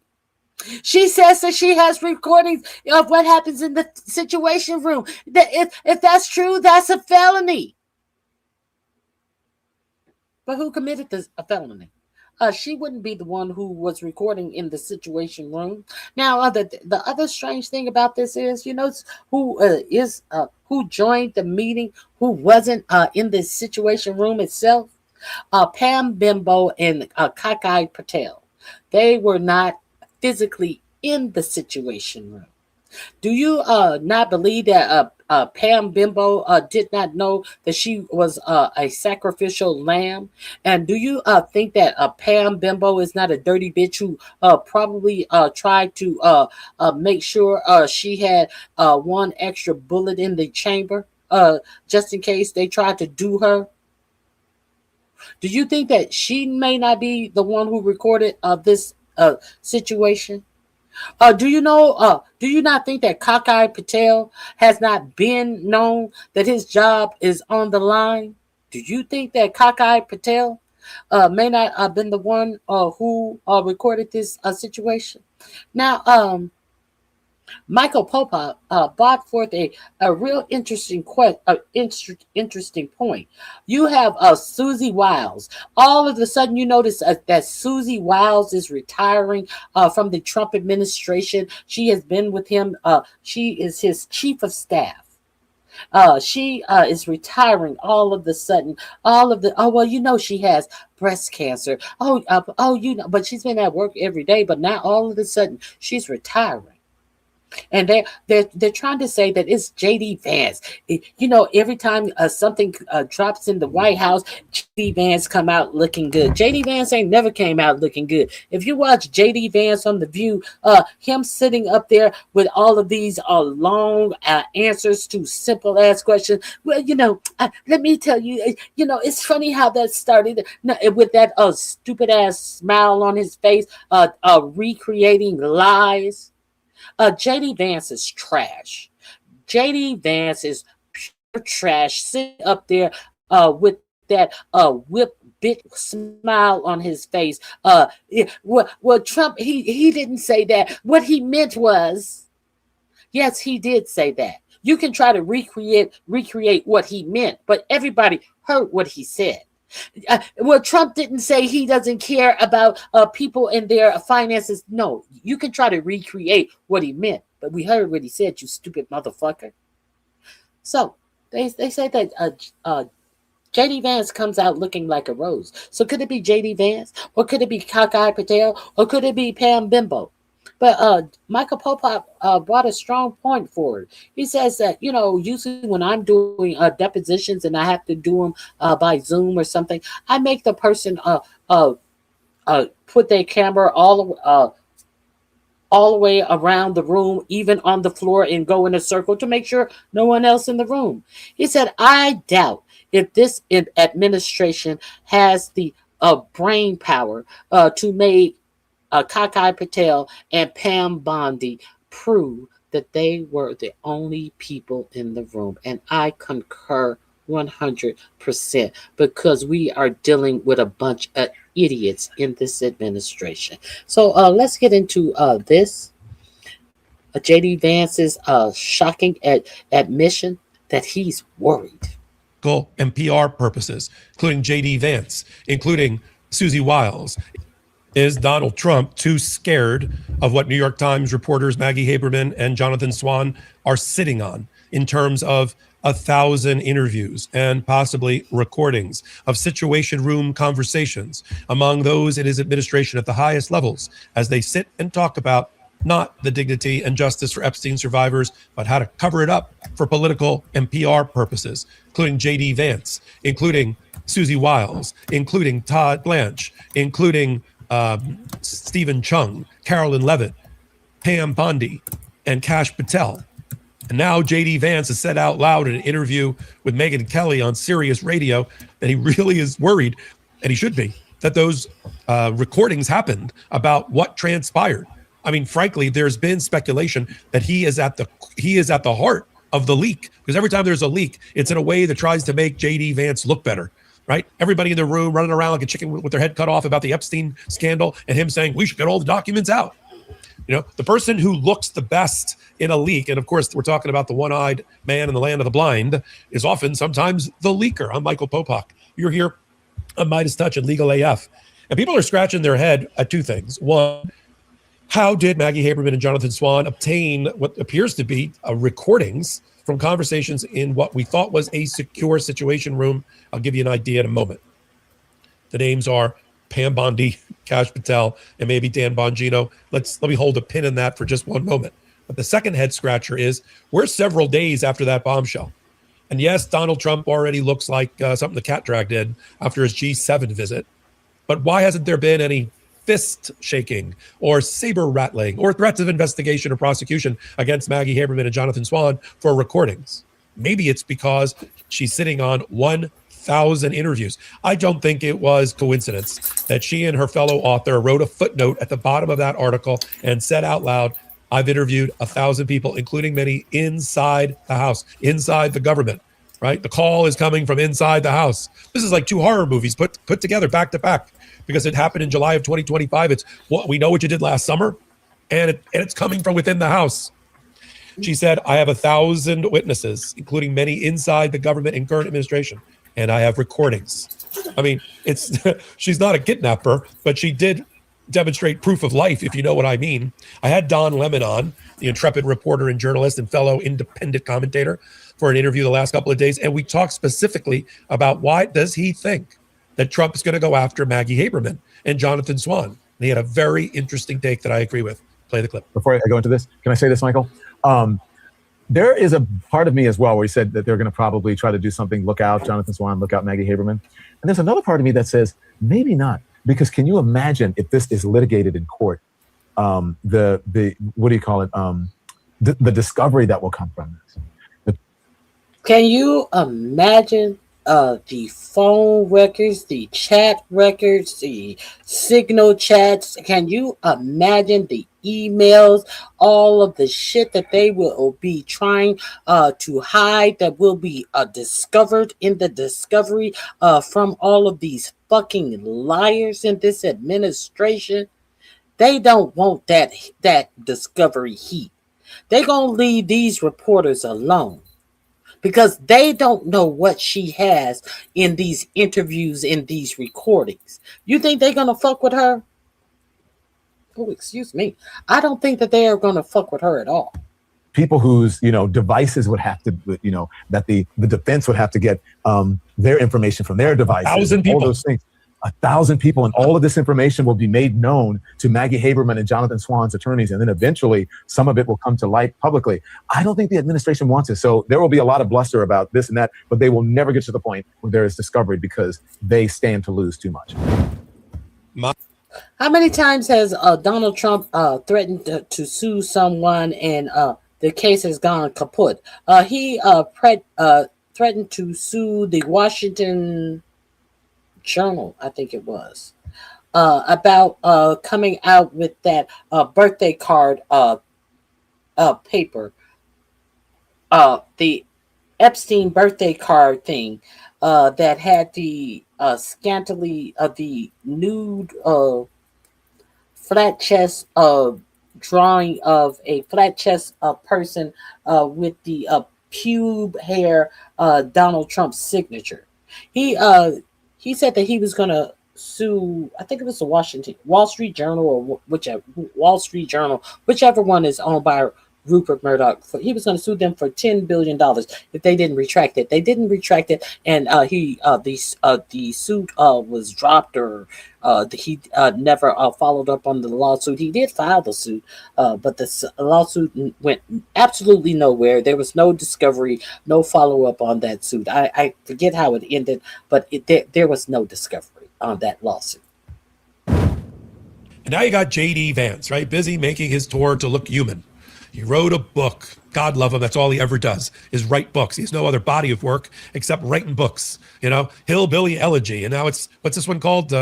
Catechism, Conversion, Catholicism, something. But he is writing about his Catholic spirit because he's trying to... Cock eating. The new book is called Cock Eating. Try out for the 2028 primaries as president. And he goes on all shows, going on The View, and they all, for some reason, they all cozied up to JD Vance. Oh, you're adorable. You should run for president or something like that. He then it's not hard. But by the way, I don't look to The View for sort of hard hitting, interrogations of presidential candidates. I'm sorry, I just don't. He then goes on with Megyn Kelly not on television, but on her podcast on Sirius satellite. And he says, I really worry that this thing was recorded. Play the clip. You're all over the New York Times is reportedly predicting this would be a disaster. It's going to cause regional chaos. It's going to break apart Trump's coalition. Don't believe everything you read in the New York Times. Oh, that's okay. There may be tapes now given to Maggie Haberman. Which is crazy, by the way. That was a very weird story. Very weird. You're talking about the Epstein. So just for your audience's sake, there was this story about Epstein that came out in the New York Times. And like half of it or so was BS and about half of it, It's the way it always goes. That's how these stories always, there's always an element of truth. There's always an... So half of it was it was crazy. It was crazy, by the way. Half of it was BS and half of it was BS and half of it was true. Which was which? If you're saying half of it was true, you're not saying it was all a lie. So if you're not saying it's all a lie, and we know that you are an astute liar, there may be one thing that may be misrepresented, and you're saying that only half of it was true, because one little sentence was maybe not factual. So you're gonna say half of it was a lie. Element of non-truth, but there were certain things in there that legitimately made me worried that people were like taping. Yeah, in the Situation room. which, by the way, is like a felony. Yeah, it's just super dangerous. so- precedent. Which was like, by the way, is a felony.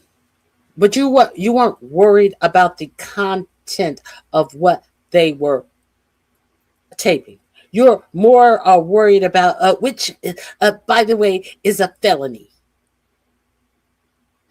But they were talking about the Epstein files. But you're more worried to make sure that you denounce that if they were in the Situation Room and they were recording, it's a felony. Well, what if they weren't in the Situation Room?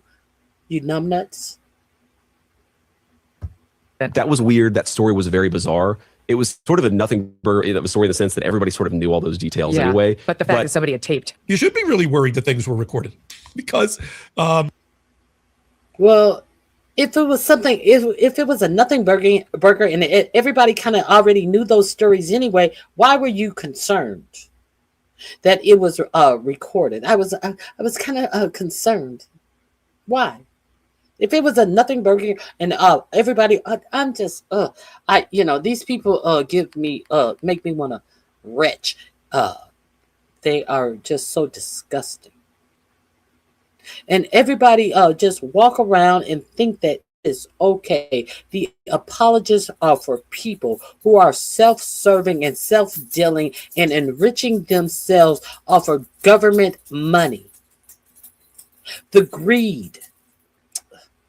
The link is in my description box if you want to see more of this. I just really can't. Recorded cover up conversation. You can watch more of this because for some reason, I have a very, very, very hard time watching JD Vance at any point. At any point, I cannot stand watching JD Vance. Let me see what I want to.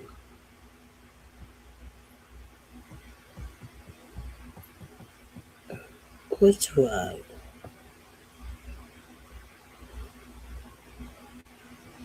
I want to share this with you about Peter Thiel and his secret society has been revealed. If you guys don't know, Peter Thiel has moved to Argentina, and Wired did a big story on Peter Thiel that they learned about his secret society that he So has. Wired published some interesting revelations about Mr. Antichrist himself, Peter Thiel. Let's put this up on the screen. They got their hands. Hold on, I think that is talking a little quickly.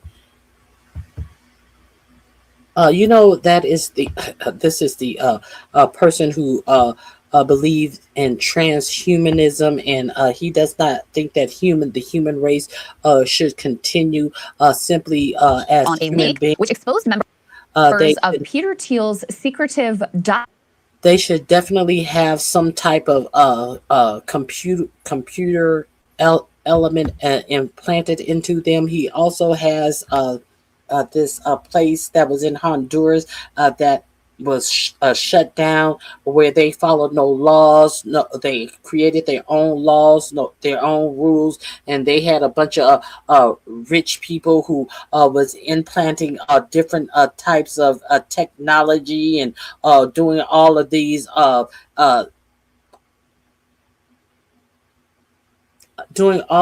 experiments with their bodies based upon all of these gurus who had all of these little experiments that they said that would do X, Y, and Z, and people were signing off to be guinea pigs for these experiments. So Peter Thiel has moved to. He was thrown out of Honduras. This is a members only place. He was thrown out of Honduras. Now he's moved to Argentina. And God knows everything goes in Argentina. We know that we have another grubby president over Argentina. That their people are already dumpster diving on a large scale to survive in Argentina. So this is where Peter Thiel has put down roots. So here we go. Published some interesting revelations about Mr. Antichrist himself, Peter Thiel. Let's put this up on the screen. They got their hands on a leak which exposed members of Peter Thiel's secretive Dialogue Society. More than 200 of the world's elites registered for a retreat whose agenda runs from panels on cult building and sex to prepping for World War III. An associated app offers matchmaking. So for the global elites looking for, other global elites interested in building cults, I guess that's the way to go about it. Let me read you a little bit of this article and the details of who was exposed here. They say some data lays down a program of off-the-record sessions, including Money Does Buy Happiness, ? Bring Back Nuclear, Navigating World War III, Battlefield Technologies, and How's Your Sex Life? Other talks include Build a Cult, moderated by the founder of the Christian networking site Pray.com, and Build a Party, run by a former White House national security official. Together, alongside the mundane fare of a typical thought leadership conference, the documents show an extraordinary convergence of power. The registration records list General Alexis Grinkowicz, NATO's Supreme Allied Commander in Europe and the head of U.S. European Command, who took the post in July 2025 and is recorded on the leaked list as having attended dialogue gatherings since 2021. Also names sitting Trump administration officials, 2 U.S. senators, 6 members of the so-called PayPal mafia, a former Middle East chief of intelligence. Are you ever really a former Mideast chief of intelligence? And a sitting ambassador to the United States, along with the founders and directors of many of the country's largest surveillance, data broker, and advertising data companies. So a lot of very elite names here. This is compared to, it's sort of like kind of like a private World Economic Forum, very, very secretive. They do ask for some information about the people's interests and special skills. Mm-hmm. Members list talents like funhouse construction, accent imitation, backcountry skiing, urban exploration, and meditative and psychedelic inquiry into the nature of reality. They play matchmaker dialogue. Its participant form asks registrants whether they are looking for love and offers to include single man, single woman, or other respondents in future match. You notice that all of these people, all of their traits, all of their qualities, they have no real world work qualities to mention. All of these are Nepo babies. All of these are people of wealth that absolutely can contribute nothing to real society. These are the traits that they are putting down that they feel are their attributes. They have zero. These are rich people are living off of money. They have nothing to offer society. But they want you to believe that the working class people who actually stimulate the economy, that make the world go around, they want you to believe less of yourself when they're listing their own attributes, and nothing that they have is worth nothing. Making a separate site, dating.dialogue.org, hosts an app pitched as meaningful connections for exceptional people. Isn't that beautiful, Sagar? Yeah, it's all a bit meaningful connections for exceptional people. Did you hear any exceptional traits that they listed off as they listed off their own exceptional traits? It's actually a bit creepy. I'm trying to find the exact quote. I'm reading a book right now called Railroaded. I sent it to you. Which is comparison to the AI. It's about the financialization specifically of railroads. And he has, I'm going to butcher the quote, but I can't find the exact one right now, where he talks about his real discovery was the sheer mediocrity of the Gilded Age class. Is that the more that he learned about them, he's like, they weren't special. They weren't particularly intelligent. They actually were just exceptionally good at one very, very narrow thing, and spectacularly lucky. And that the world that they ended up making was not intentional. It was purely accidental, and largely that they were quite mediocre in their own right. Like the more that he started to learn about them. And I was like, wow, that is so. Let me tell you something. I didn't even see the whole part of this video. I didn't see this video. Who was it? Sabby Sabs talked about this. I'm gonna drop her link. I saw Sabby Sabs talk about this Peter Thiel story. I'm gonna drop her.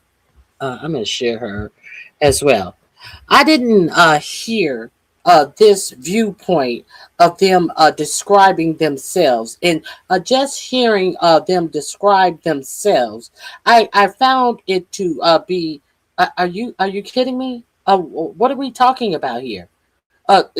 These. What are we describing here? What is supposed to be so spectacular? These people are so enthralled with themselves and think that they are the cream of the crop. And I hear a whole lot of nothingness, And to hear him say that there's a whole book about it, about the basicness of these people who have achieved nothing, but just have grown up on wealth and are so full of themselves that they think that they are the cat's meow and they have nothing to contribute to society by their own making. And they are just fine with it. And they think they are so exceptional human beings. It just amazes me. And I thought that I was just seeing something for myself. But obviously, this is a whole thing. And people don't realize it. And they will try to be the creators of the next society. These basic ass motherfuckers who think that they are so great.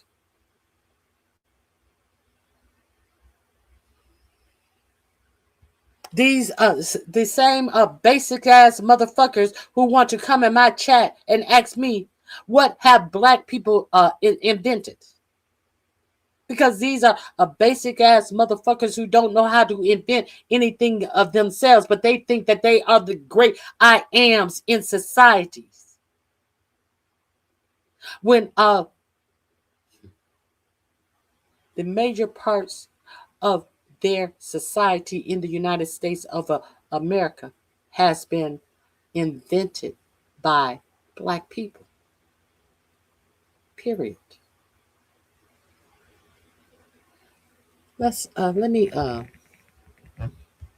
I'm gonna link you to Sabby Sabs. She talked about this as well.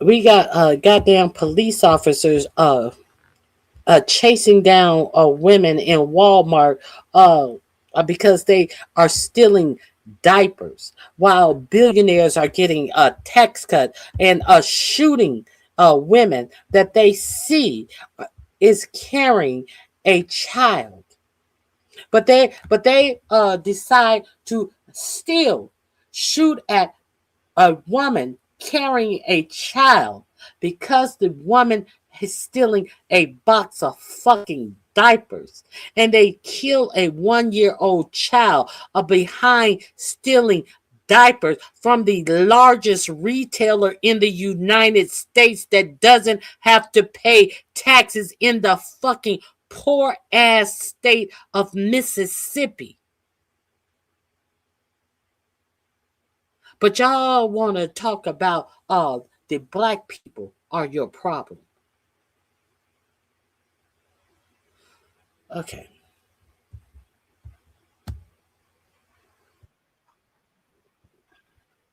Hold on 1 second.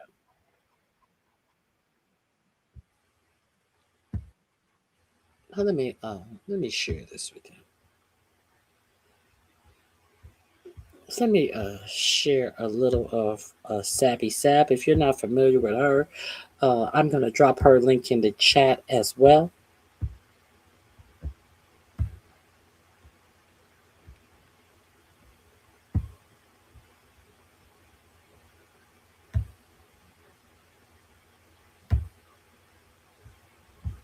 200 of the world's elites registered for a retreat whose agenda runs from panels on cult branding and sex to prepping for World War III.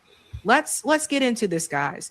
Oh, the kids got in. The kids got in.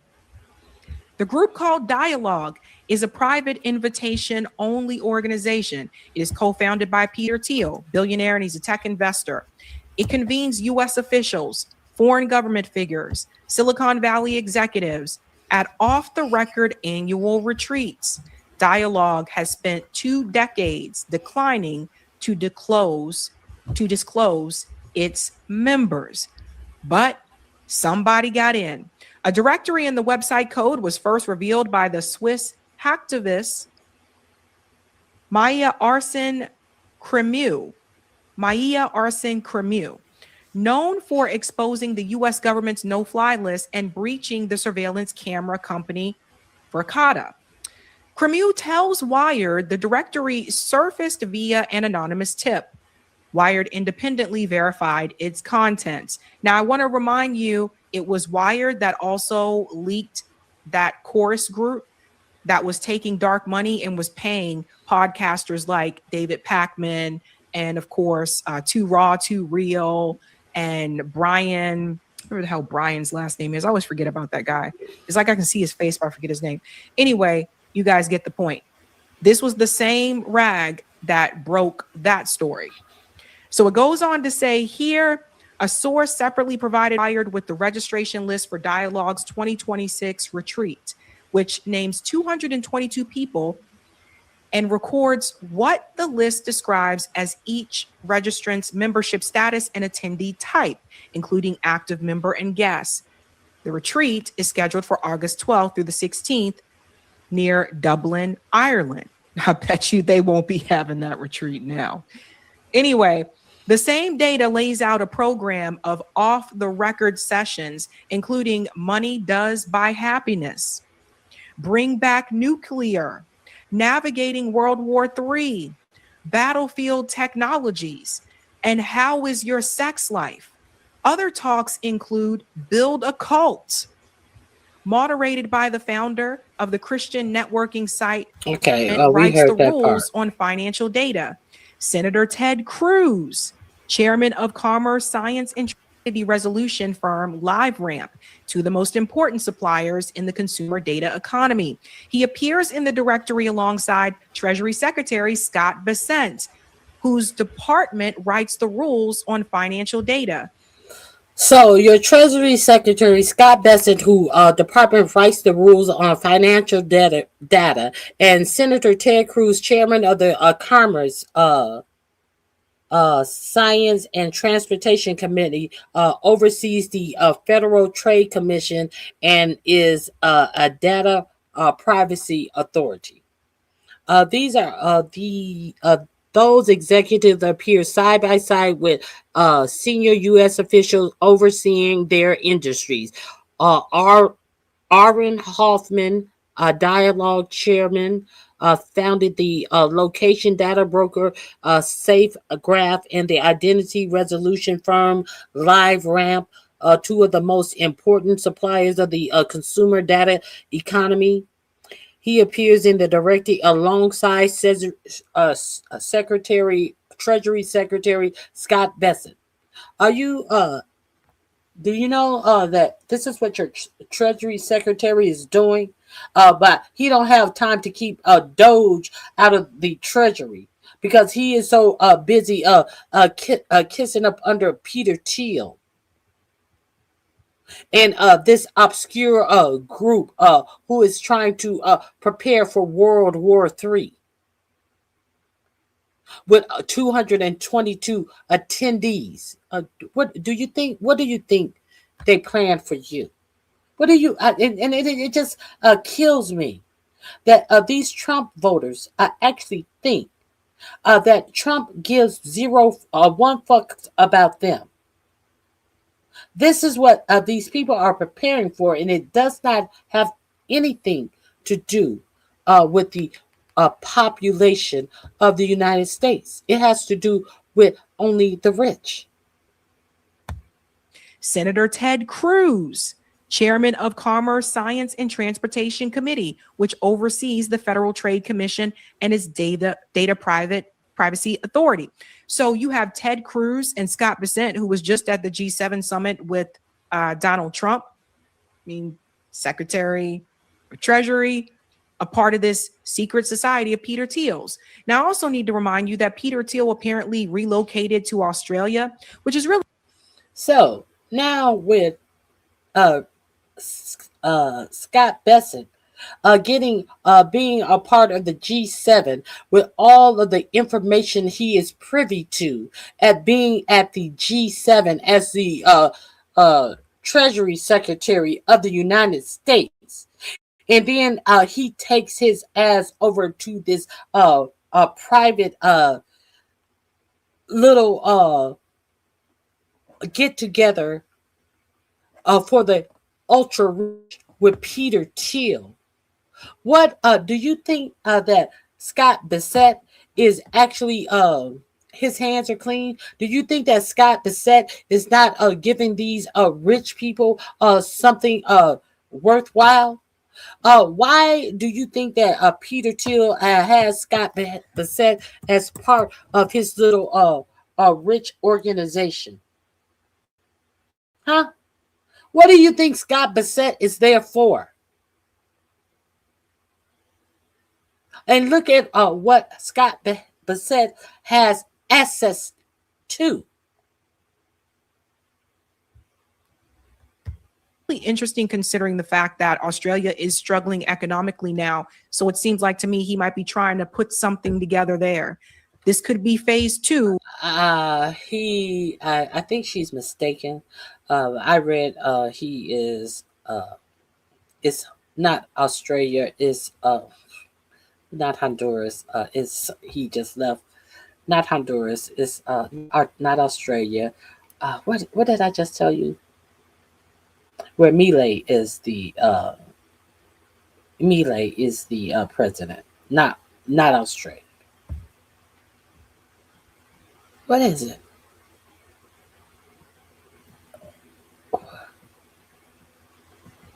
She got me fucked up when she said Epstein. Australia. Where is it? Oh, hold on. Class. Argentina. Like I said, I don't think it really goes away. Argentina. She fucked me up when she said Australia. She mean Argentina. Just because Epstein is allegedly no longer around. Notice I said allegedly. Palantir co-founder Joe Lonsdale, whose software runs case management for U.S. ICE and data fusion for the Pentagon and intelligence community, is listed in the same society as Army Secretary Dan Driscoll and Representative Jim Hines, the ranking member of the House Intelligence Committee, which oversees agencies Palantir contracts with. None of the individuals named in this story responded to a request for comment. I'm sure they didn't. Rafi Grinberg, who lists himself as Dialogue's executive director on his LinkedIn profile and is the author of a self-help book, How to Be a Grown-Up, did not respond to a request for comment. Well, that's not a very, grown-up. That's not very grown-up, is it? Up thing to do. Ralphie. The registration record. Ralphie. That's not a very grown-up name either, is it, Ralphie? Appear to show not only who belongs to Dialogue, but who attends. Of the 222 people that signed up for the 2026 retreat, according to the leaked records, 87 are marked as first-time attendees. Others list history stretching back more than a decade, and a handful to the society's founding 20 years ago. None of the registrants, Greenwich included, used a government email address. Of course not. All registered with personal or corporate accounts, placing their attendance outside the email system subject to public record laws.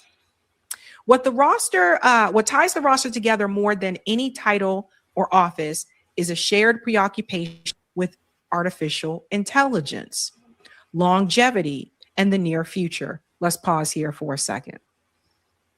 We saw this before. When we were going through the Epstein files, similar pattern. There was a lot of talk about AI, longevity, could people live longer? Could people live, forever? And we saw this when we went through the Peter Thiel, the Honduras, and the implanting AI in computers in your body. This is a long-standing thing with Peter Thiel. So the link is in my description box. Please avail yourself to this. And the other link, Breaking Point. Both of these links are in my description box. Please go over there and give these two links a look. They are in my description box under Peter Thiel, under the title Peter Thiel, a one-trick pony. A one-trick pony. He sure has proven to be. And this is who finances JD Vance. If you don't know, now you know. This is JD Vance, money daddy. This is who put JD Vance on the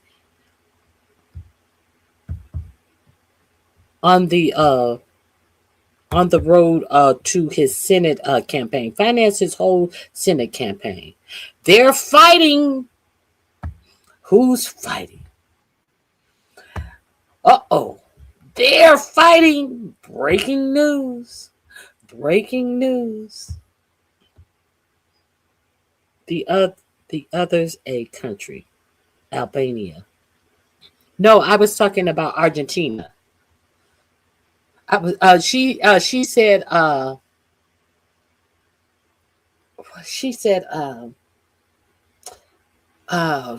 did she say? Where the kangaroos are. What did she say? Oh my God.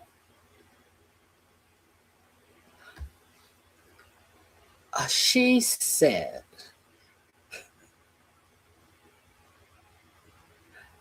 oh my God, Australia. But it was Albania. She said Australia, but it's not Albania. It's Argentina. Oh my God, you said Albania. She said Australia. It's Argentina, and you said Albania. Lord have mercy. Albania. Oh, Lord have mercy. I'm all over the place with these A's. But we have breaking news. Let me share this breaking news and get out of all of these goddamn on A. Bombshell. What is this bombshell? I don't know. Let's find out together. Bombshell. Leaks expose secret Trump-Vance feud. What? Okay. I'm going to put this in my description box under a feud. An early review of a soon-to-be-released bombshell tell-all book about the second Trump administration, written by absurdly well-connected New York Times journalists Maggie Haberman and Jonathan Swan, is giving us some super spicy and or juicy super spoilers about Trump that we have to talk about. But before we do, if you end up liking this video and you want to support the channel, please be sure to hit the like, subscribe, and alert bells before you go. All right, folks, this is a follow-up to some videos we've recently done. This book, Regime Change, by Jonathan Swan and Maggie Haberman, is the same book that the New York Times recently published a massive article about in terms of the Epstein files. That article, that bombshell, and those videos that we did about how the Trump administration's highest officers, Trump's top advisors, including JD Vance, Susie Wiles, Todd Blanche, Kash Patel, Pam Bondi, and so many others, used the Situation Room as basically the site of some super secret meetings about Epstein. Oh, this is a quick update on my one of the last stories that I showed you. Update in the Epstein files. That book, which features thousands of interviews from two of the best connected journalists in the business, is about to drop. And the New York Times is giving us a list of takeaways, major takeaways from the new Trump book, and they do indeed get juicy. The book by Maggie Haberman and Jonathan Swan reveals a host of details and surprising exchanges as Trump pushed to drastically expand his power. A president using super glue and irked about Epstein. Takeaways from a new Trump book. This is by Tim Bulk. A hunger for vengeance, a lack of restraints, a fixation on interior decorating, and a drive to have lasting marks on his office. That's the portrait of Donald Trump in his second term that emerges from regime change inside the imperial presidency of Donald Trump, a new book by two New York Times reporters, Haberman and Swan. The 464-page book, set to be released on Tuesday, described Trump's relentless, norm-shattering efforts to bend the federal government, cultural institutions, and news cycles to his will. It draws on extensive interviews conducted on the condition of anonymity to recount internal discussions and sensitive issues. Folks, remember, the second video we did about this was a follow-up to the first about, again, the super secret Epstein Files meetings in the Situation Room. That bombshell was so well reported that White House advisors told Axios they were terrified that Haberman and Swan had audio recordings of the Situation Room, which is supposed to be audio recording proof, the most secure site on planet Earth. That's how accurate the fucking reporting is here. This is a big deal. It's a big deal. Throughout the reporting process, the authors write, they made extensive efforts to contact the people named in the book and to give them ample opportunity to offer their own perspective. Regime change describes, quote, the most powerful president of our lifetimes, a leader operating on, quote, grievances and instinct who could be found on at least one occasion decorating the White House with a tube of superglue. Here are 11 takeaways from the book. Trump relished watching Zuckerberg and Bezos try to ingratiate themselves with him. After Trump won the 2024 election, he reveled in the ways that tech leaders who once scorned him were now, quote, kissing my ass. He especially enjoyed outreach from Mark Zuckerberg, the Meta chief executive who'd barred Trump from Facebook and Instagram after the January 6th insurrection. At Mar-a-Lago, Trump would tell visitors about texts he received from Zuckerberg, the book says. In one instance, he showed guests a photo of a... Now you notice that Mark Zuckerberg is at everything. Mark Zuckerberg was even at that hillbilly UFC fight on the lawn of the White House, where every A-list celebrity, B-list, C-list, F-list, G-list turned him down. Who was sitting on the lawn? Who was sitting next to Trump lying about how much he was going to invest in America? None other than Mark Zuckerberg, who on a hot mic said, oh, was that amount okay? I didn't know how much you wanted me to say. As he said the amount that he was going to fakely and lie about an amount he was going to invest in the United States. Now we understand. Let's continue.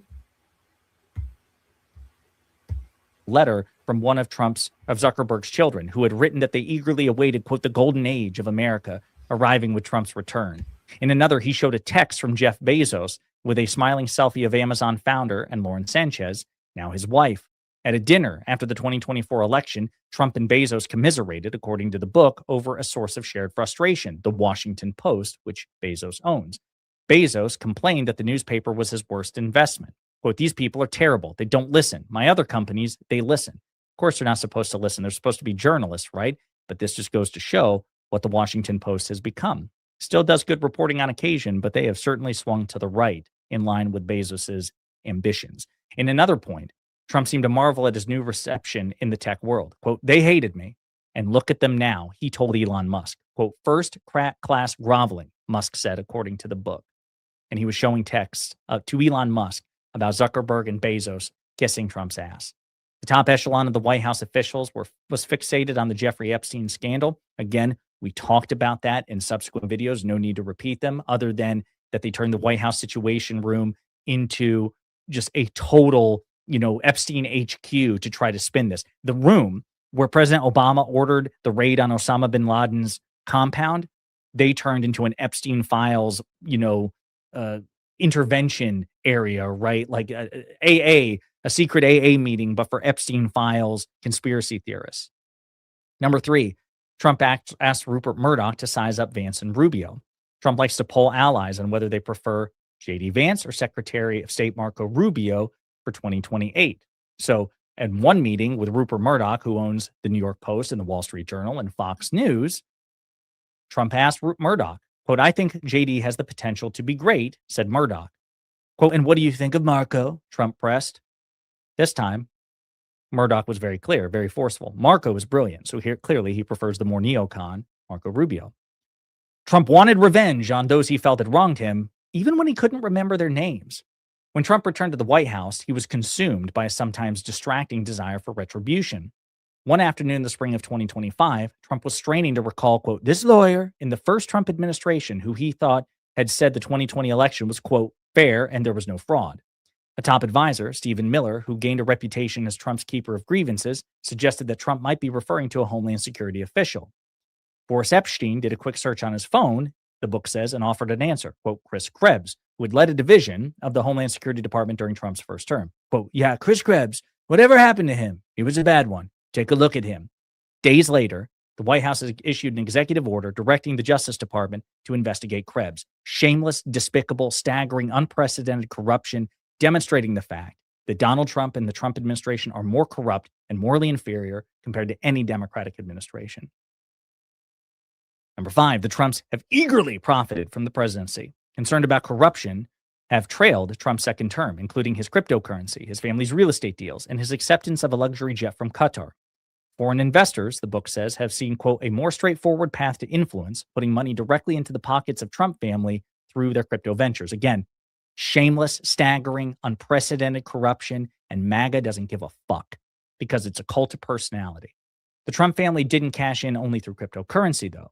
His sons Eric and Don Jr. quickly secured lucrative deals, including Eric's free-of-charge acquisition of a plot valued at $67 million and attached to a college in Miami for the creation of Trump's presidential library. Howard Lutnick, Trump's commerce secretary, said he would donate $25 million to the library fund, a highly unusual move for a sitting member of a cabinet. Number 6, Trump enjoyed comparisons of his power to that of Mao and Genghis Khan. Let's see. In an interview that Haberman and Swan conducted with Trump for the book, Trump, who had started the war with Iran 2 weeks earlier, reflected on his power. Trump listed a series of powerful figures from history drawn from a 2-page document that an acquaintance had given him, and then explained why he thought their power paled in comparison to his since they lacked global reach. Rattling off names like Alexander the Great and William the Conqueror, Trump noted, quote, they didn't have airplanes. He continued, citing more names, Napoleon, Hitler, Mao, Stalin. Those leaders, Trump told the authors, quote, maintain their power through fear. Who would ever do a thing like that? Trump asked. Right? Trump himself. Then this schmuck, Stephen Miller, gained enormous power and made sure others knew it. Miller was a prominent face of Trump's first administration and its crackdown on immigration, but still in his early 30s, Miller could, quote, be easily dismissed by Trump's military leaders. By the second term, that changed. Holding titles that undersold his power, Deputy Chief of Staff for Policy and Homeland Security Advisor, the meticulous and domineering Miller amassed enormous influence, the book says. His portfolio covered most of the federal government, according to the book, as he oversaw executive orders, recruited the lawyers who wrote them, and drove the Homeland Security Department's mass deportation effort, pushing for the deployment of U.S. troops in American cities. Along the way, he regularly berated staff members. Demanding in one meeting that the speed of deportation accelerate, Miller angrily threatened to fire the entirety of ICE, one senior administration official recalls in the book, which he doesn't have the power to directly do. But that's how much unofficial power, de facto power, Miller had. Miller often presented his views as representing requests from Trump, even as he remained cautious about expressing his opinions in Trump's presence. So he's just that guy. He's a guy, yeah, the president demands this, when in fact it was just him. Charlie Kirk's killing seemed to unnerve Trump, who learned of it through his son Barron, and it says that Barron was worried after Charlie Kirk was killed that Donald Trump would be the victim of another assassination attempt. It says Trump likes to deliver plot twists when bad news hits. Trump has long been seen by critics and supporters as a master of media manipulation, someone who changes what's in the news when he feels it doesn't suit him. In one account from the book, Trump seemed to nod at the method. When Hegseth's nomination as defense secretary appeared at risk of being derailed by a sexual assault allegation that Hegseth denied, Trump considered giving up and replacing him with Ron DeSantis of Florida. Quote, we need plot twists, Trump told a surprised ally, the book said. Instead, Trump unleashed Vance, Kirk, and one of his sons, Don Jr., to pressure any Republicans who were considering rejecting Hegseth. And by the way, you know who else didn't reject Hegseth?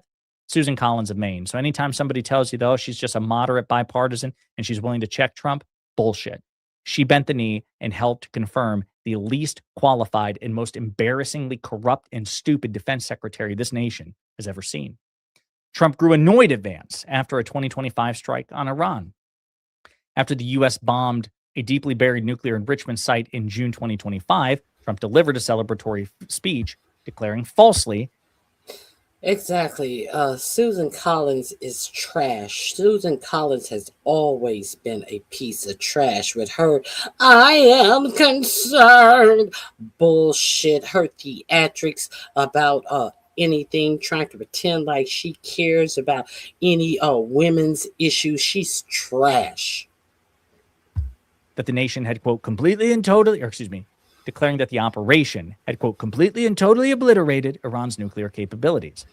But as Trump prepared his speech, Vance proposed that Trump tone down some of his language. Quote, "I know what I'm doing," Trump replied sharply, according to the book.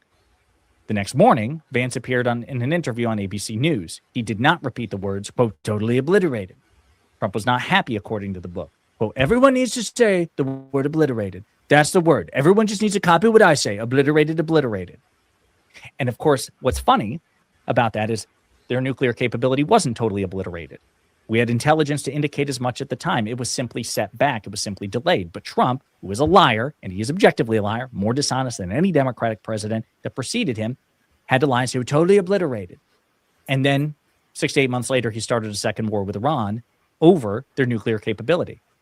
Why would you need to do that if their nuclear capability were totally obliterated, you lying fuck? This is the problem that MAGA finds itself in. Totally inconsistent internal narratives. They don't care. They don't care. They're happy to lie to their heart's content. Trump can be a hands-on interior decorator. Some of Trump's construction projects in Washington, a ballroom replacing the east wing of the White House, a 250-foot triumphal arch by the Potomac River, are multi-million-dollar affairs requiring workers in hard hats and towering cranes. But one morning, Carolyn Levitt came to the Oval Office to find Trump personally making changes in decor. Trump had a tube of super glue in his hand and was trying to adorn the marble fireplace mantle with new golden decorations. Quote, as he was known to prefer his own aesthetic handiwork to anyone else's, the sight of Trump squeezing glue onto gilded appliques and mounting them on the wall himself surprised no one in his inner circle. Oh my So there you have God. it, folks. Just a series of silly to super serious major spoilers. Oh my God. I oh my God. I cannot believe that. But I cannot believe it. Oh my God. That is so crazy. Saw him with his now somebody said that they saw some of that little decor that he had all glued up on the wall. They said that they saw that at where was it? At Home Sense or one of these home stores.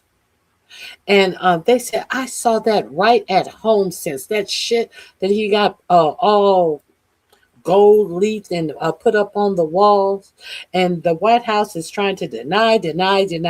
A lot of that shit is straight from TJ Maxx and Marshalls that your president has glued up on the walls. So don't believe the hype. Was one more thing. We're gonna get into the AI stuff tomorrow. I think that I gotta leave you with that because where can we go? I have to leave you with the vision of your president with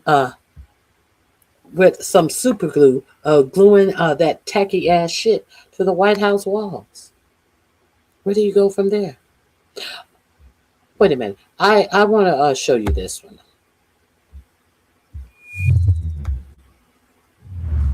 Well, fresh off starting.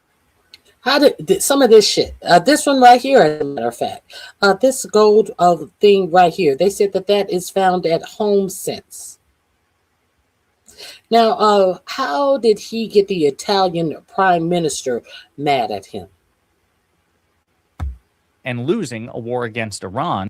He said she begged me to take a picture with me. Donald Trump, in his wounded pride, appears to be eager to start another war, this time with one of our allies, Italy, only for the Italian prime minister to do something pretty unusual for a foreign leader, directly humiliate Donald Trump in public, firing back in a way that I don't think Trump expected. And we have to talk about this latest diplomatic crisis. But before we unpack all that, if you end up liking this video and you want to support the channel, please be sure to hit the like, subscribe, and alert bells before you go. All right, folks, as Mediaite reports, Italian Prime Minister torches Trump for claiming she, quote, begged for photo as U.S. warned, quote, historic relations being threatened. Textbook Trump. Italian Prime Minister Giorgia Meloni accused Donald Trump of spreading fake news about her with his claim that she, quote, begged for a photo with him at the G7 summit as outrage grows among Italian officials. Quote, she begged me to take a picture with her. She wanted a picture with me so badly. I wouldn't have taken it, but I felt sorry for her. Trump said this week, according to LA7 Italian TV channel. Meloni, once seen as a close ally of Trump, hit back with a statement on Friday. Quote, Donald Trump's statements are completely made up. I'm frankly astonished. Quote, I don't know why the president of the United States behaves like this towards his allies. It's not the first time, moreover.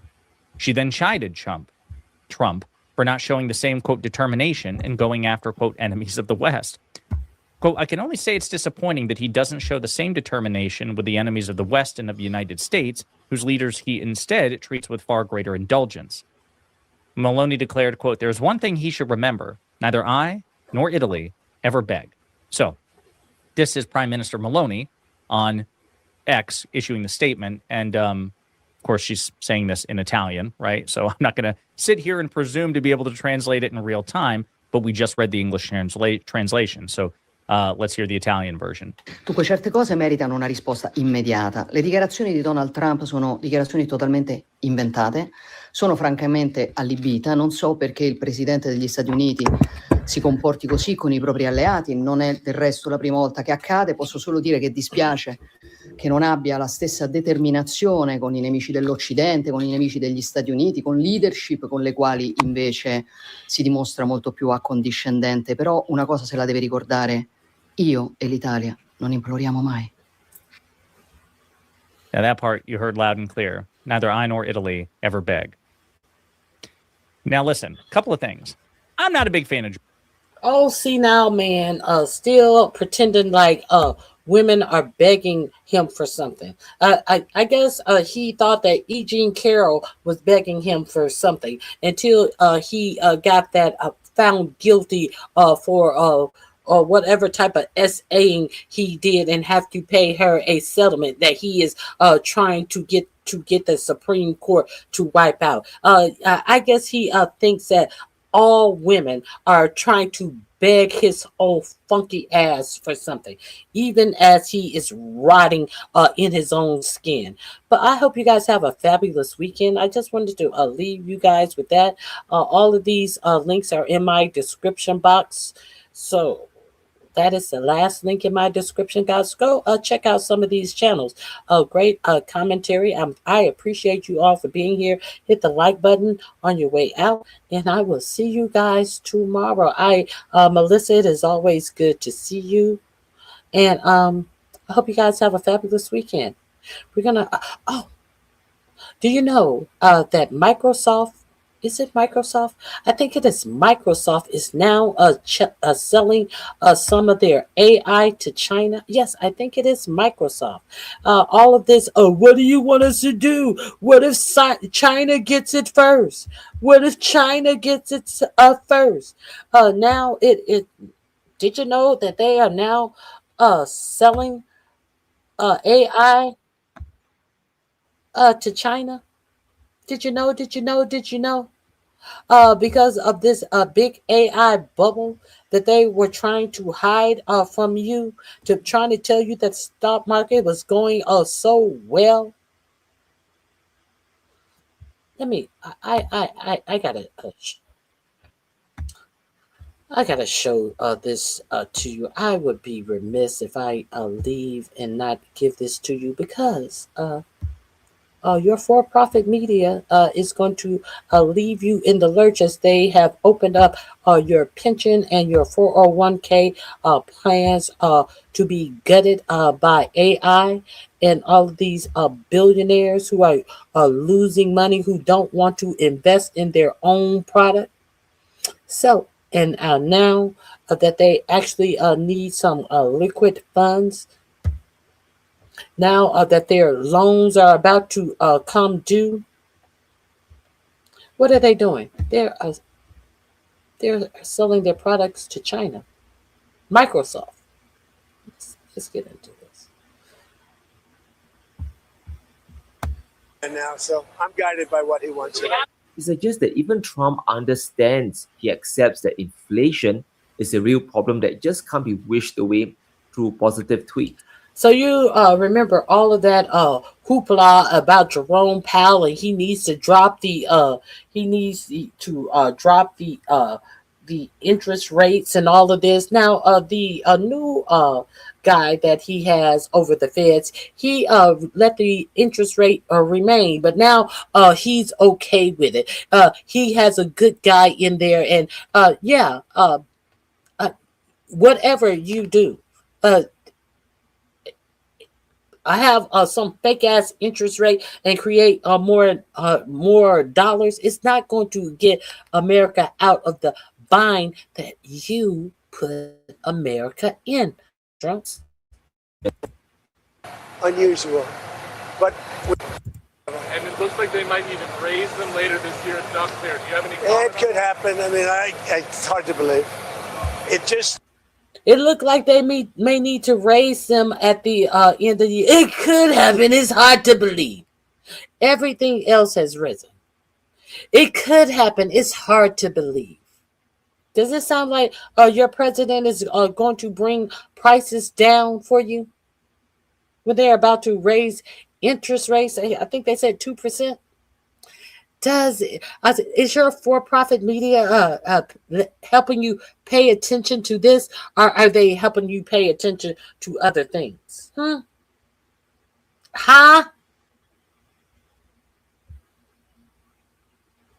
This will be the last link in my description box. It will be titled $$$$$. Keeps a country down. You know, so it's so unusual. But we have a very good guy over there now, so I'm guided by what he wants.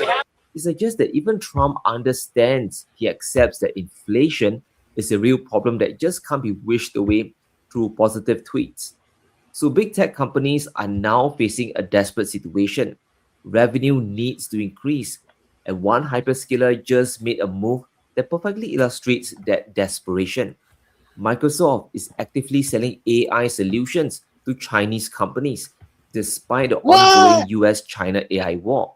And the products are built using OpenAI models, and ByteDance, a Chinese company behind TikTok, is allegedly spending over $1 billion a year on Microsoft Azure AI services.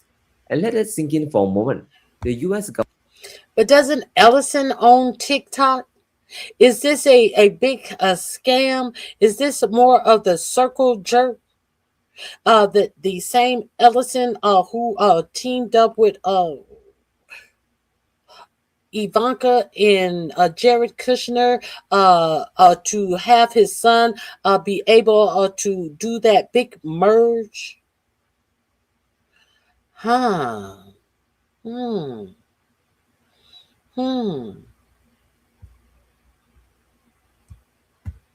You better pay attention. The government is fighting a chip war against China, and one of America's biggest tech companies is selling Chinese firms AI solutions powered by US technology. Why? Because the revenue is too important to walk away from. And the growth numbers from China explains exactly why. Microsoft Azure's AI revenue in China tripled in 2025, and that came after a 400% increase the previous year.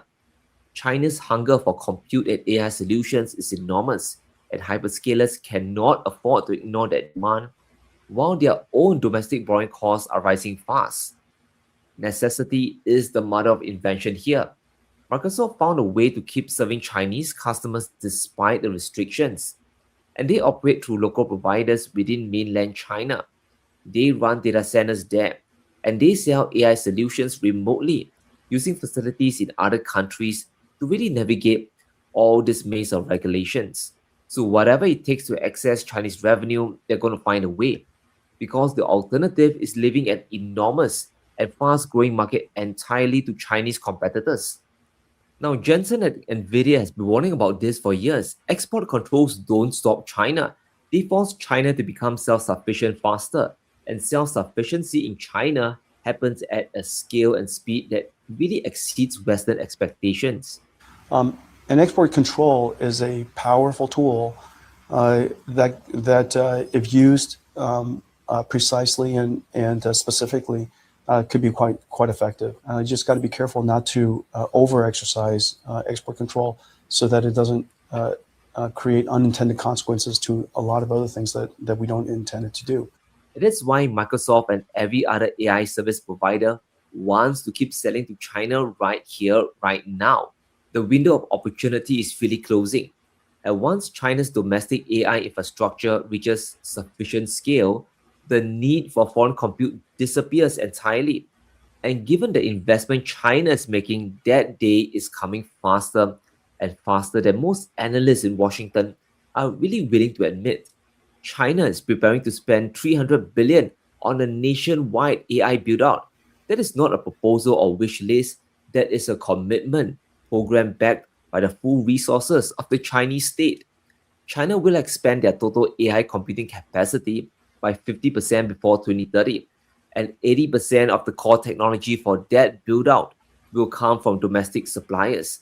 And Huawei is the primary hardware provider here. So NVIDIA and AMD will be cut out entirely. State-owned companies like China Mobile, they will be operating those data centers. And the implications for US hyperscalers are severe, and the timeline is shorter than most people realize. Chinese demand for remote compute from platforms like Microsoft Azure is currently enormous. Now, some estimates puts Chinese consumption at the equivalent of 1 million H100 chips worth of remote compute. And that demand currently flows to US companies and funds the US AI build-out. But once Chinese domestic data centers are built and operational, that revenue reversal is going to happen really, really fast.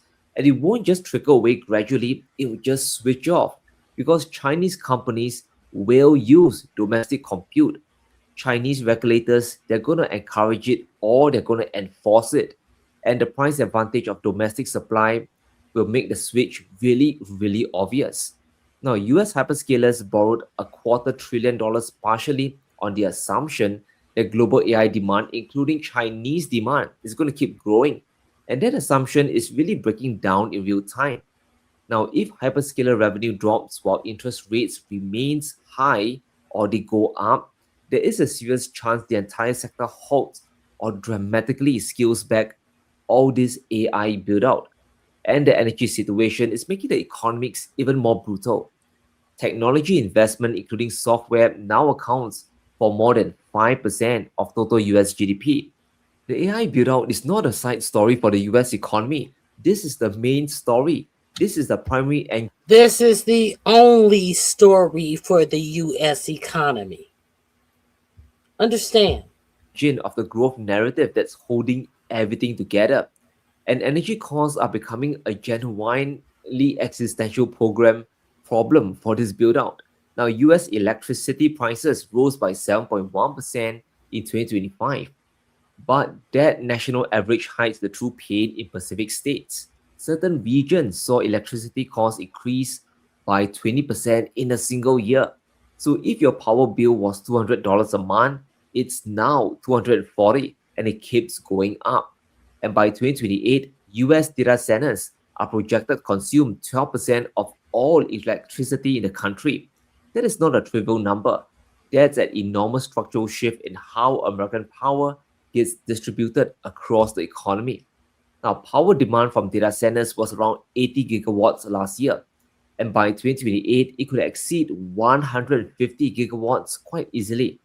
And to put that into perspective, 150 gigawatts is the equivalent output of 150 nuclear reactors.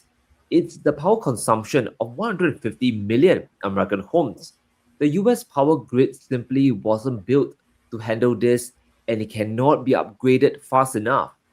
Now, the data center build-out is happening dramatically faster than a power grid can expand to support it. And the gap between demand and supply gets filled by one mechanism: higher energy costs, higher power prices. Did you notice they are not demanding that they build their own power centers there? No, that is not the immediate demand. These billionaires, not just for data centers, for every single household and business in a country that is all sharing the same grid. Now, Virginia is one of the most striking examples of where this leads. Virginia hosts nearly Because Virginia has the most data centers in the country. 600 data centers, with more coming online constantly. And in 2024, those data centers already accounted for 40% of all power consumed in the state, 40% from data centers alone. More AI compute demand means more power demand, and more power demand in a constrained grid means higher prices for everyone. And not just the tech companies, every household in a data center heavy state is really subsidizing the AI build out through high electricity bills. So AI isn't just coming for jobs, it's coming for household budgets through the power bill. It's coming for you. And whether the situation gets better or hyperscalers really depends entirely on the Iran peace deal, whether that actually holds, and whether energy can really flow back into the global economy. Now, Well, if it depends on that, I feel we're fucked. Trump is doing his best on social media to sell the outcome, posting about collapsing oil prices and the open Strait of Hormuz. But as Goldman made it clear, even with Hormuz open, full oil recovery doesn't happen until October at the earliest, and only 70% of pre-war levels by year end. Now, JD Vance has at least got one thing right. Energy has to flow into the global economy, because if it doesn't, a bigger crisis than what we just experienced is going to come. That's just not true. We thought that it would be good in order to lift the blockade and open the Straits of Hormuz to allow the free flow of energy. We felt that it was reasonable that if we're going to allow everybody else to sell their energy during this period of negotiation, we would allow everyone to sell their energy. That's all we're doing. We can slap everything. All right, that's all I wanted to share with you. I cannot stand I cannot stand the sound of his lying voice. I just wanted to give you guys that information.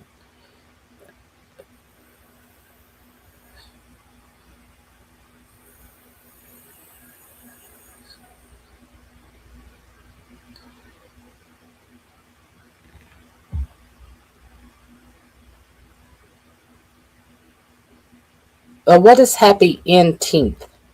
What is happy Juneteenth? Get your racist, stupid ass out of my fucking chat.